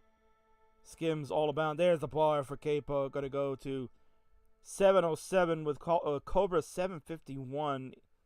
Gives you a combined score of 1.4 million. You add Jerpy's 25,000 on top of that, they'll have 1.55 technically. They are behind about 559,000 points. So again, Burb, we talked about that. That's where this top out early from Jerpy has hurt Team K-Poke. That would have been probably Jerpy's points and maybe even more than that, because clearly Jerpy is capable enough to get that type of score. Yeah, certainly would be a much closer game. I think it'd be pretty neck and neck. But hang on, speaking of neck and neck, I don't know if that was a good segue, but Cole is up pretty high right now. That is to say. We got problems on Cole's board, but again, Cole doing Cole things. No shock there. Staying alive. My word. Meanwhile, yeah. Rhubarb just doing Rhubarb things. He is clean AF. Yeah, Rhubarb still cooking here. He is kind of been the difference maker for Team Cole most of tonight. I mean, that huge comeback earlier that we saw, I think it was game number 2, whatever game that was, one of the earlier games, and he is still showing no signs of slowing down yet. He is about to max out here. Got a couple touches left. Look at King Cobra here, 952. He's cooking. He's been like 1 or 2 away from max out in 2 of the 3 games he was complaining about. Well, maybe he can make it happen now. Yeah, again, just about a touch of change.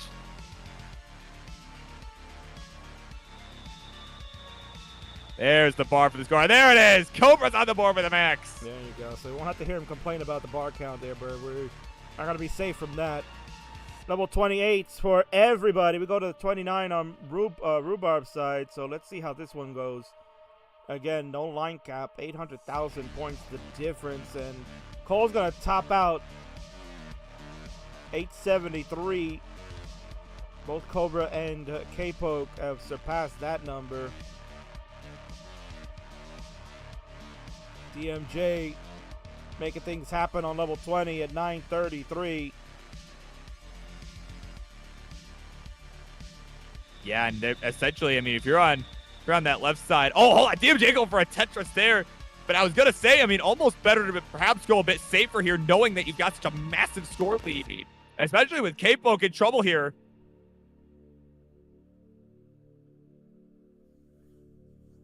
Oh my god! Oh, I thought maybe we'd dig out, and that's a simul top out from all of Team K-Poke. And there you go, King.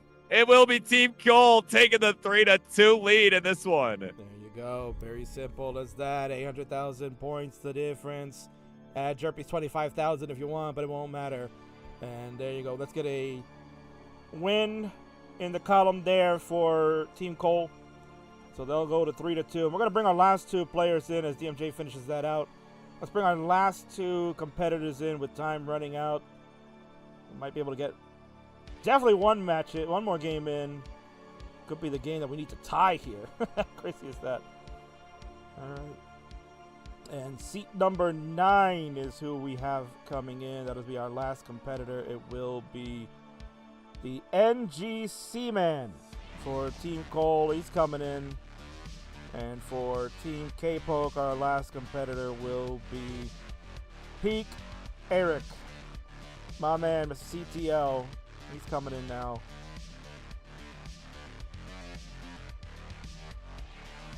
And we'll need readies from everybody.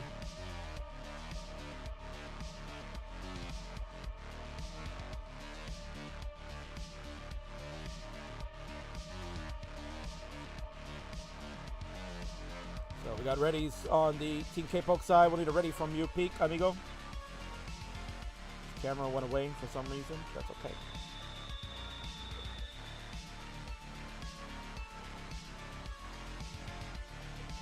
Our schedule for this weekend. Just stick to this channel. You'll be able to find it. Plenty of Tetris action going on. You'll have all the fun here at Rumble in the Prairie. Barry, we can get a confirmation if they are ready to go. Yep, we're good. Perfect. Thank you. So let's go. This might be the final game based on timing. Burb, you can give him the countdown. I got to step away for a quick minute. All right, here we go. 3, 2, 1. Tetris. Oh, and look at that. We've got the 19th start coming in from CTWC. Okay, man, King's not even here to see it. Unbelievable. What else he's not here to see is issues we're having on Peak's side. Not sure what's going on there. See his cam, but I don't see his gameplay. So, Peak, if you can make sure you're tabbed in or whatever it might be causing the issue. If you could look into that really quickly here. But in the meantime, we are underway. It is 4v4. Well, it's supposed to be 4v4. But certainly an interesting strat here from K-Poke here. He is going to look to try and make this a tie, right? Get this tied up before we either play another game or, well, we get thrown out of here. I guess we'll have to wait and see.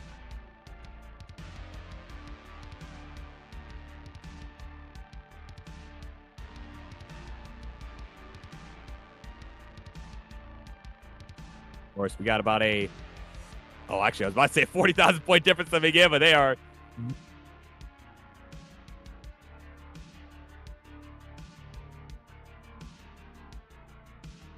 Yeah, so again, we're having troubles on Peak side.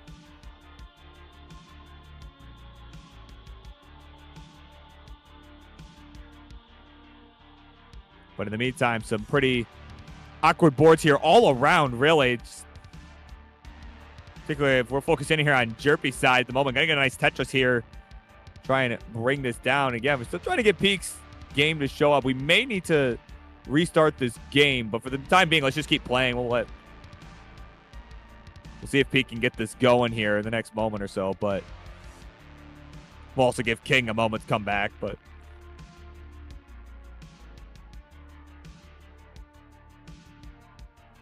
yeah, Pete, if you were good, go ahead and just start the game. We can get that to come up here.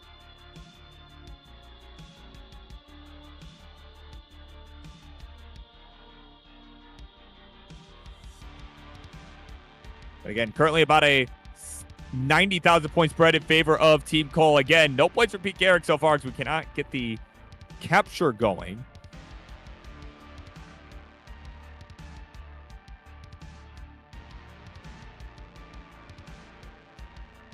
Man, King leaves. Geez, King leaves and everything happens, right? That's just how this goes around here. My God.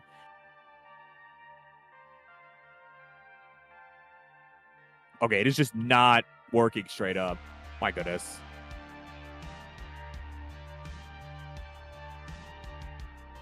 Man, oh man. I think, yeah, once King gets back, I'm guessing we're going to want to restart this then. If we're bringing everybody in, this is... Right, we're on a time crunch too.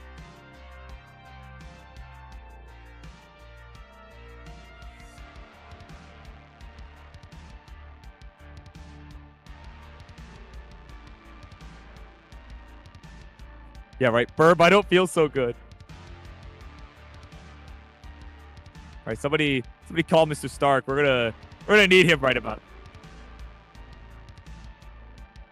So Peak, if you're likely to restart this game. Hopefully we do not end up doing that, but I don't know if we'll have time. That's the problem. Is I don't know if we're gonna have time to restart this game. As Jerpy tops out at 2:56.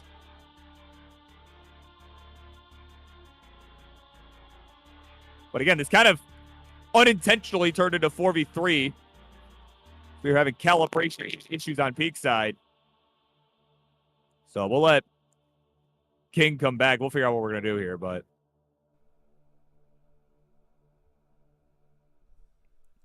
All right, so I've returned. Yeah, so Peak is having an issue. Is that what I heard?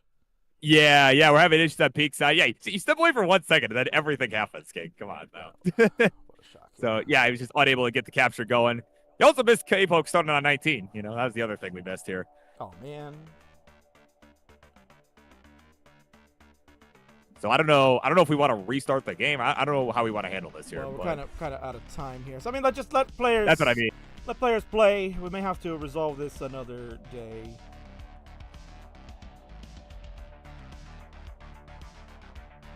Yes, Cole is tapped out as well. No, I got a Peak capture now. Oh my word! Come on, man. So let him play. How far is he behind everybody else? Like 100 and something line. He should have done transition. He should have done 19 starts. So that would catch it up. So let Peak play. We'll see what cooks here. Let him cook. Yeah, we'll let him cook. All right. Let the man cook. Let's go see what we got here because we are running out of time. I think we're down to the final 4 minutes. So if Team K-Poke can pull this out, we'll end the tie. If Team Cole can earn the win, then it is wraps on this one. Oh, we had a top out from Cole as well, too. I didn't see that. Yeah, I think just before transition there.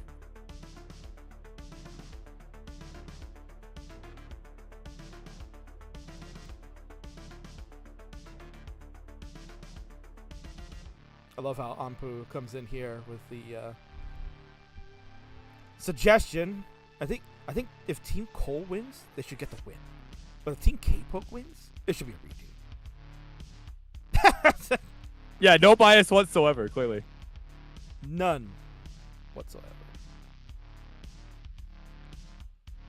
So Cole topped out at 387. Jerpy topped out at 256. And right, this is final game no matter what, right? Because Cole has just asked me to confirm that because he's gonna be heading out, I think. Well, I would assume that. I haven't heard from your event organizer there if he has an extension on time or not, but.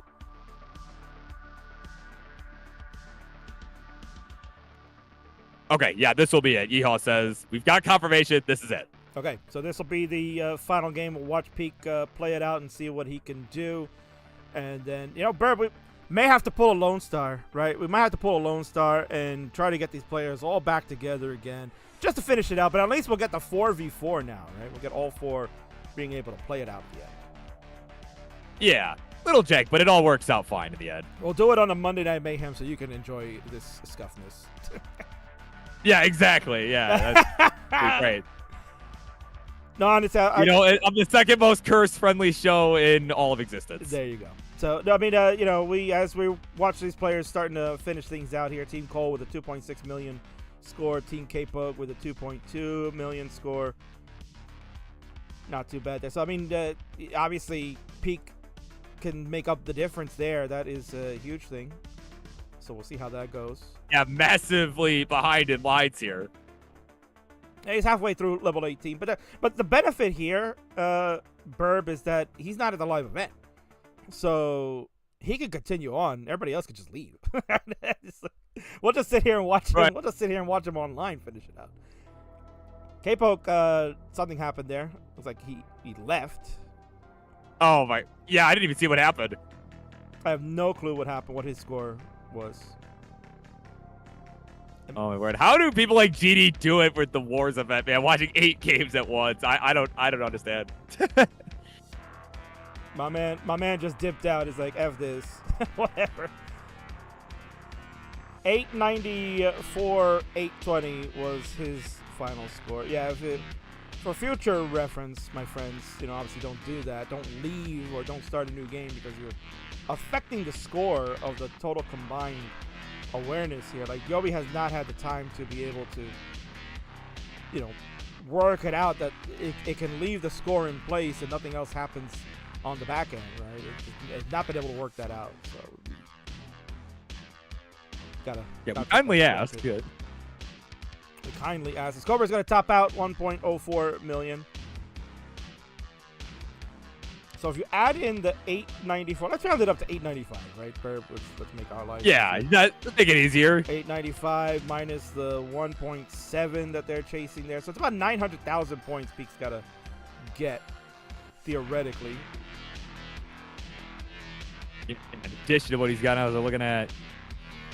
NGC topped at 811. Rhubarb still going at 1.2. EMJ, level 33, 1.04.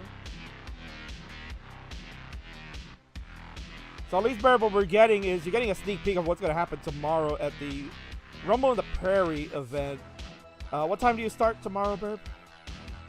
I don't even remember. I think Central, What time? What?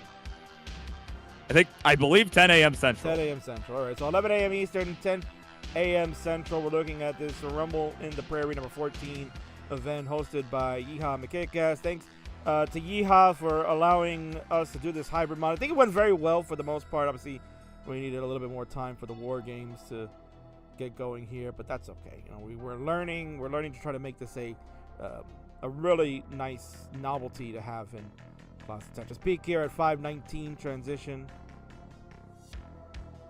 Yeah, mate. Looks like we'll have time to watch him finish this out. Yeah, and Cobra left too, so after I just said don't leave, right? Oh my god, imagine. Yeah, imagine. As we said at the beginning, can't bring him anywhere. My god. It's over, guys. The game's over. Cobra's starting to sound like Tetris now. Yeah, we're like TT, right? Guys, circle cheese. That's gonna do it maybe for Peak. Oh no! Oh, it's gonna do it. All right, so I think Team Cole wins. I don't know by how much, but I think they win. Well, right? They'll win in that manner. Yeah, they'll get to 4 wins here. So let me do that first. Let's give them the 4. They didn't get to 5 yet, but due to time constraints, we are done here. We'll need a rematch here, Burb. We're gonna have to get a rematch down the road for this one. But thanks. Oh, absolutely. That'll do it. Let's get the bell sound, Charlie, to wrap this one up. That is the end of this matchup. We can go to a winner scene because Team Cole is still around. We can go over to a winner scene that I actually took time to make, so please, you bastards, don't leave. And let's transition on over to that so we can see them in action. There they are, Burb. There's your winners. Well, half of them, I guess. I see DMJ. Oh, anyway. I see the NGC man hanging out with Jordan. Cole standing behind his chair, facing his back to the camera. I see a back of Cole talking to Colin. Nobody wants to talk to Colin. Oh, Rhubarb standing up. He's over. He's near this camera as well. He's standing right there. Have a seat there, young man. Everybody's just getting up. Oh, it's time to go, guys. We gotta leave. But there it is. Thrown out of here. There's your winners. There's your winners. But we'll have to definitely settle this another time. I think certainly there's unfinished business here, Bird. I think we gotta settle it in the ring down the road. Absolutely. But a lot of fun. Congratulations to that team. Team Cole victorious in this shortened, abbreviated edition of War Games. Congratulations to you. Rhubarb, the workhorse. Cole, the captain. DMJ running on in. And the NGC man laying the big leg down for the 1-2-3 on Team K-Pub. Congratulations to Rumble in the Prairie live winners. GG's.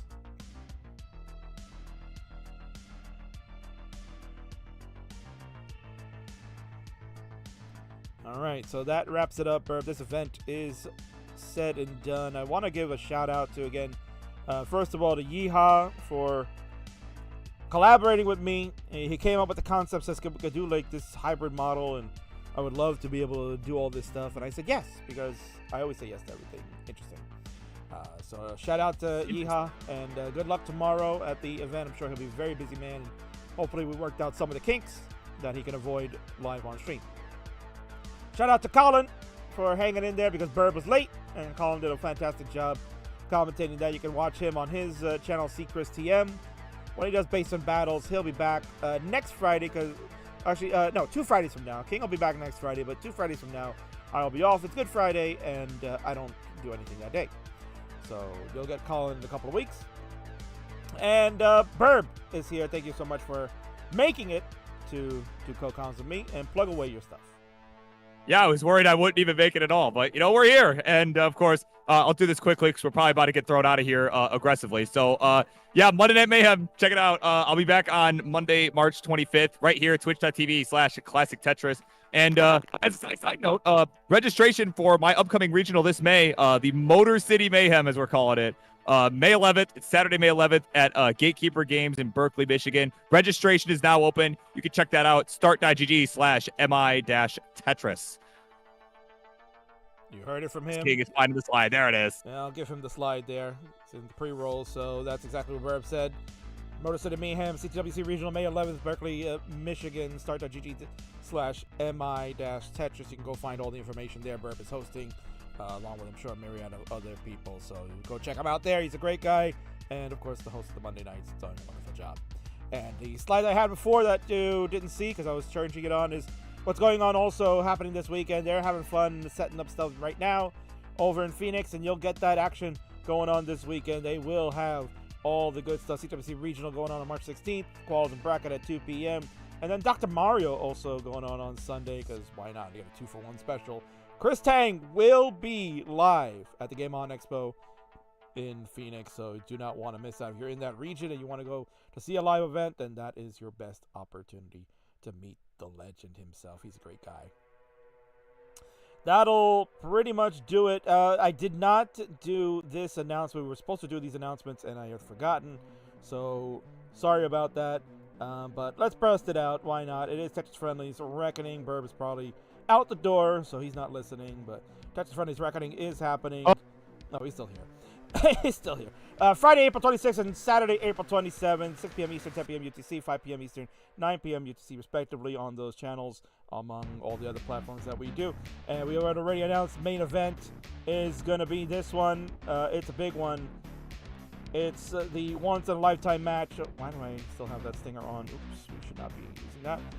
Once-in-a-lifetime match. Boom. Tetris Jeff and Green Tea for the first time ever will clash in a Classic Tetris match. You do not want to miss out. These are living legends that play this game, and I'm very excited and honored to be the one to host it. So you will not want to miss that. That's happening on Saturday, April the 27th.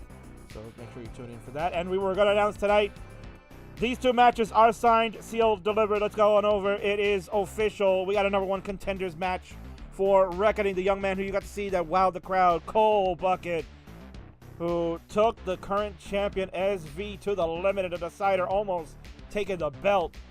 gets another shot, but will play the former champion, Dan Vueller. It is CoalBucket Jr. and Senor Bucket. They're going to go one-on-one, dad and son. Oh, my word, I can't believe it. And then this one, just signed, sealed. Burb, if you're still there, I heard somebody made a special appearance over in over in Illinois today. If you can't believe it, he's back, and he's heavily involved in the friendly scene now. It's confirmed. Oh, baby. The rematch from Revolution. Two guys in green sweaters. SV the champ takes on the longest reigning champion of all time in friendlies. The Huffster is back, and he is ready to claim his throne back. He said, King, that belt looks so good. Why didn't you give it to me when you had the chance? Well, now he's going to get it. Can he do it? Can he bring the belt back to the States, Burb? Well, you saw him. He's there in Michigan. And he came down to Illinois just to see you. Can you believe it? Oh, I know. I'm so honored. He's been cooking today. Just saying. Could happen. Could happen. You might be seeing the Illinois regional winner right there on the right. Could also be the Tetris Friendlies champion as well. That's signed, sealed, delivered. They're going to face off. You don't want to miss it. It will happen, as mentioned, on that day, Friday and Saturday, April the 26th, 27th. Stay tuned for more details on more matches to come. Burb, I know you got to go, so appreciate you hanging out. Thank you so much. And again, thanks, Yeehaw, for all the good stuff. Again, he's did a wonderful job. Yeah, thanks, King. I will see you around. I'm going to run. Bye-bye. And we are now going to go over to rating people here, because that's what we do on the Classic Tetris channels. Maestro teaches Tetris. I think that's probably ended now, because it should be ended. They're still hanging out. Maestro is over there playing games, so I don't know what's going on. But they're going to get kicked out. So I'm going to go over to Monthly Tetris, because they have matches going on. It's the Mustard bracket, and that's what we're going to do. We're going to go hang out over at Mustard. Get your mustard on. So thanks again for everyone for watching this special edition. It was a lot of fun, and hopefully we can do it again with more live events in the future. I've been your favorite non-underwater host, the Kingsman. And I appreciate all of you watching this Friday night fight. Whoever's hosting Monthly Tetris, send it my way and send my regards. And maybe I will commentate one of the Mega Masters. Who knows? They schedule them all at the weirdest times that I can't do. So, it's fine. One of the voices ever accurate. Don't worry, King. Not Kingsman. I'm calling you a King Cobra. Of course. Bye, everybody. It's King Cobra. Zoinks. Tetris. Bye.